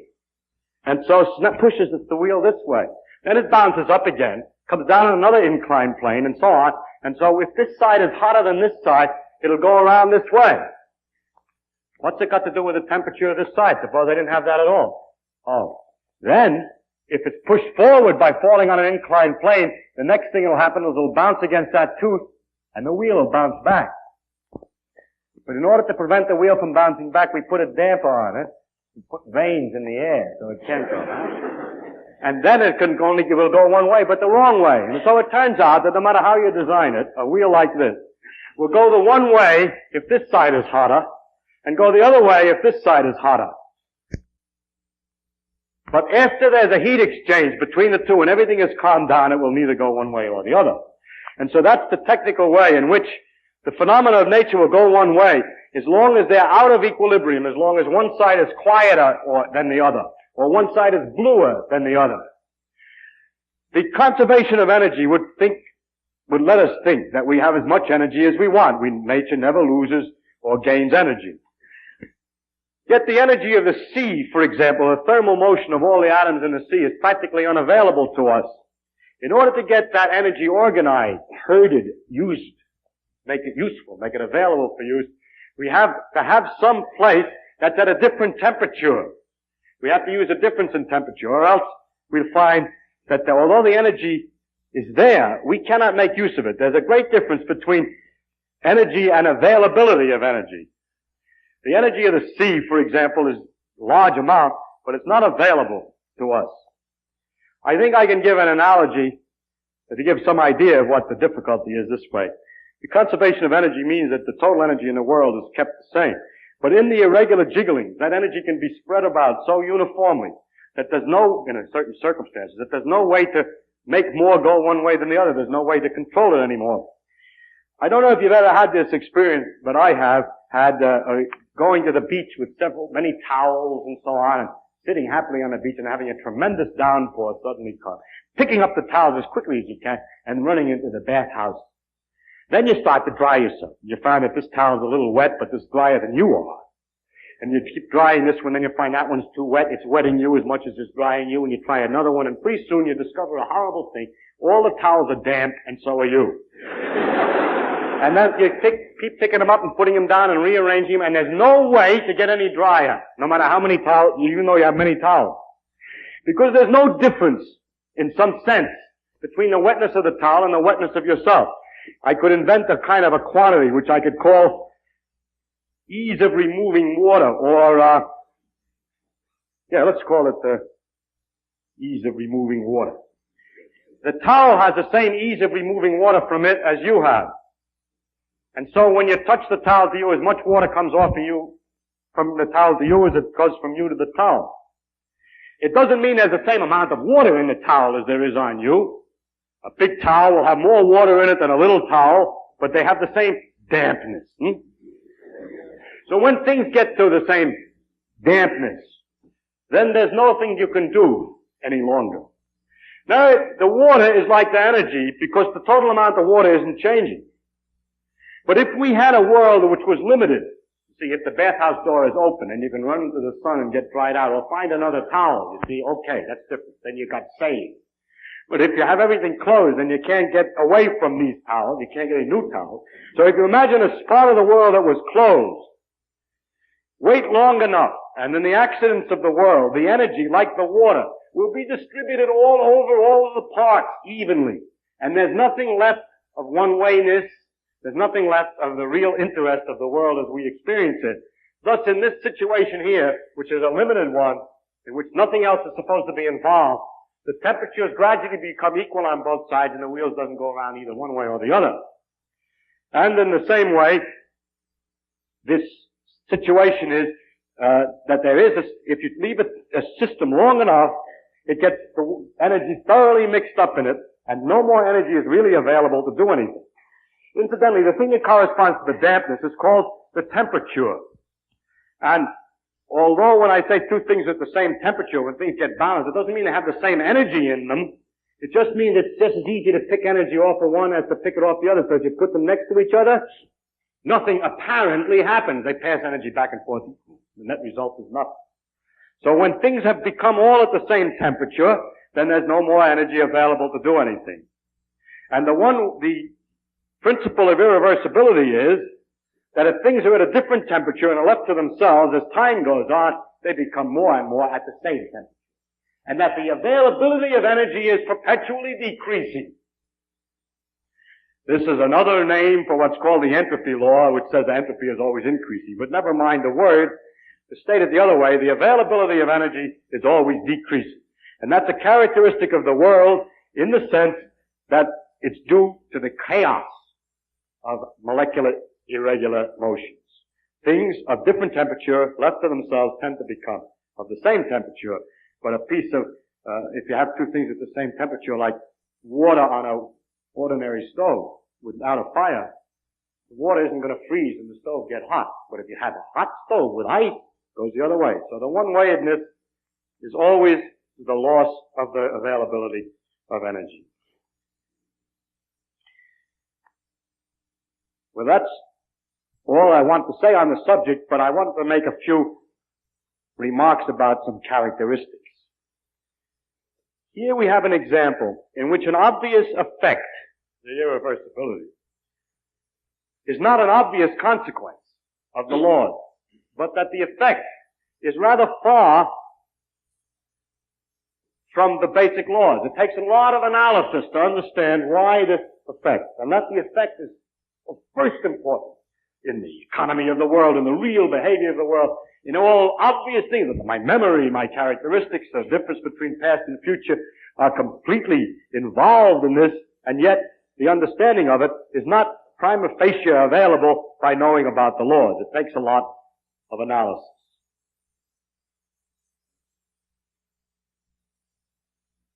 It is often this way, that the laws of physics are different, or the laws of physics do not have a direct relevance, obvious relevance to the experience, but that the laws are abstract from the experience to varying degrees.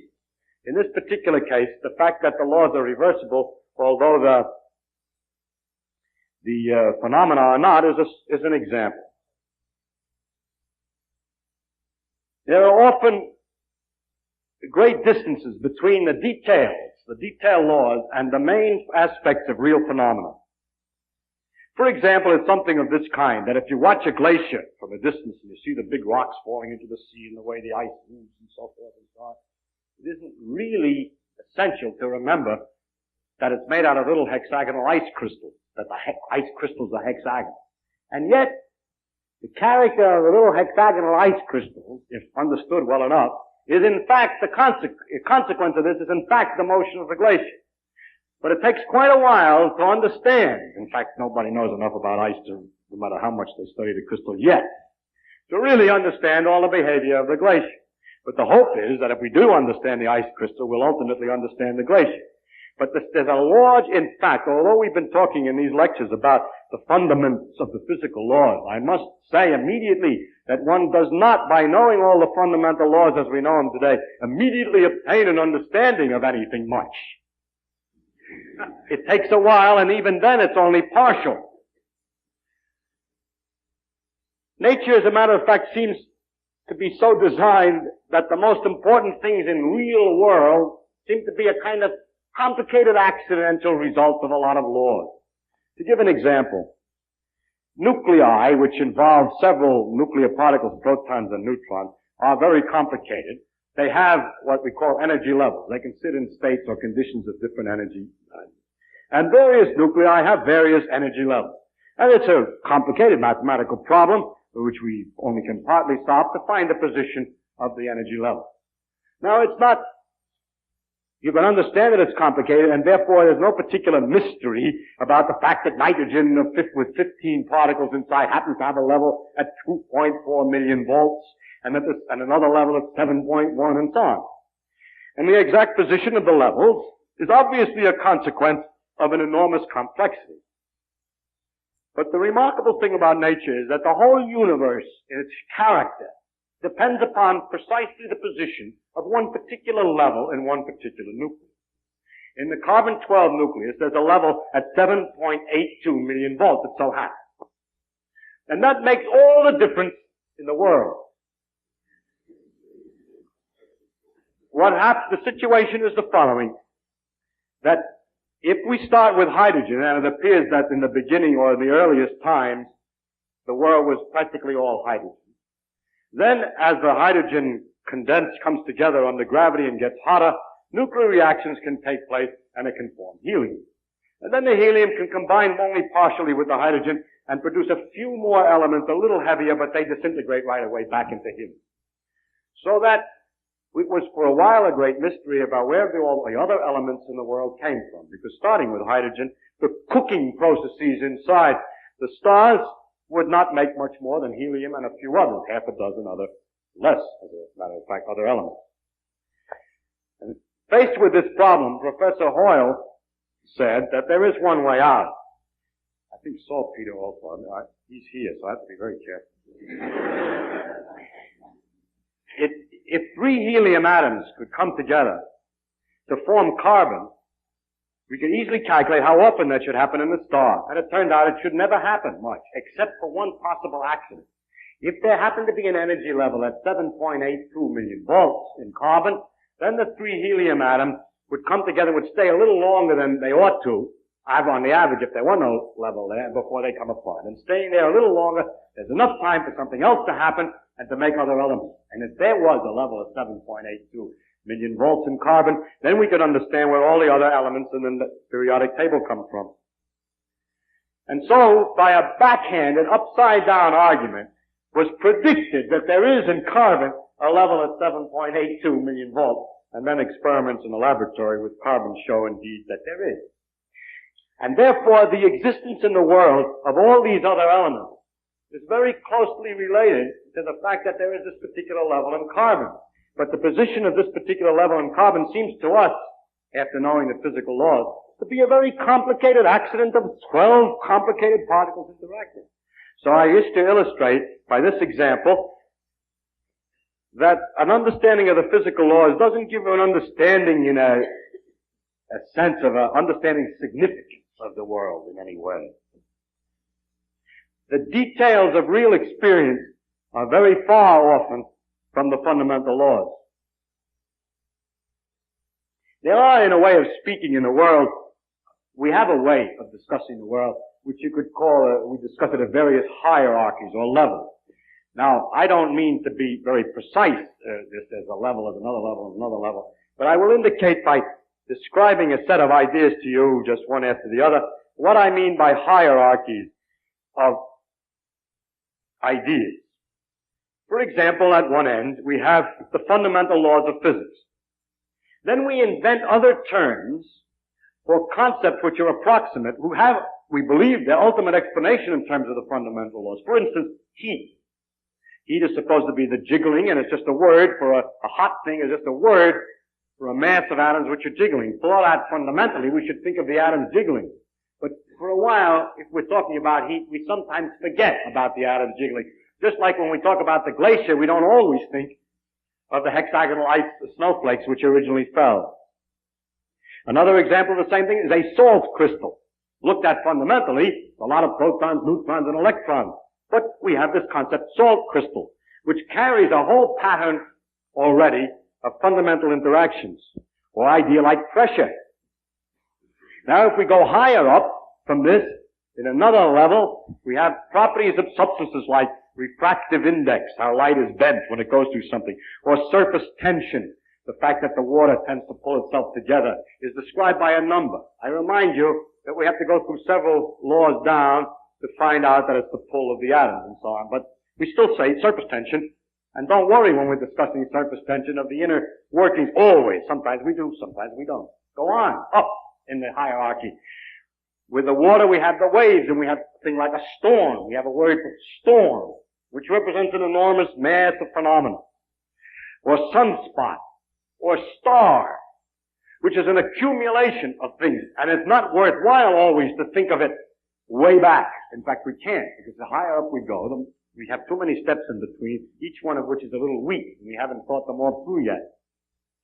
And we go up in this hierarchy of complexity, we get to things like frog, or nerve impulse, which you see is an enormously complicated thing in the physical world, involving an organization of matter in a very elaborate complexity.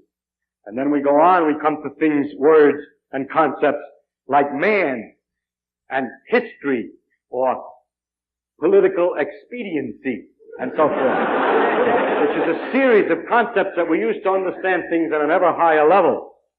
And going on, we come to things like evil, and beauty, and hope. Now, which end is nearer to the ultimate creator, or the ultimate? If I make a religious metaphor, which end is nearer to God? Beauty and hope, or the fundamental laws? I think that the right way, of course, is to say that the whole structural interconnections of the thing is the thing that we have to look at, and that the sequence of hierarchy, that all the sciences and all the efforts, not just the sciences, but all the efforts of intellectual crime, are to see the connections of the hierarchies is to connect beauty to history, is to connect history to man's psychology, the man's psychology to the working of the brain to the neural impulse to the chemistry, and so forth, up and down, both ways. And today we cannot, and there's no use making believe we can, draw carefully a line all the way from one end of this thing to the other. In fact, we've just begun to see that there is this relative hierarchy. And so I don't think either end is nearer to God's.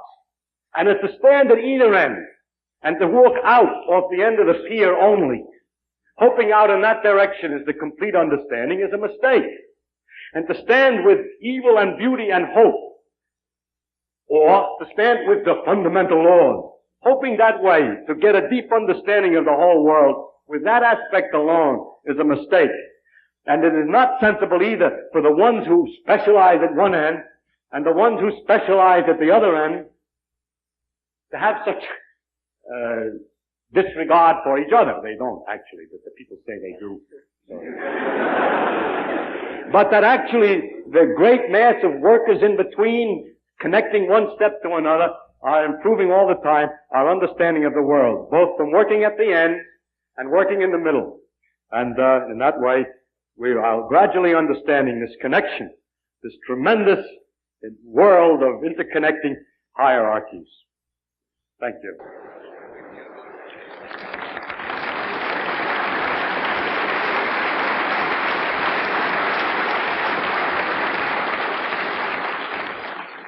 In the beginning of the history of experimental observation or any other kind of observation on scientific things, it's intuition, which is really based on just experience with everyday objects, that suggests reasonable explanations for things.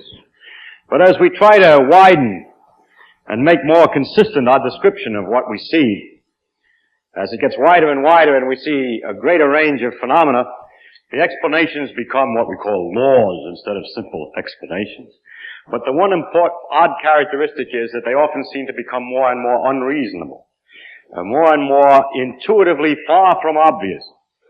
To take an example is the relativity theory, in which, for instance, the proposition is that if you think that two things occur at the same time, that's just a subjective opinion. Someone else could conclude that those two events, one was before the other. And that simultaneity is merely a subjective impression. Now, there's no reason why this should be otherwise, really.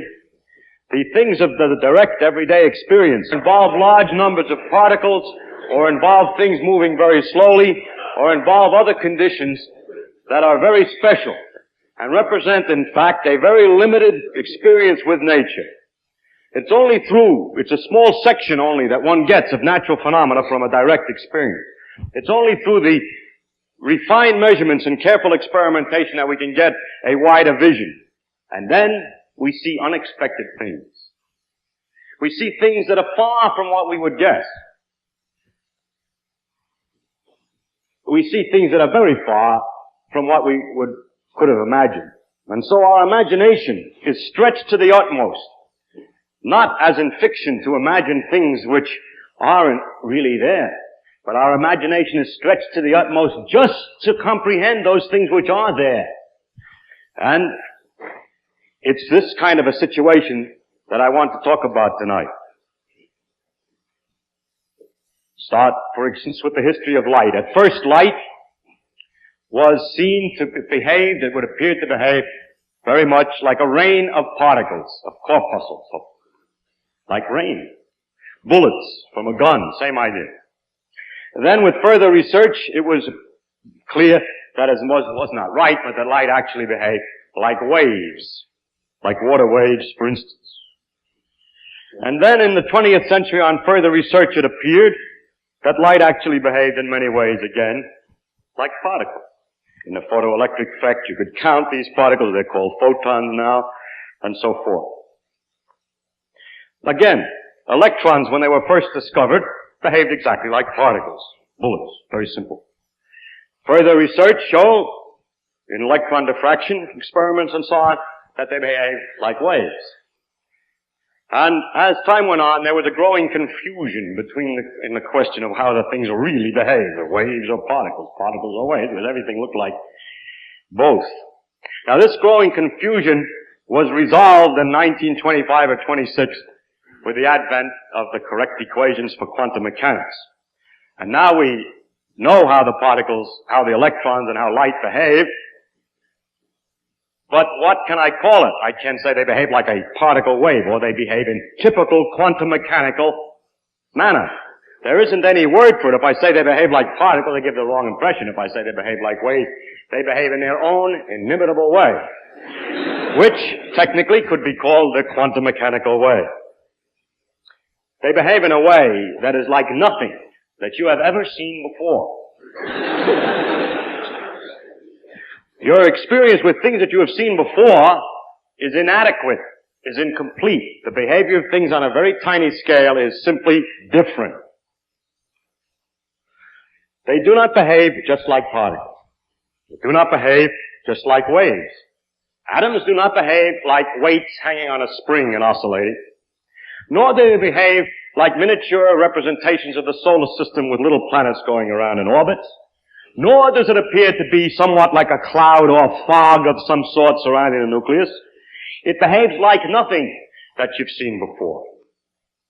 Well, there's one simplification. At least electrons behave exactly the same in this respect as photons. That is, they're both screwy, but in exactly the same way. How they behave, therefore, takes a great deal of imagination to appreciate, because we're going to describe something which is different than anything you know about. This, in that respect at least, makes this perhaps the most difficult lecture of the series, in the sense that it's abstract, in the sense that it is not close to experience. And I cannot avoid that. Were I to give a series of lectures on the character of physical law, and to leave out from this series the description of the actual behavior of particles on a small scale, I would certainly not be doing the job, because this thing is completely characteristic of all of the particles of nature and is a universal character. And it is, if you want to hear about the character of physical law, essential to talk about this particular aspect. So it will be difficult. But the difficulty really is psychological and exists in the perpetual torment that results from your saying to yourself, but how can it be like that? Which really is a reflection of an uncontrolled, but I say utterly vain, desire to see it in terms of some analogy with something familiar. I will not describe it in terms of an analogy with something familiar. I'll simply describe it. There was a time when the newspaper said that only 12 men understood the theory of relativity. I don't believe there ever was such a time. There might have been a time when only one man did, because he's the only guy who caught on before he wrote his paper. But after people read the paper, a lot of people kind of understood the theory of relativity in some way or other. But more than 12. On the other hand, I think I can safely say that nobody understands quantum mechanics. Now, if you appreciate this and don't take the lecture too seriously, that you really have to understand in terms of some model what I'm going to describe, and just relax and enjoy it, I'm going to tell you what nature behaves like, and if you will simply admit that maybe she does behave like this, you will find her a delightful, entrancing thing. So that's the way to look at the lectures, not to try to understand. Well, you have to understand the English, of course. But in any sense, in terms of something else, don't keep saying to yourself, if you can possibly avoid it, but how could it be like that? Because you'll get down a drain. You'll get down into a blind alley in which nobody has yet escaped. Nobody knows how it can be like that. So then just let me describe to you the behavior of electrons or a photon in their typical quantum mechanical way. Now, the way I'm going to do this is by a mixture of analogy and contrast. If I made a pure analogy, we would fail. So it must be by analogy and contrast to things that you're familiar with. And so I make it by analogy and contrast first to the behavior of particles, for which I will use bullets, and second to the behavior of waves, for which I will use, say, water waves or sound waves. So we begin. First to discuss in a particular, what I'm going to do is I'm going to invent a particular experiment and first tell how it would behave, what the situation would be in that experiment using particles, what you would expect to happen if waves were involved, and then what happens when there are actually electrons or photons in the system. And I will just take this one experiment which has been designed to contain all of the mystery of quantum mechanics, to put you up against the paradoxes and mysteries and peculiarities of nature 100%. Any other situation in quantum mechanics, it turns out, can always be explained afterwards by saying, you remember the case of the experiment with the two holes? It's the same thing. And so I'm going to tell you about the experiment with the two holes, which is the general mystery, does contain the general mystery. I am avoiding nothing. I am bearing nature in her most elegant and difficult form. So I start with bullets. Then all the experiments are going to be in the same general design, so I'll draw it this way. Suppose that we have some source of bullets, which is just represent the source, which we call the source, and is in fact, in the case of bullets, a machine gun. Then we have a plate in front here with a hole in it for the bullets to come out of, and this plate, in the case of bullets, is armor plate. Then a long distance from here, we have another plate, which I'm drawing only a short distance because I haven't got room on the blackboard for everything, but this distance is supposed to be much longer in proportion to the width. Please expand that. That's a small point. And it has two holes in it. That's the famous two-hole business. I am going to talk a lot about these holes, so I'll talk about this hole as number one hole, and the other hole as number two. And I'm only drawing it in two dimensions. You can, if you wish to imagine these as round holes in three dimensions, but just say this is a cross-section. And then again a long distance away, but we'll draw it relatively short distance because of the limitations of this blackboard. We have another screen here, which is just a backstop of some sort, on which we can put in various places what I will call a detector. And we'll mark that detector. Which in the case of the bullets is a box of sand into which the bullets will be caught and we can count them. That's the detector for bullets. I don't want to have to redraw the experiment each time, so I'll label everything in this way, and then we'll be able to catch on to situations for different cases. And also, I'm going to do experiments in which I count how many bullets come into this detector or box of sand when the box is here, or here, or here, or here. And to describe that, I'll measure the distance of the box from somewhere down here and call that X, and I talk about what happens when we change X. It means only you move the doggone thing up and down. All right. Now, first, I would like to make a few modifications from real bullets into idealizations. The first is that the machine gun is very shaky and wobbly, and that the bullets go in various directions, not just exactly straight on and bounce back. And they can ricochet off the edges of the holes in these armor plates. And finally, well, let's say, for instance, that the bullets have all the same speed or energy if you want, but that's not very important. But the most important idealization in which it differs from real bullets is I want these bullets to be absolutely indestructible. So that what we find in the box is not pieces of lead of some bullet that's broken half, but we get the whole bullet, please. So imagine indestructible bullets, or hard bullets and soft armor plate or something. And now the first thing that we will notice about bullets is that the things that arrive come in lumps. When the energy comes, it's all in one bulletful of bang. If you count the bullets, there's 1, 2, 3, 4 bullets. The things come in lumps. They're equal in size, we suppose, in this case. And when a thing comes into the box, it's either all in the box or it's not in the box. It comes in lumps. More. If I put up two boxes here, I never get two bullets in the boxes at the same time. Well, if the gun isn't going off too fast and I have enough time between things, you see, slow down the gun so they go off very slowly. Bing, bing, bing, bing. Then put the two things here and look very quickly in the two boxes. You'll never get two bullets at the same time in the two boxes because a bullet is a single, identifiable lump. I call that characteristic of the object that it comes in lumps. So the first thing about bullets is that they come in lumps.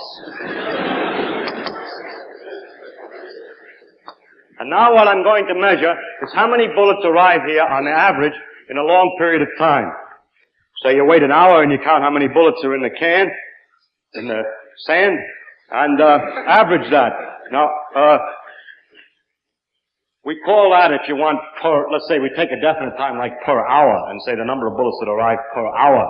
And sometimes you could call that what's called the probability of arrival, because it just gives the chance that a bullet going through this thing arrives in this particular box. At least it's proportional to the chance. One way to measure is to measure the average number of bullets that arrive over a period of time. Now the number of bullets that arrive in this box here will vary as I vary x. And I'm going to make a graph here in which I plot horizontally the number of bullets that I get if I hold this thing here for an hour. And I'll get a curve that will probably look more or less like this. Because when the box is behind one of these holes, it gets a lot of bullets. You go, ones that went through this hole, and otherwise it gets them that went through this hole. And if it's a little bit out of line, it doesn't get as many. They have to bounce a little off the edges of the hole. And so it disappears like this. And this is the number that we get in an hour when both holes are open. And I call that, by an abbreviation, N12, which merely means the number which arrive when hole number 1 and hole number 2 are both open. Looks like that, say. Now I must insist that the number that we're plotting here doesn't come in lumps. You can have any size it wants. For example, there can be 2.5 bullets in an hour. In spite of the fact that the bullets come in lumps, what I mean by 2.5 bullets in an hour is that if you run a long time, like 10 hours, you get 25 bullets. So it's on the average 2.5 bullets. The N can have any size. It doesn't have to be in lumps because it's an average. I'm sure you're all familiar with the joke about the fact that the average family in the United States seems to have 2.5 children. It doesn't mean that there's a half a child in any family whatever. The children come in lumps. But nevertheless, when you take the average number per family, it can be any number whatsoever. And so this number N, which is the number that arrive in this container per hour on the average, need not be an integer. It can be a tenth, which would mean under those circumstances that you have to wait on the average 10 hours more or less per bullet. So what we measure then is the probability of arrival, which is a technical measure, the probability of arrival, which is a technical term really for the average number that arrive in a given length of time. And now finally, if we go to analyze this curve N12, we can interpret it very nicely. We can interpret it as a sum of two curves, which I will draw here. You see, that's why I need the blackboard, where I got several cases, so I draw two curves here. One which would represent what I call N1, the number which would come if hole number 2 is closed by another piece of armor plate in front, and so they all come through number 1. And N2 would be the number that come through hole number 2 alone. So N1 is the number that comes through hole number 1 alone, and N2 is the number that comes through hole number 2 alone, those numbers being determined by closing the respective holes. And then we discover a very important law, which is that the number that arrive with both holes open is the number that arrive by coming through number 1 hole, plus the number that comes through number 2 hole. And this proposition, the fact that all you have to do is add these two together, I call nice, or no interference. That is, what you get from the two holes open is the same as you get by simply adding each hole separately. That's for bullets. Done. We're done with bullets. All right, I begin again. This time with water waves. Here is standing some kind of a big mass of stuff which is being shaken up and down. This is a long line of barges or jetties with a gap in the water in between. Perhaps it's better to do with ripples than it is to do it with big ocean waves that sound more sensible. Wiggle my finger up and down here, and I have a little piece of wood here, and ripples start out here, and then I've arranged in a tank to put boards in the way here, so that I have these two holes. And then I have this so-called detector, and what I do with the detector, what the detector detects is how much the water is jiggling. For instance, I put a cork in the water, and measure how it moves up and down. And what I'm going to measure, in fact, is the energy of the agitation of the cork, which is exactly proportional to the energy carried by the waves. Also, I forgot to say that this jiggling is made very regular and perfect, so that the waves are all of the same spacing from one another, and then I'll describe what we get under those circumstances. For that, I first remark, well, let's see, first we can measure the energy of the cork, but then another thing is important for light, or for water waves, water waves, is that the thing that we're measuring can have any size at all. We're measuring the intensity of the waves, or the energy in the cork, and if the waves are very quiet, if the fellow over here is only jiggling a little bit, then there'll be very little motion of the cork, and so on. No matter how much it is, it's proportional. So, it can have any size.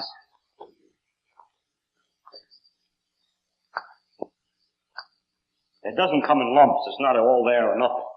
And what we're going to measure is the intensity of the waves, which could be precise if you want, is the energy generated by the waves at a point. And now what happens if we measure the intensity, which I'll draw on a third curve here, which I'll call I to remind you it's an intensity and not a number of particles of any kind, and I12, when both holes are open, is a curve that looks something like this. Rather an interesting, complicated looking curve, which ought to be symmetrical. Didn't do too badly, actually. Very complicated looking curve. That is, if we put the thing in different places, we get a very, very different intensity, which varies very rapidly in a peculiar manner. And you're probably all familiar with the reason for that. The reason is that the ripples, as they come out of here, have crests and troughs spreading from here. And they have crests and troughs spreading from here. Now, if we're at a place which, say, is exactly in between these two things, so that the two waves arrive at the same time, the crests will come on top of each other, and there'll be plenty of jiggling, which is the exact opposite of this curve.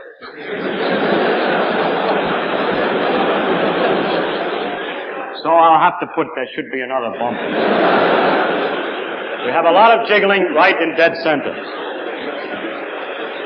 On the other hand, if I were to move to some point here, since I'm further from hole 2 than hole 1, it takes a little longer for the waves to come from 2 than from 1. And when 1 has a crest arriving, the crest hasn't quite reached there yet from 2. In fact, it's a trough from 2.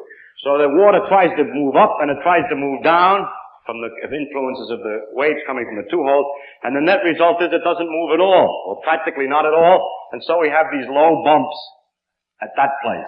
And then if you move still further over, you get enough delay that when a crest is here, this other crest is in fact one whole wave behind. So in fact it's a crest that is, two crests are coming on top of each other, but not the same crest, so to speak. The fourth crest from here and the fifth crest from there on top. So you get a big one again and a small one, a big one, small one, depending upon the way the crests and troughs interfere, as we say. The word interference, again, is used in science in a funny way because we'll have what we call constructive interference. When they both interfere here, it makes it stronger. Well, they call it interference anyway, but the very important thing is that I12 is not the same as I1 plus I2, and we say it shows interference. Yes, interference. That's a funny term, we use it. Constructive and destructive interference. I didn't mention what I1 and I2 look like, but we can find out by closing this, for instance, to find I1. The intensity that you get here, if the hole is closed, is simply the wave from one hole for which there's no interference, and that's this curve. N1 is the same as I1, and the same way otherwise I2, and this curve is quite different than the sum of these two. As a matter of fact, the mathematics of this curve is rather an interesting one. What is true is this, that the height of the water when both holes are open is equal to the height that you would get from number 1 open plus the height that you get from number 2 open. Thus, if it's a trough, the height from 2 is negative and cancels out the height from 1. So you can represent it by talking about the height of the water. But it turns out that the intensity in any case, for instance when both holes are open, is not the same as the height, but it's proportional to the square of the height. And it's because of this fact that we're dealing with the squares that we get these very interesting curves. All right. Now, we erase the machinery and start over. This time, we start with electrons. We have a filament here, tungsten plate, holes in the tungsten plate, and for a detector, any electrical system which is sufficiently sensitive to pick up the charge of an electron arriving with whatever energy the source has. Or if you would prefer, we could use photons, and this is a black paper with a hole in it, 2 holes in another sheet of black paper. Paper isn't very good because the fibers don't make a sharp hole, so use something better. And here, for a detector, a photomultiplier that can detect the individual photons arriving. Now, what happens with either case, and I'll discuss only the electron case, the other case is exactly the same, the case with photon, is this. First, that what we receive in this electrical detector, with a sufficiently powerful amplifier behind it, are clicks. Click, click, click, click, and so on, with the source here. Lumps. Absolutely lumps. When the click comes, it's a certain size, and the size is the same. If you turn the source weaker, the clicks come further apart, but it's the same size click. If you turn it up, they go click, click, click, and it jams the amplifier. So you have to turn it down enough that there aren't too many clicks for the machinery that you're using to detect. Next, if you will to put up another detector here and listen to both of them, you never get 2 clicks at the same time, at least if the source is weak enough so that, because of the precision with which you measure the same time. If you cut down the intensity of the source so they come few and far between, they never come a click in both detectors. So that means that the thing which is coming comes in lumps. It has a definite size and it only comes to one place at a time. Alright, so for electrons, or for photons, we'll just use electrons. It comes in lumps. And therefore, what we can do is the same thing as we did with the bullets. We measure how many come, we measure the probability of arrival. What we do is we hold the detector in a certain place. Actually, if we wanted to, although it's expensive, we could put detectors all over at the same time and make the whole curve simultaneously. But let's suppose we put it in a certain place and we measure at the end of an hour how many electrons came, and we average it. By the way, if I put detectors all along the back here, when one comes, it comes into one, but not from others. It just one goes off, and the other goes off, and this goes off, and that one goes off, so on. Just like the bullets. And we measure then the probability of arrival of the electrons. And what do we get? The number of electrons that arrive. The same kind of an N12 as before. This is what we get for N12.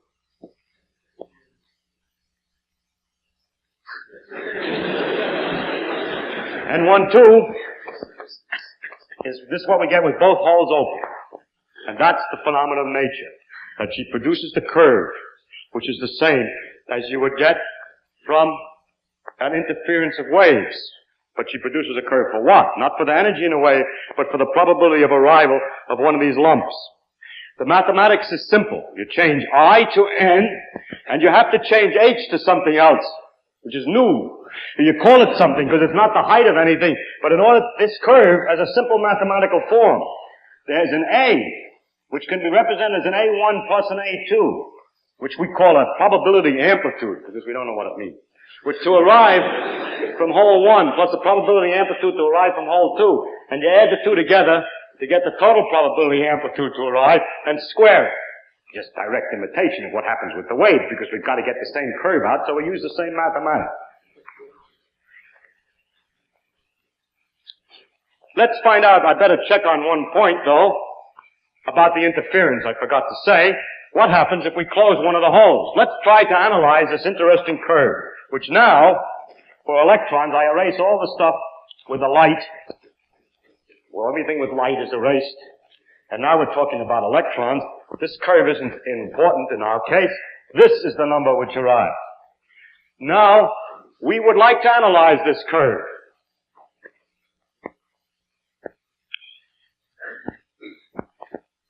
And we try this. We say maybe it comes, we can analyze this by thinking that the electron comes through this hole or through the other.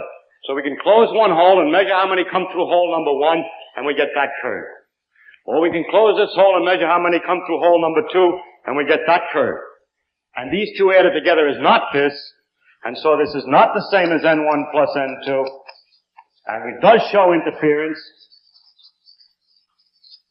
It shows interference, and in fact the mathematics is given by this funny formula that the probability of arrival is the square of an amplitude, which itself is the sum of two pieces. Now the question is, how can that come about? That when they go through hole 1, they would be distributed this way. When they go through hole 2, they would be distributed that way. How could it be that when both holes are open, you don't get the sum of the two? Instance. If I hold the detector at this point here, I get practically nothing. If I close one of the holes, I get plenty. If I close the other hole, I get something. If I leave both holes open, I get nothing. If I let them go through both holes, they don't come anymore. Or take the point in the center. You can show that that's higher than the sum, than it was in the other case, than the sum of these two. I get more here when both holes are open than I would get with either one of the two closed. Now you might think that if you were clever enough, you could argue that they have some way of going around through the holes back and forth, and they do something complicated, or it splits in half and goes through the two holes, and so forth, in order to explain this phenomenon. Nobody, however, has succeeded to get an explanation of this that's satisfactory, because the mathematics in the end is so very simple. The curve is so very simple. I will summarize then by saying that electrons arrive in lumps, like particles. But the probability of arrival of these lumps is determined like the intensity of waves would be. And it is in this sense that the electron behaves, as you might say, sometimes like a particle and sometimes like a wave. It behaves in these two different ways at the same time. And that's all there is to say. I give a mathematical description to figure out the probability of arrival of electrons under any circumstances and so on, and that would, in principle, be the end of the lecture, except that there are a number of subtleties involved in the fact that nature works this way. There's a number of peculiar things. And I would like to discuss those peculiarities because they may not be self-evident at this point. So to discuss the subtleties, we begin by discussing a proposition which we would have thought to use since these things are lumps. Since what comes is always one complete which I'll call an electron, one complete lump, one complete electron. It's obvious that it's reasonable that either an electron arrives or goes, let's say, that either an electron goes through hole number 1 or it goes through hole number 2. That seems like it goes through hole number 2. That seems very obvious that it can't do anything else if it's a lump. And I'm going to discuss this proposition, so I have to give it a name. I'll call it Proposition A. Now, we've already discussed a little bit what happens with Proposition A. If it were true that an electron either goes through hole number 1 or it goes through hole number 2, then the total number which arrive here would have to be analyzable as a sum of two contributions.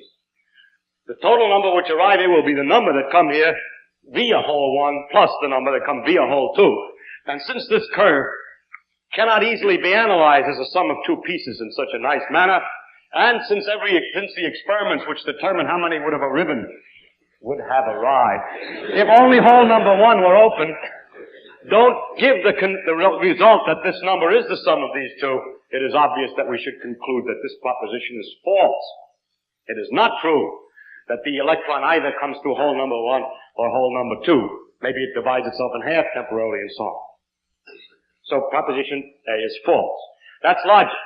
Unfortunately, or otherwise, we can test logic by experiment. And so we just have to to find out whether it's true or not that the electrons come through hole 1 and hole 2, or maybe they go around through both holes or they split up and so on. All we have to do is watch them. Watch them, we need light. So we put back here behind the holes a source of light. It's very intense light. Light is scattered by electrons, it is bounced off electrons. And in other words, you can see electrons if they go by if the light's strong enough. So we stand back here and we look. to see whether we see when the electron is counted here, a flash, or have seen the moment before the electron is counted here, a flash behind hole 1, or a flash behind hole 2, or maybe a sort of a half flash in each place at the same time. Because we're going to find out now how it goes by looking. Well, you turn on the light and look. And lo, you discover that you see flashes behind either one hole or the other hole every time you get a count here. Every time there's a count here, you see a flash behind number 1 or behind number 2. What you see is that the electron comes 100% complete through hole 1 or through hole 2. When you look. Kind of a paradox. Well, let's squeeze nature into some kind of a difficulty here. I show you what we're going to do, see? We're going to keep the light on, we're going to watch. And we're going to count how many electrons come through. And we're going to make 2 columns. I'll watch the holes very carefully while you please count how many are arriving in the detector. All right, you say, one arrived. I said, I saw that when it went through hole number 1. So we put here 2 columns, which is column 1 for number 1 hole and number 2 hole. And every time you get one, you tell me you got one. I have seen it, of course. And I say either number 1 or 2. The first one was 1. What's the next one? Number 2. All right. Number 2. Number 2. Number 1. So on. So as we watch the electrons, as I watch the electrons, for every one that you count, I can separate them experimentally into 2 columns. Them are what have arrived via hole 1, and those, I know the English is right, I'm just trying to, that arrived via hole 2. So the total number that arrived, well, first, what does this column look like when you add it all together for different positions here, which is just the number that is supposed to have come through 1. I watch behind 1, and what do I see? I see this curve. That number column is distributed this way. Just like we thought when we closed hole 2. It works the same way whether we're looking or not. If we close hole 2, we get the same distribution in those that arrive as if we are watching. And likewise, the number in this column that is supposed to arrive via hole number 2 is also this simple curve. Now look, the total number which arrived has to be the total number. I'm just counting little marks. It has to be the sum of this number plus that number. The total number which arrived absolutely has to be the sum of these 2. It has to be distributed this way. But I said it was distributed this way. It's distributed this way. It really is, because it has to be. It is. It's distributed this way. If then we mark with a prime the results when a light is lit, prime means with a light lit, then we find N1 prime is practically the same as N1 without the light, and N2 prime is almost the same as N2. But the number that we see when the light is on is equal to the number that we see through 1 plus the number that we see through 2. This is the result that we get when the light is on. In other words, we get a different answer whether I turned on the light or not. If I have the light turned on, this is the distribution which you measure over here. If I turn off the light, this is the distribution which you measure over here. Turn on the light, this is the answer. Turn off the light, that's the answer. See, nature's squeezed out. Now, we could say then that the light affects the result. If the light is on, you get a different answer than if the light is off. If you want to, you can say the light affects. It does affect. In fact, we found this by this experiment. We get a difference with the light on and off. Light affects the behavior of electrons.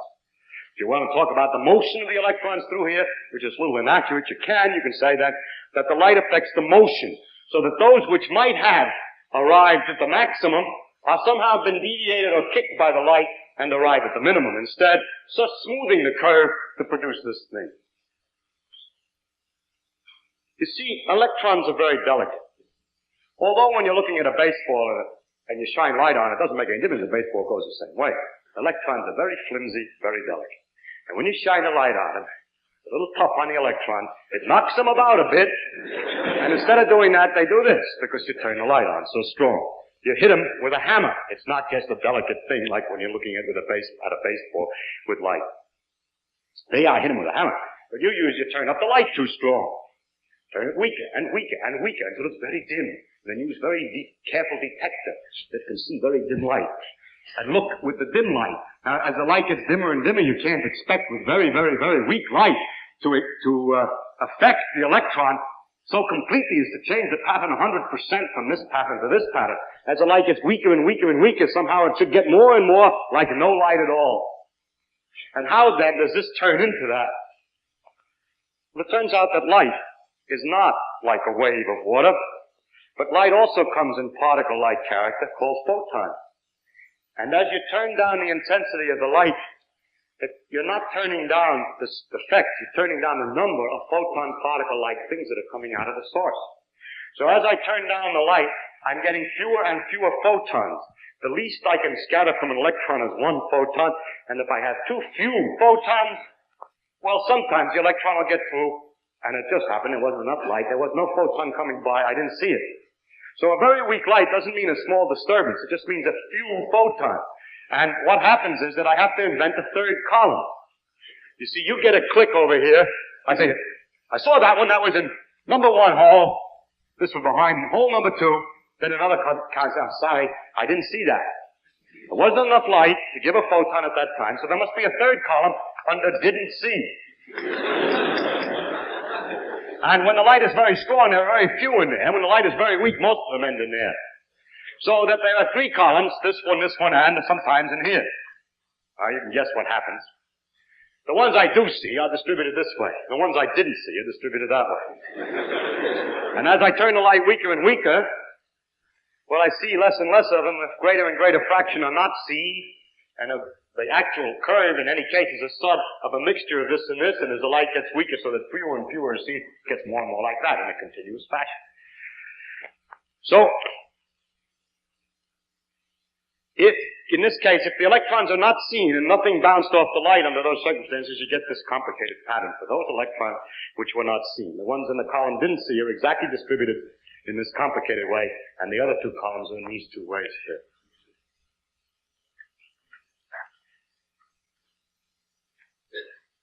Now, you say, I got another way to measure which hole it goes through. And I'm sorry I haven't got enough time to discuss a large number of different inventions that you might have to find out which hole the electron went through and what happens in each case. It always turns out, however, that it's impossible to arrange the light in any way so that you can tell through which hole the thing is going without disturbing the pattern of arrival of the electrons from this form to this form, without destroying the interference. And not only light, but anything else. You use neutrinos, you use anything. There's a principle that's impossible to do it. You can, if you want, invent a way to tell which hole the electron's going through. Then it turns out it's going through one or the other. But if you try to make that instrument so that at the same time it doesn't disturb the motion of the electron, then what happens is you get back, you can't tell anymore which one it goes through, and you get this. If you can tell, you get this. Heisenberg noticed, when he discovered the laws of quantum mechanics, that the new laws of nature that he discovered could only be consistent if there was some basic limitation to our experimental abilities that had not been previously recognized. In other words, you can't experimentally be as delicate as you wish. And he proposed his uncertainty principle, which stated in terms of our experiment is the following. He stated it another way, but they're exactly equivalent. You can get from one to the other, but unfortunately I haven't time to explain that. But in our experiment, his uncertainty principle would be stated in this manner. It is impossible to design any apparatus whatsoever to determine which hole the electron passes, and we want to succeed in determining which hole the electron passes, which can determine through which hole the electron passes. That will not at the same time disturb the electron enough to destroy the interference pattern. And no one has found a way around this, and I'm sure you're all itching with inventions as to methods of detecting which hole the electron went through. But if each one of them is analyzed carefully, you'll find out there's something the matter with it, and that if, without disturbing the electron, you'd think you could do it. But it turns out there's always something the matter, and you can account for the difference in the pattern due to the disturbance of the instruments used to determine through which hole the electron comes. Now, this, therefore, is a basic characteristic of nature and tells us something about everything. If a new particle is found tomorrow, the kaon, actually it's already been found, something, give it a name, let's say a kaon, and I use kaons to interact with electrons to determine which hole the electron is going to, I already know ahead of time, I hope, enough about the behavior of the kaon to say that it cannot be of such a type that I could tell through which hole the electron would go without at the same time producing a disturbance on the electron that changed the pattern from here to here. So that the uncertainty principle is used as a general principle to guess ahead at many of the characteristics of unknown objects. They are limited in their character. Well then, let's go back. What about this proposition A? Does it go either through one hole or the other? Or not? Well, physicists have a convention, a way of avoiding the pitfalls which exist, and they make their game, their rules of thinking as follows. That if you have an apparatus which is capable of telling which hole the electron goes through, and you can have such apparati, then one can say that it either goes through one hole or the other. And it does. When you look, it always is going through one hole or the other. When you look. But when you do not try to determine, or you have no disturbance, no apparatus there to determine through which hole the thing goes, under those circumstances, you cannot say that it either goes through one hole or the other. You can always say it, provided you stop thinking immediately and don't make any deduction from it. We prefer not to say it, rather than to stop thinking at the moment. In other words, when we don't look, we can't say through which hole it's going, but if you try to look to see, you find it always goes through one hole or the other. Still, to conclude that it goes either through one hole or the other when you're not looking is to produce an error in prediction. And that is the logical tightrope on which we have to walk if we wish to interpret nature. This proposition that I'm talking about is more general. It's not just for two holes. Its general proposition reads something like this, that the probability of any event in an ideal experiment, that's just means that when everything is specified as well as it can be, the probability of an event is the square of something, which I call A here, is called the probability amplitude. And when an event can occur in several alternative ways, the probability amplitude, this A number, is the sum of the A's for each of the various alternatives. And finally, if an experiment is performed which is capable of determining which alternative is taken, the probability of the event is the sum of the probabilities for each alternative. That is, you lose the interference. Now, the question is, how does it really work? What machinery is actually producing this thing? Well, nobody knows any machinery. Nobody can give you a deeper explanation of this phenomenon than I have given. That is a description of it. They can give you a wider explanation in the sense that they can do more examples to show how it's impossible to tell which hole it goes through and at the same time not destroy the interference pattern. They can give a wider class of experiments than just the two-slit interference experiment and so on, but they're all just repeating the same thing to drive it in. It's not any deeper, it's only wider. The mathematics can be made more precise. You could mention that they're complex numbers instead of real numbers and a couple of other minor points which have nothing to do with the main idea. And the deep mystery is what I described. And no one can go any deeper today, but only wider. Hello.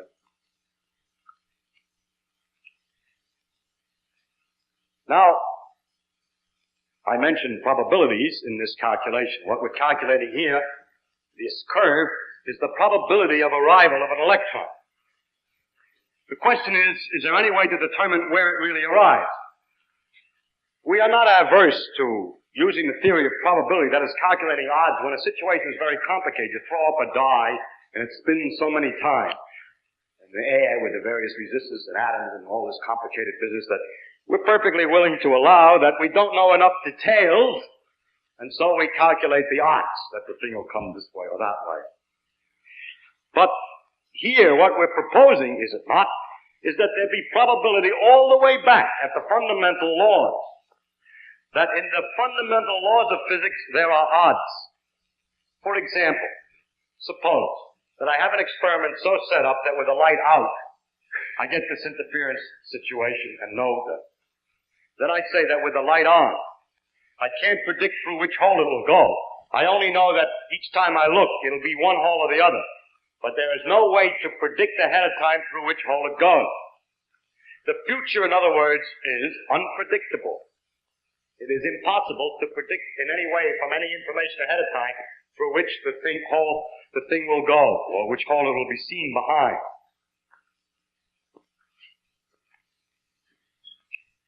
That means that physics is kind of given up if the original purpose was, and everybody thought it was, to know enough that in given a situation, you can predict what's going to happen next. Given the circumstances, you can predict what happened. Here are the circumstances. Source, strong light source, tell me which hole, behind which hole will I see the electron? You say, well, the reason you can't tell through which hole you're going to see the electron is it's determined by some very complicated things back here. If I knew enough about that electron, it has internal wheels, internal gears, and so forth, that this is what determines through which hole it goes. So it's 50-50 probability because like a die, it's set sort of at random. And that if I were to have studied it carefully enough, your physics is incomplete. If you get a complete enough physics, then you'll be able to predict through which hole it goes. That's the hidden variable theory, so-called. Well, that's not possible. It is not due to a lack of detailed knowledge that we cannot make the prediction, because I said that if I didn't turn on the light, I should get this interference pattern. If I have a circumstance in which I get that interference pattern, then it is impossible to analyze it in terms of saying it goes through here or here. Because that curve is so simple, mathematically a different thing than the contribution of this and this as probability. So if it were possible for you to have determined through which hole it was going to go if I had the light on, the fact that I have the light on hasn't got anything to do with it. Whatever gears there are back here that you observe, which permitted you to tell me whether it was going to go through one or two, you could have observed if I had the light off. And therefore you could have told me with the light off which hole, each time an electron goes, which hole it's going to go through. But if you can do this, then that curve would have to be represented as the sum of those that go through there and those that go through there, and it ain't. And therefore, it's impossible to have an information ahead of time as to which hole it's going to go through when the light is out, or when the light is on, or out, in a circumstance where the experiment is set up that can produce this interference. So it is not a lack of unknown gears, a lack of internal complications that makes nature have probability in it. It seems to be in some sense intrinsic.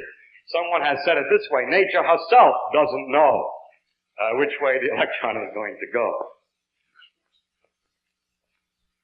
A philosopher once said, pompously, "It is necessary for the very existence of science that the same conditions always produce the same result." Well, they don't. You can set up the electrons in any way. You set up the circumstance here in the same conditions every time, and you cannot predict behind which hole you'll see the electron. They don't, and yet the science goes on in spite of it, although the same conditions don't produce the same results. That makes us unhappy that we can't predict exactly what will happen. Incidentally, you can make a circumstance which is very dangerous and serious, and man must know, and still can't predict. For instance, we could cook up, I know we'd rather not, but we could cook up a scheme by which we arrange photocells so that if it sees the electron, one electron is going to go through. If we see it behind hole number 1, we set off the atomic bomb and start World War III. If we go see it behind hole 2, we have just to make peace feelers and delay the war a little longer. Then, the thing is that the future of man would then be dependent upon something which no amount of science can predict. Our world is the future is unpredictable.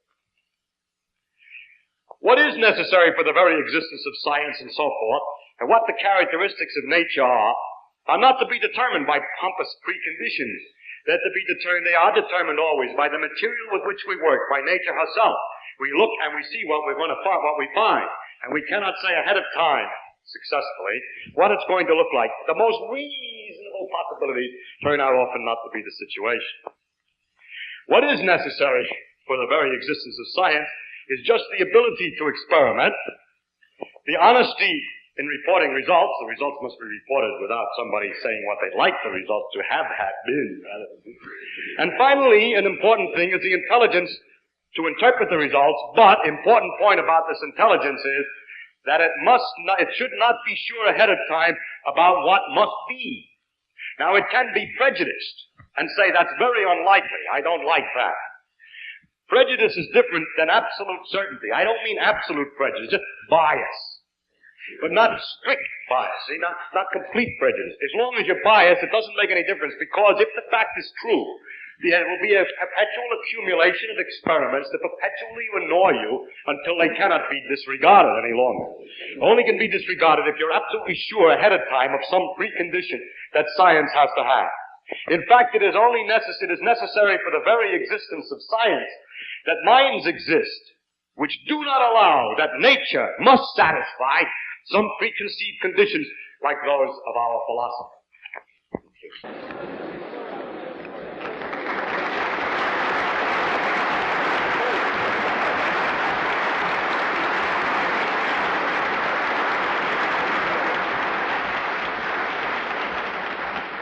What I want to talk to you about tonight is, strictly speaking, not on the character of physical laws, because one might imagine, at least, that one's talking about nature when one's talking about the character of physical laws.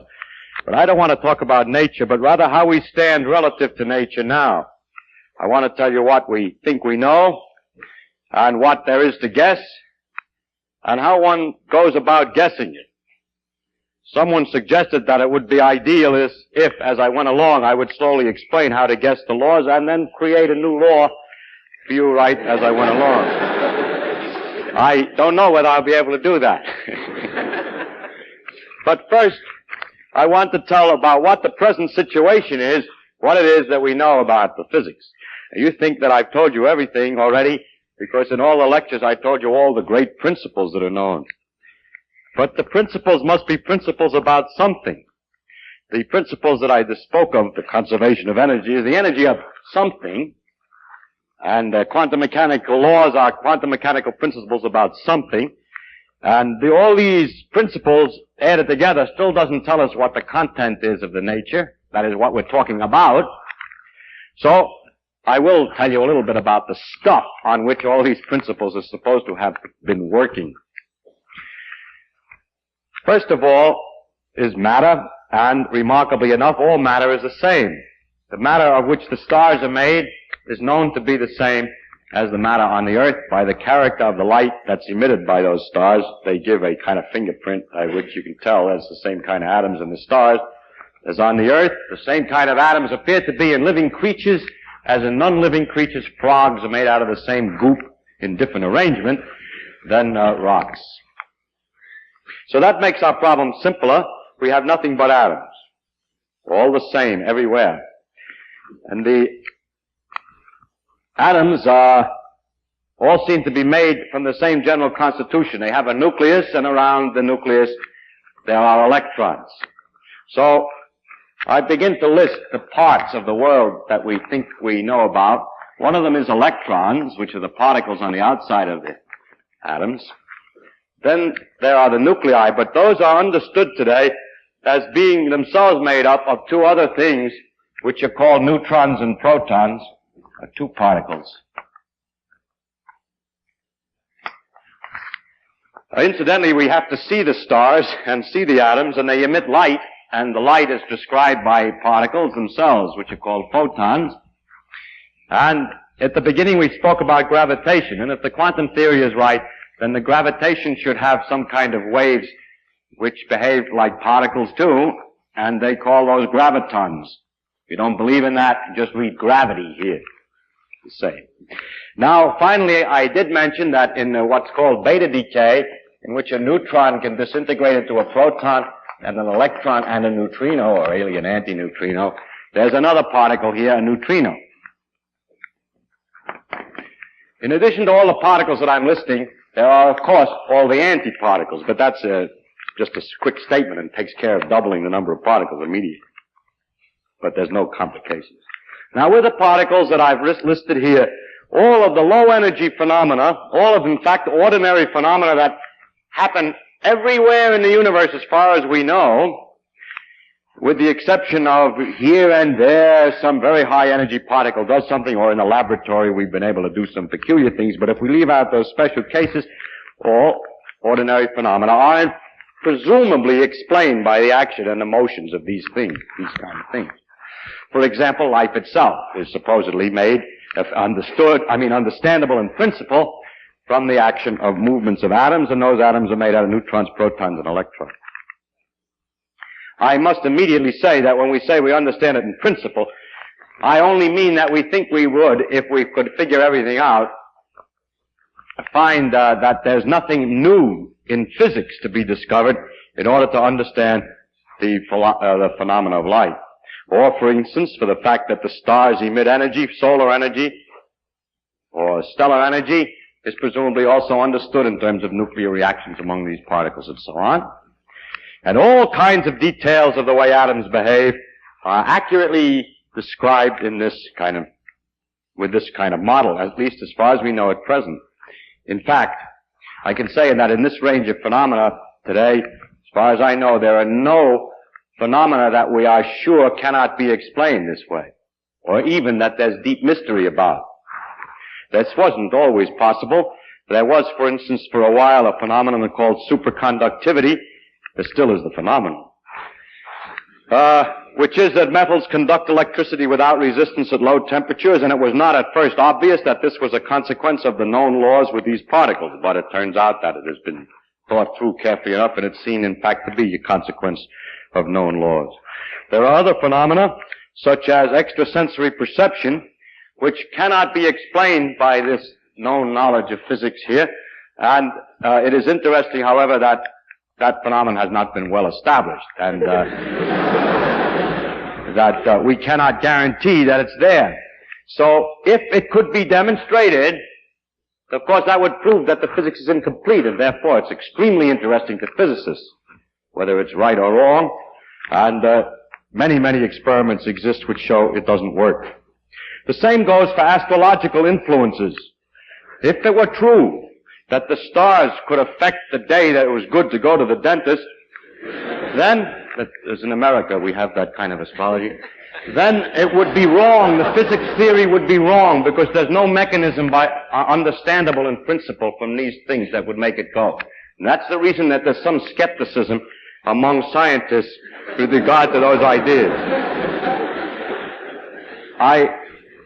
On the other hand, in the case of hypnotism, at first it looked like that also would be impossible when it was described incompletely, but now that it's known better, it is realized that it is not absolutely impossible that hypnosis could occur through normal physiological but unknown processes. It doesn't require some special new kind of force.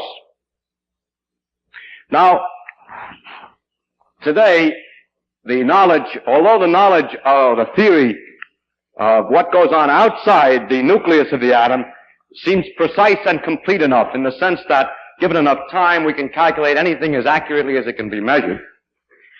It turns out that the forces between neutrons and protons, which constitute the nucleus, are not so completely known and are not understood at all well. And that's what I mean by that, is that we do not today understand the forces between neutrons and protons to the extent that if you wanted me to, and gave me enough time and computers, I could calculate exactly the energy levels of carbon or something like that, because we don't know enough about that, although we can do the corresponding thing for the energy levels of the outside electrons of the atom. We cannot for the nuclei.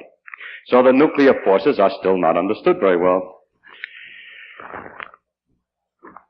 Now, in order to find out more about that, experimenters have gone on, and they have to study phenomena at very high energy, where they hit neutrons and protons together at very high energy and produce peculiar things. And by studying those peculiar things, we hope to understand better the forces between neutrons and protons.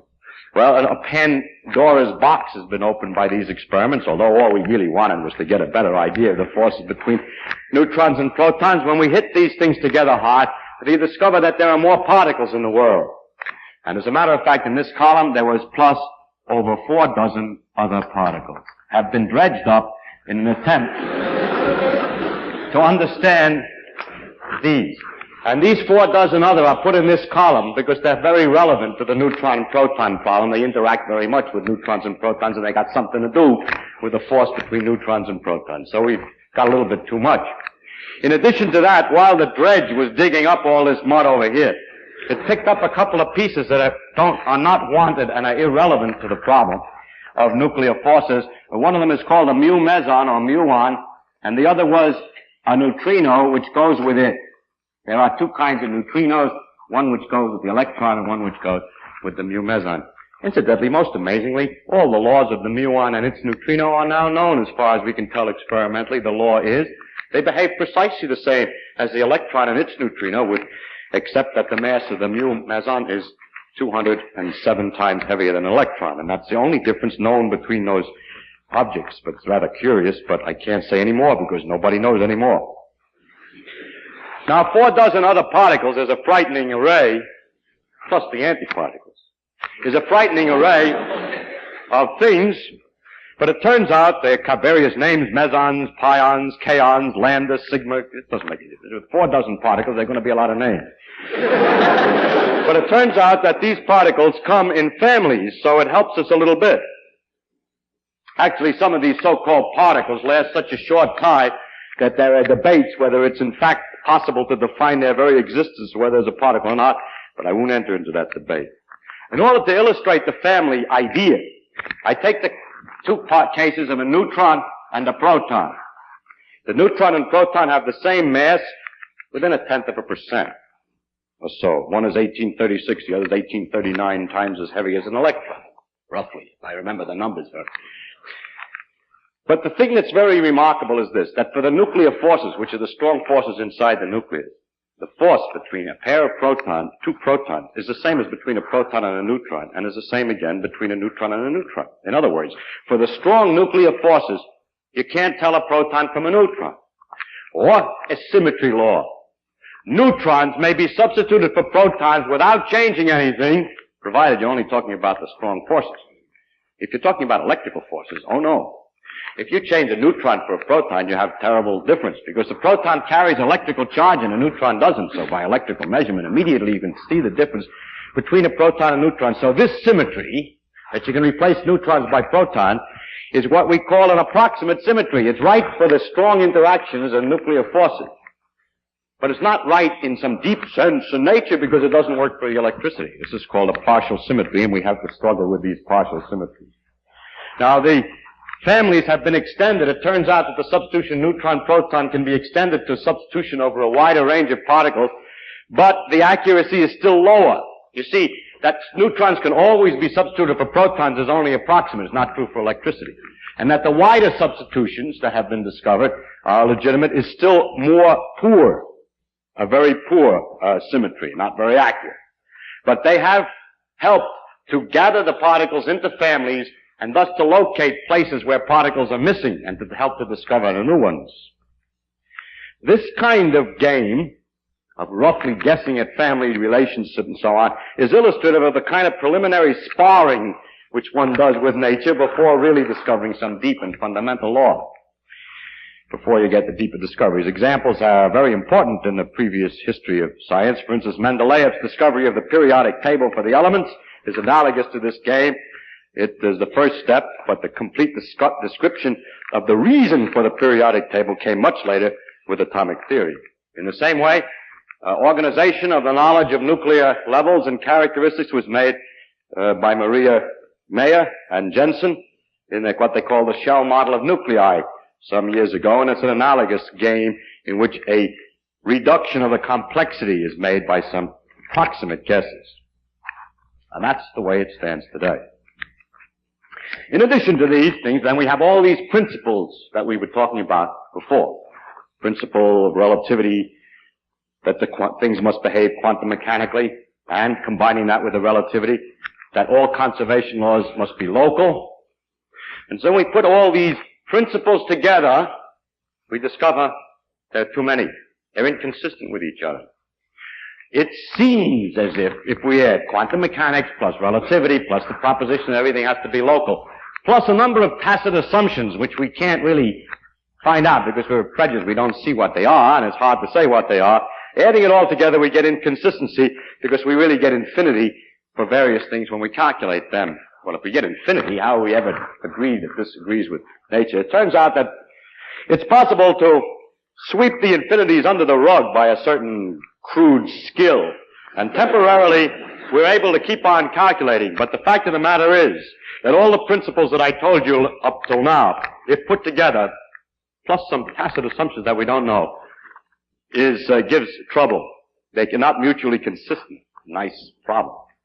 Example of the tacit assumptions that we don't know what the significance is, such propositions as the following. If you calculate the chance for every possibility, there's 50% probability this will happen, 25% that'll happen, it should add up to 1. We think that if you add all alternatives, you should get 100% probability. That seems reasonable, but reasonable things are where the trouble always is. Another proposition is that the energy of something must always be positive. It can't be negative. Another proposition that is probably added in order before we get inconsistency is what's called causality, which is something like the idea that effects cannot precede their causes.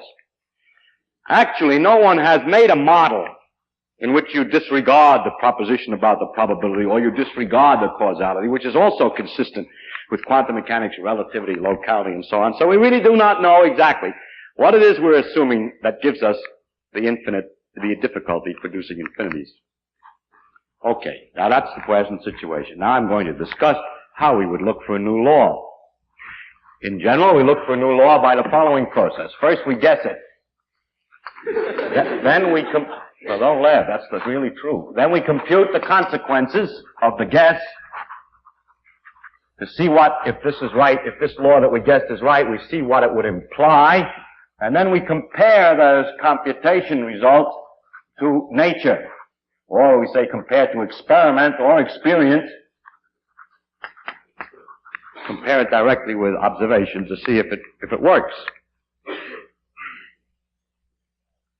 If it disagrees with experiment, it's wrong. In that simple statement is the key to science. It doesn't make a difference how beautiful your guess is. It doesn't make a difference how smart you are who made the guess or what his name is. If it disagrees with experiment, it's wrong. That's all there is to it. It's true, however, that one has to check a little bit to make sure that it's wrong, because someone who did the experiment may have reported incorrectly, or there may have been some feature in the experiment that wasn't noticed, like some kind of dirt and so on. That's an obvious check. Furthermore, the man who computed the consequences, even it may have been the same one who made the guesses, may have made some mistake in the analysis. Those are obvious remarks. So when I say if it disagrees with the experiment, it's wrong, I mean after the experiment has been checked, the calculations have been checked, and the thing has been rubbed back and forth a few times to make sure that the consequences are logical consequences from the guess, and that in fact it disagrees with a very carefully checked experiment. This will give you somewhat a wrong impression of science. It means that we keep on guessing possibilities and comparing to experiments, and this is to put an experiment on a little bit weak position. And it turns out that the experimenters have a certain individual character. They like to do experiments even if nobody's guessed yet. So it's very often true that experiments in a region in which people know the theorist doesn't know anything, nobody's guessed yet. For instance, we may have guessed all these laws, but we don't know whether they really work at very high energy because it's just a good guess that they work at high energy. So experimenters say, let's try higher energy. And therefore, experiment produces trouble every once in a while. That is, it produces a discovery that one of the things that we thought of is wrong. So what I would say, if experiment can produce unexpected results, and that starts us guessing again. For instance, an unexpected result is the mu meson and its neutrino, which was not guessed at by anybody, whatever, before it was discovered, and still nobody has any method of guessing by which this is a natural thing. Now you see, of course, that with this method we can disprove any definite theory.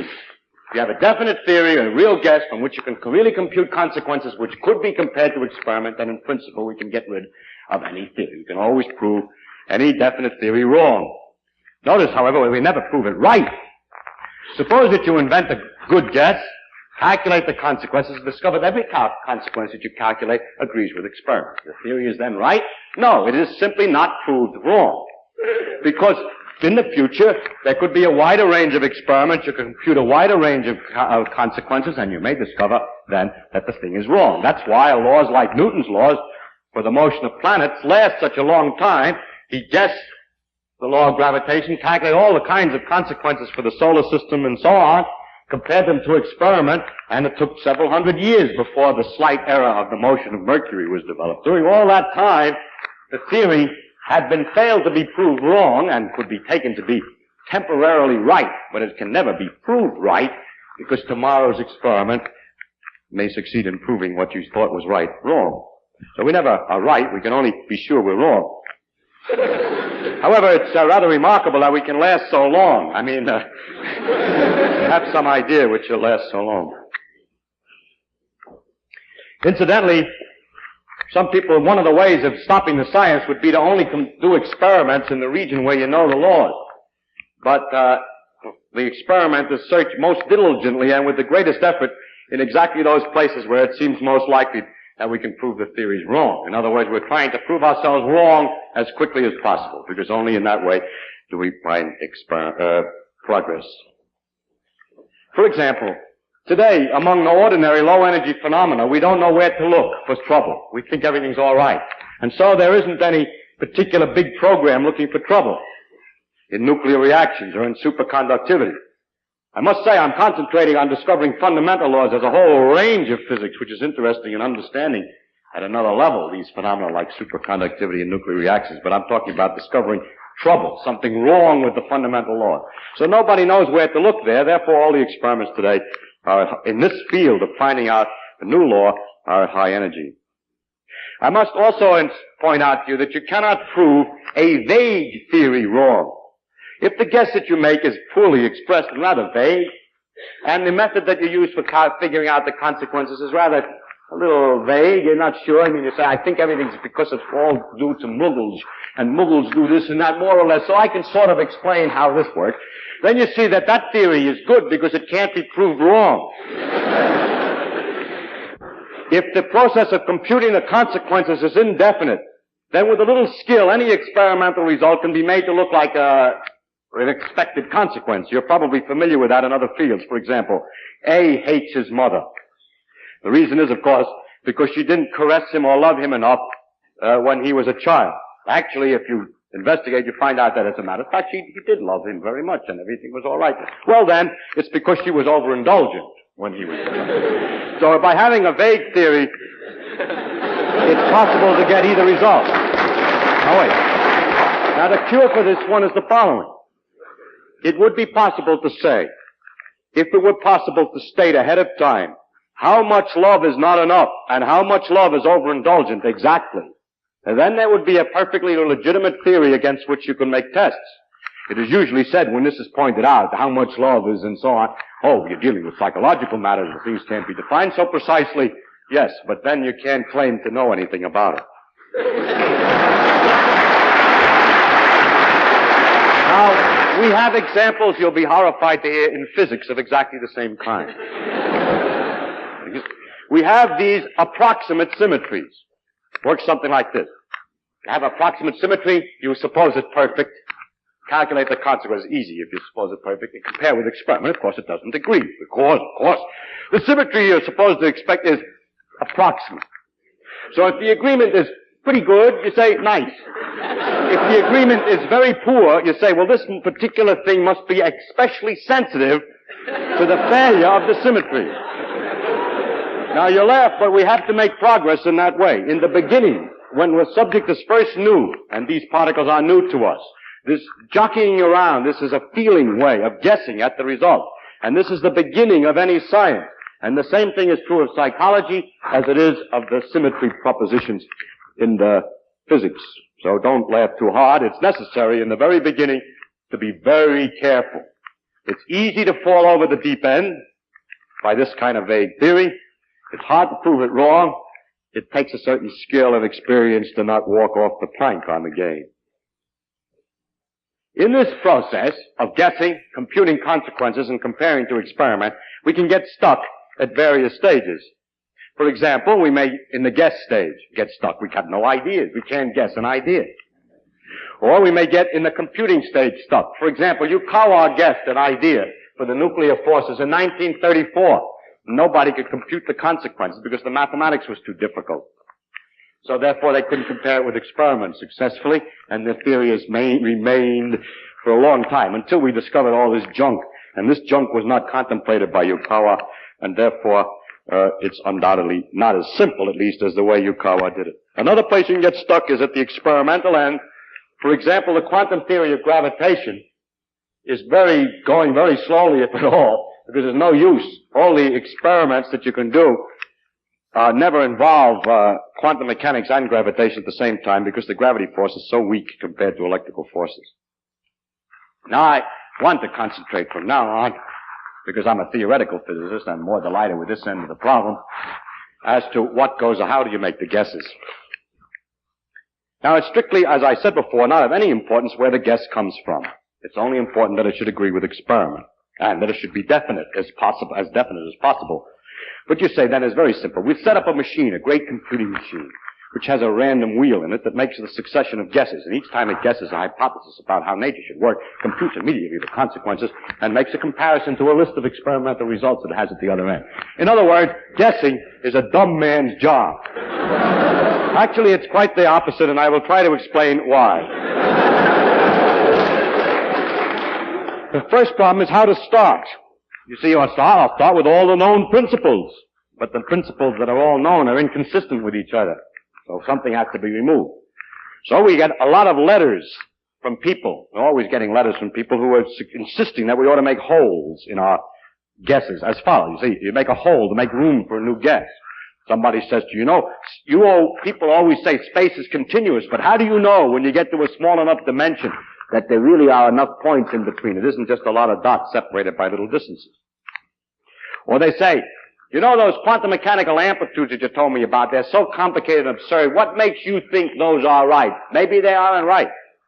I get a lot of letters with such content, but I must say that such remarks are perfectly obvious and are perfectly clear to anybody who's working on this problem, and it doesn't do any good to point this out. The problem is not what might be wrong, but what might be substituted precisely in place of it.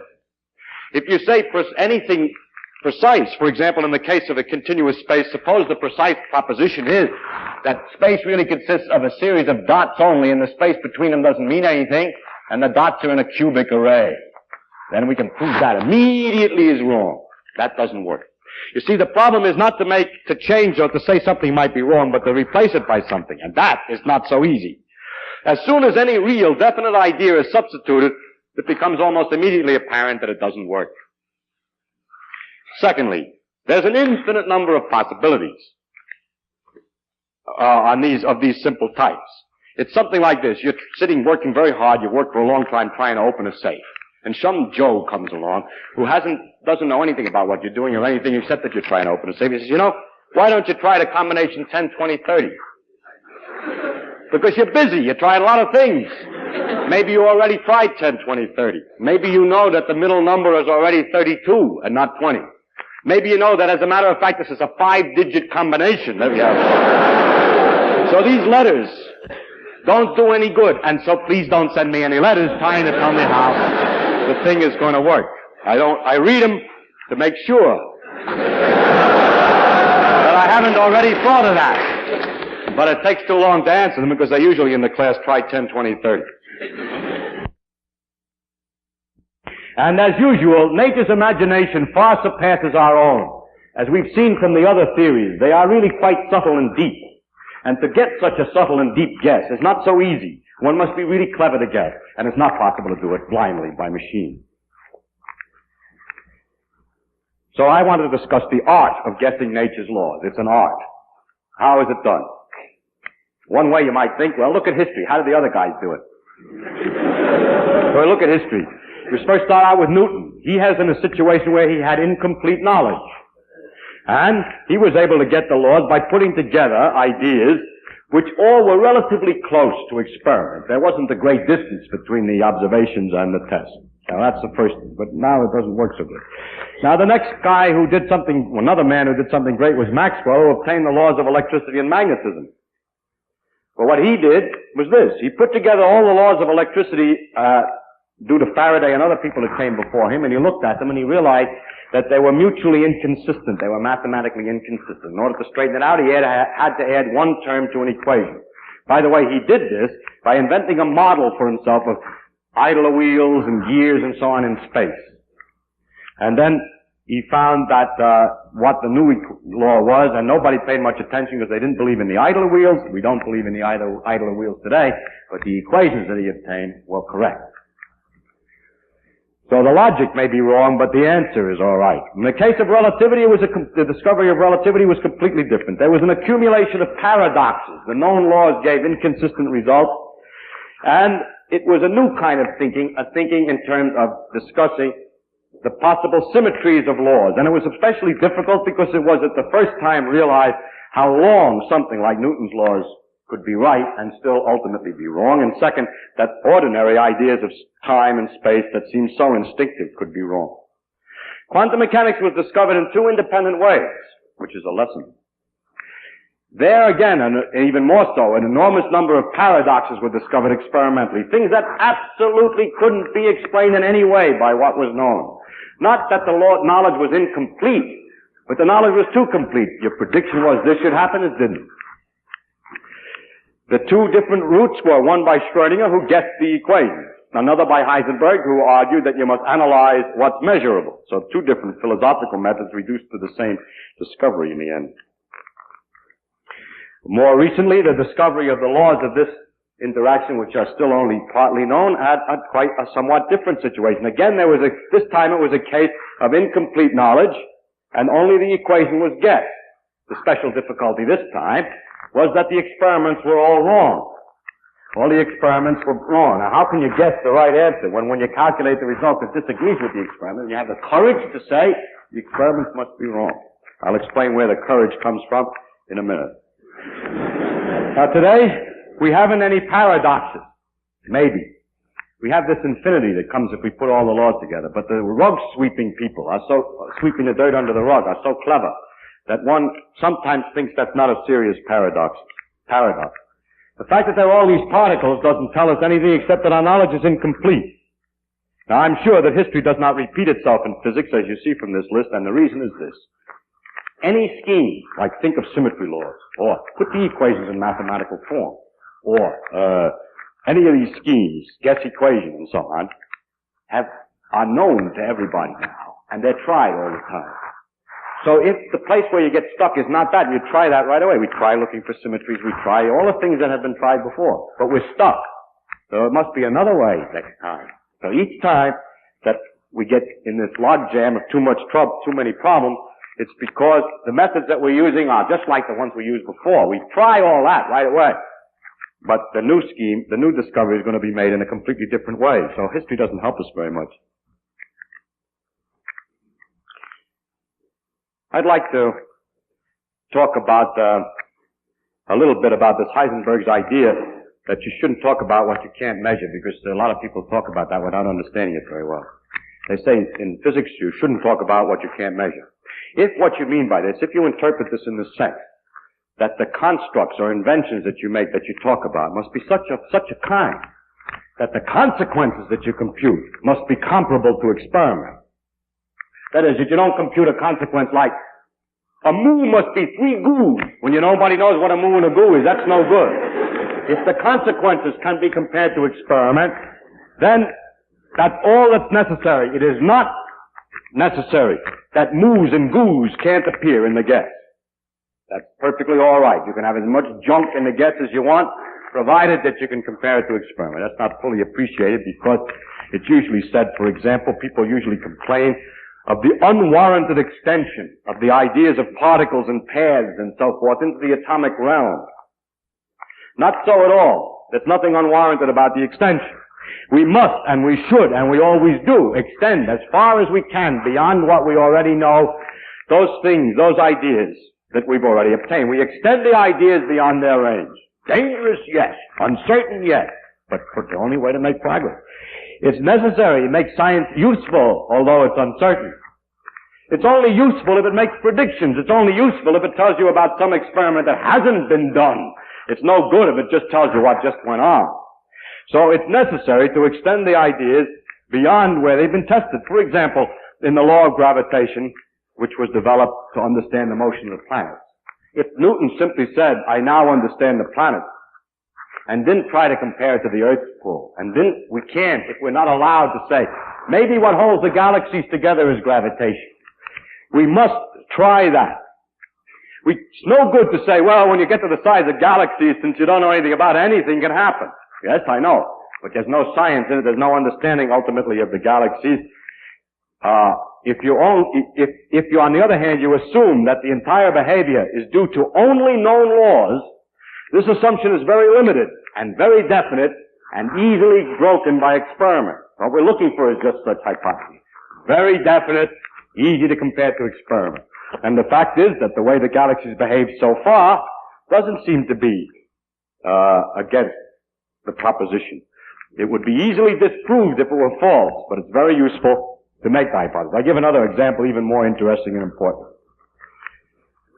Probably the most powerful assumption in all of biology, the single assumption that makes the progress of biology the greatest, is the assumption that everything the animals do, the atoms can do. What? That the things that are seen in the biological world are the results of the behavior of physical and chemical phenomena with no extra something. You could always say, well, when we come to living things, anything can happen.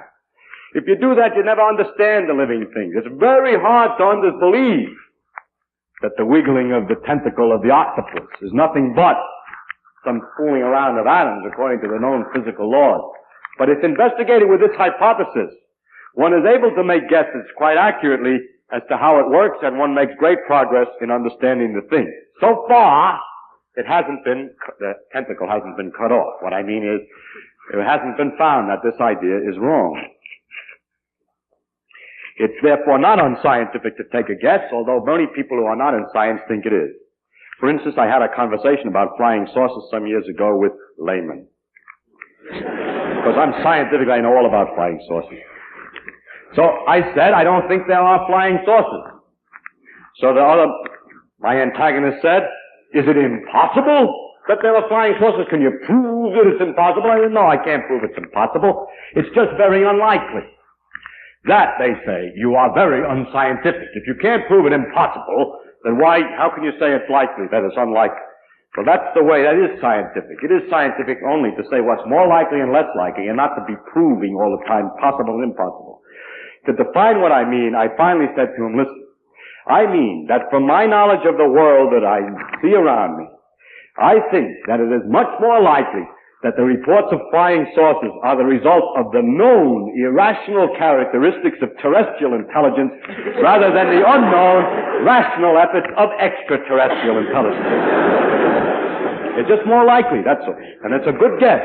And we always try to guess the most likely explanation, keeping in the back of the mind the fact that if it doesn't work, then we must discuss the other possibilities. Now, how to guess at what to keep and what to throw away. You see, we have all these nice principles and known facts and so on, but we're in some kind of trouble.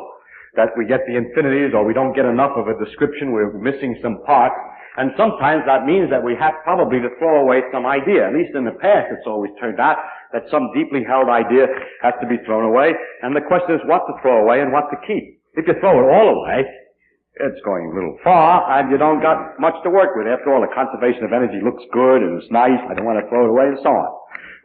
To guess what to keep and what to throw away takes considerable skill. Actually, it probably is merely a matter of luck, but it looks like it takes considerable skill. For instance, probability amplitudes are very strange, and the first thing you'd think is that the strange new ideas are clearly cockeyed. And yet everything that can be deduced from the ideas of the existence of quantum mechanical probability amplitude, strange though they are, all the things that depend on that work throughout. All these strange particles work 100%. Everything that depends on that seems to work. So I don't believe that idea is wrong, and that when we find out what the inner guts of this stuff is, we'll find that idea is wrong. I think that part's right. I'm only guessing. I'm telling you how I guess. For instance, that space is continuous is, I believe, wrong. Because we get these infinities and other difficulties, and we have some questions as to what determines the sizes of all these particles, I rather suspect that the simple ideas of geometry extended down into infinitely small space is wrong. I don't believe that space I mean, I'm making a whole. I'm only making a guess. I'm not telling you what to substitute. If I did, I would finish this lecture with the known law, of course. Some people have used the inconsistency of all the principles to say that there's only one possible consistent world. That if we put all the principles together and calculate very exactly, we will not only be able to use the principles, but discover that these are the only things that can exist and have the thing consistent. That seems to me like a big order. I don't believe that sounds like wagging the tail by the dog. That's right. Wagging the dog by the tail. I believe that you have to be given that certain things exist, a few of them, not all the 48 particles, or the 50 some odd particles. A few little principles, a few little things exist, like electron and something is given. And then with all the principles, the great complexities that come out with probably a definite consequence. But I don't think you can get the whole thing from just arguments about consistency. Finally, we have another problem, which is the question of the meaning of the partial symmetries. I think I better leave that one go because of a shortage of time. Well, I'll say it quickly. These symmetries, like the neutron and proton, are nearly the same, but they're not, for electricity. Or that the law of reflection symmetry is perfect, except for one kind of reaction, are very annoying. The thing is almost symmetrical, but not. Now, two schools of thought exist. One will say it's really simple, they're really symmetrical. But there's a little complication which knocks it a little bit cockeyed. Then there's another school of thought which has only one representative, myself, which says, no, the thing may be complicated and become simple only through the complication. Like this. The Greeks believed that the orbits of the planets were circles. And the orbits of the planets are nearly circles. Actually, they're ellipses. The next question is, well, they're not quite symmetrical, but they're almost circles. They're very close to circles. Why are they very close to circles? Why are they nearly symmetrical? Because of the long, complicated effects of tidal friction, a very complicated idea. So it is possible that nature in our heart is unsymmetrical for these things, but in the complexities of reality, it gets approximately looking as if it's symmetrical. The ellipses look almost like circles. It's another possibility. Nobody knows. It's just guesswork. Now, another thing that people often say is that for guessing, two identical theories, here, suppose you have two theories, A and B, which look completely different psychologically, have different ideas in them and so on, but that all the consequences that are computed are exactly the same. They say they even agree with experiments. The point is, though, that the two theories, although they sound different at the beginning, have all consequences the same. It's easy usually to prove that mathematically by doing a little mathematics ahead of time to show that the logic from this one and this one will always give corresponding consequences. Suppose we have two such theories, how are we going to decide which one is right? No way, not by science. Because they both agree with experiment to the same extent, there's no way to distinguish one from the other. So two theories, although they may have deeply different ideas behind them, may be mathematically identical, and usually people say then in science one doesn't know how to distinguish them, and that's right. However, for psychological reasons, in order to guess new theories, these two things are very far from equivalent, because one gives a man different ideas than the other. By putting the theory in a certain kind of framework, you get an idea what to change, which would be something, for instance, in theory A that talks about something that you say, I'll change that idea in here. But to find out what the corresponding thing is you're going to change in here may be very complicated. It may not be a simple idea. In other words, a simple change here makes maybe a very different theory than a simple change there. In other words, although they're identical before they're changed, there are certain ways of changing one which look natural, which don't look natural in the other. And therefore, psychologically, we must keep all the theories in our head. And every theoretical physicist that's any good knows 6 or 7 different theoretical representations for exactly the same physics, and knows that they're all equivalent, and that nobody is ever going to be able to decide which one is right at that level, but he keeps them in his head hoping that they'll give him different ideas for guessing. Incidentally, that reminds me of another thing, and that is that the philosophy, or the ideas around the theory, a lot of ideas, you say, I believe there is a space-time, or something like that, in order to discuss your analysis, that these ideas change enormously when there are very tiny changes in the theory. In other words, for instance, Newton's ideas about space and time agreed with experiment very well. But in order to get the correct motion of the orbit of Mercury, which was a tiny, tiny difference, the difference in the character of the theory with which you started was enormous. Reason is, these are so simple and so perfect. They produce definite results. In order to get something to produce a little different result, it has to be completely different. You can't make imperfections on a perfect thing. You have to have another perfect thing. So the philosophical ideas between Newton's theory of gravitation and Einstein's theory of gravitation are enormous. The differences, rather, are enormous. What are these philosophies? These philosophies are really tricky ways to compute consequences quickly. A philosophy, which is sometimes called an understanding of the law, is simply a way that a person holds the laws in his mind so as to guess quickly at consequences. Some people have said, and it's true, for instance, in the case of Maxwell's equations and other equations, never mind the philosophy, never mind anything of this kind, just guess the equations.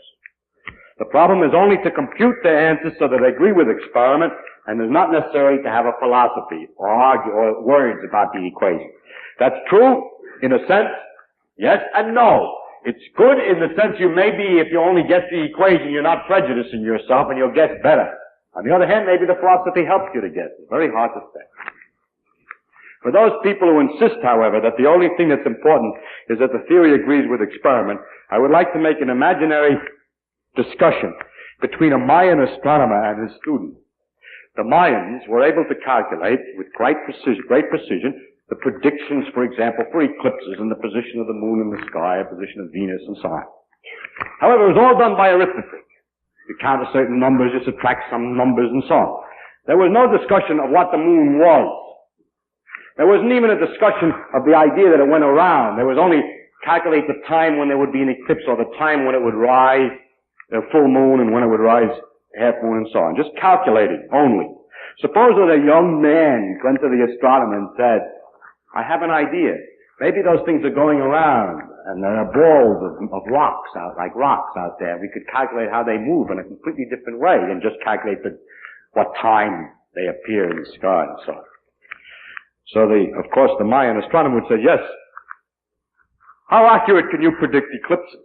He said, I haven't developed the thing very far. He says, but we can calculate eclipses more accurately than you can with your model, and so you must not pay any attention to this because the mathematical scheme is better. And there's a very strong tendency of people to say against some idea, if someone comes up with an idea and says, let's suppose the world is this way, and you say to him, well, what would you get for the answer for such and such a problem? And he says, I haven't developed it far enough. And you say, well, we have already developed it much further, and we can get the answers very accurately. So it is a problem as to whether or not to worry about philosophies behind ideas.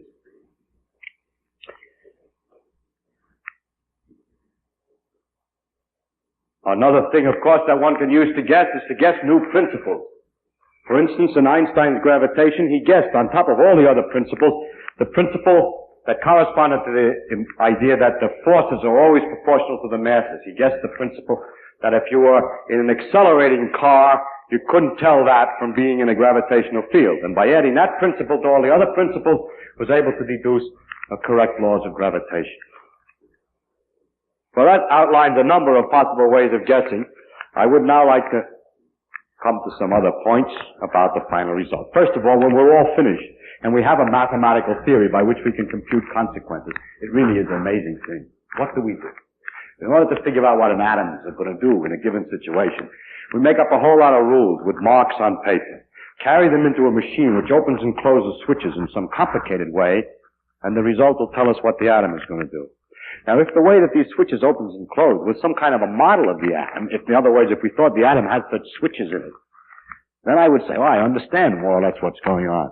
But I find it quite amazing that it's possible to predict what will happen by what we call mathematics, which is simply following a whole lot of rules which have nothing to do, really, with what's going on in the original thing. So, in other words, the closing and opening of switches in a computer is quite different, I think, than what's happening in nature.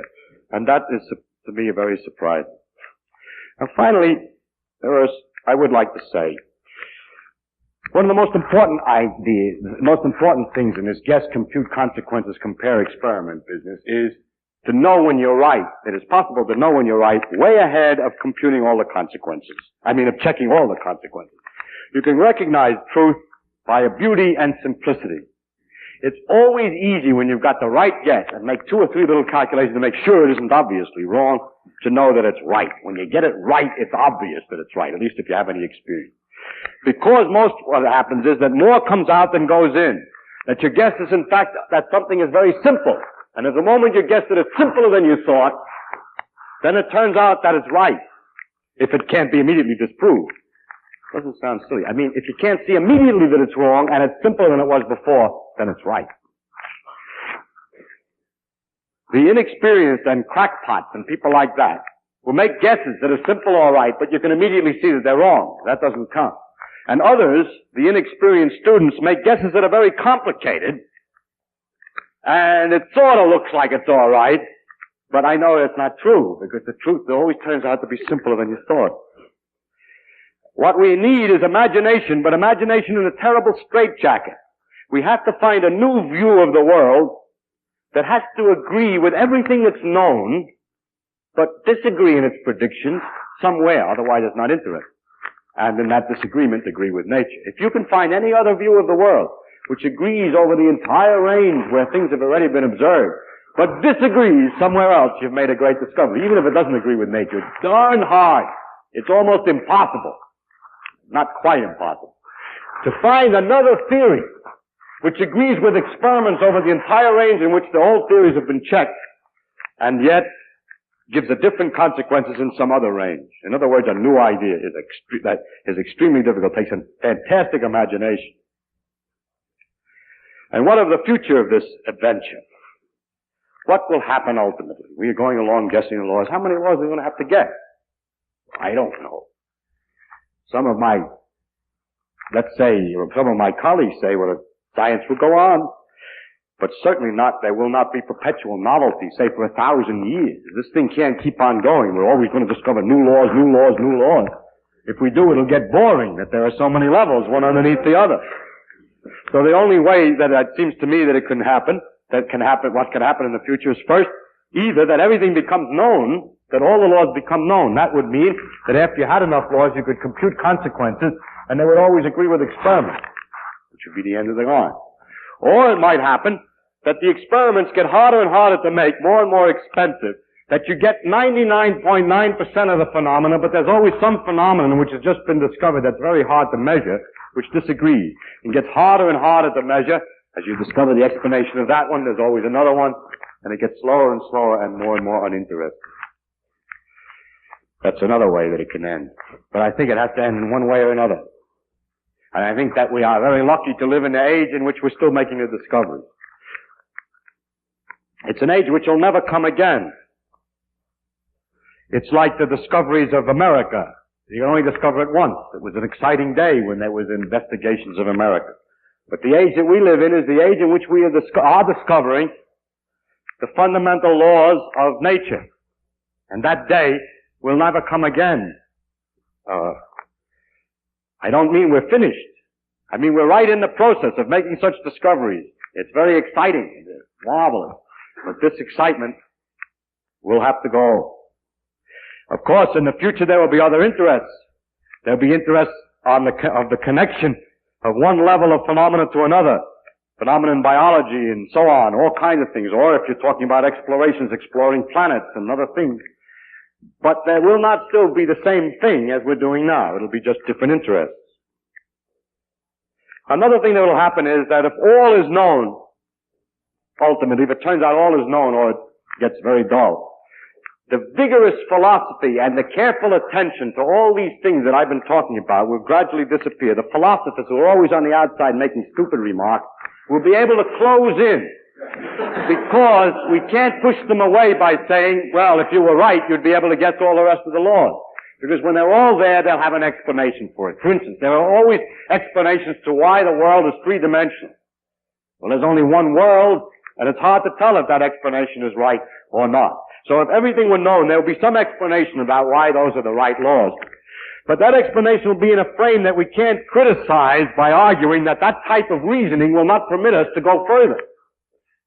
So there will be a degeneration of ideas, just like the degeneration that great explorers feel occurs when tourists begin moving in on the territory.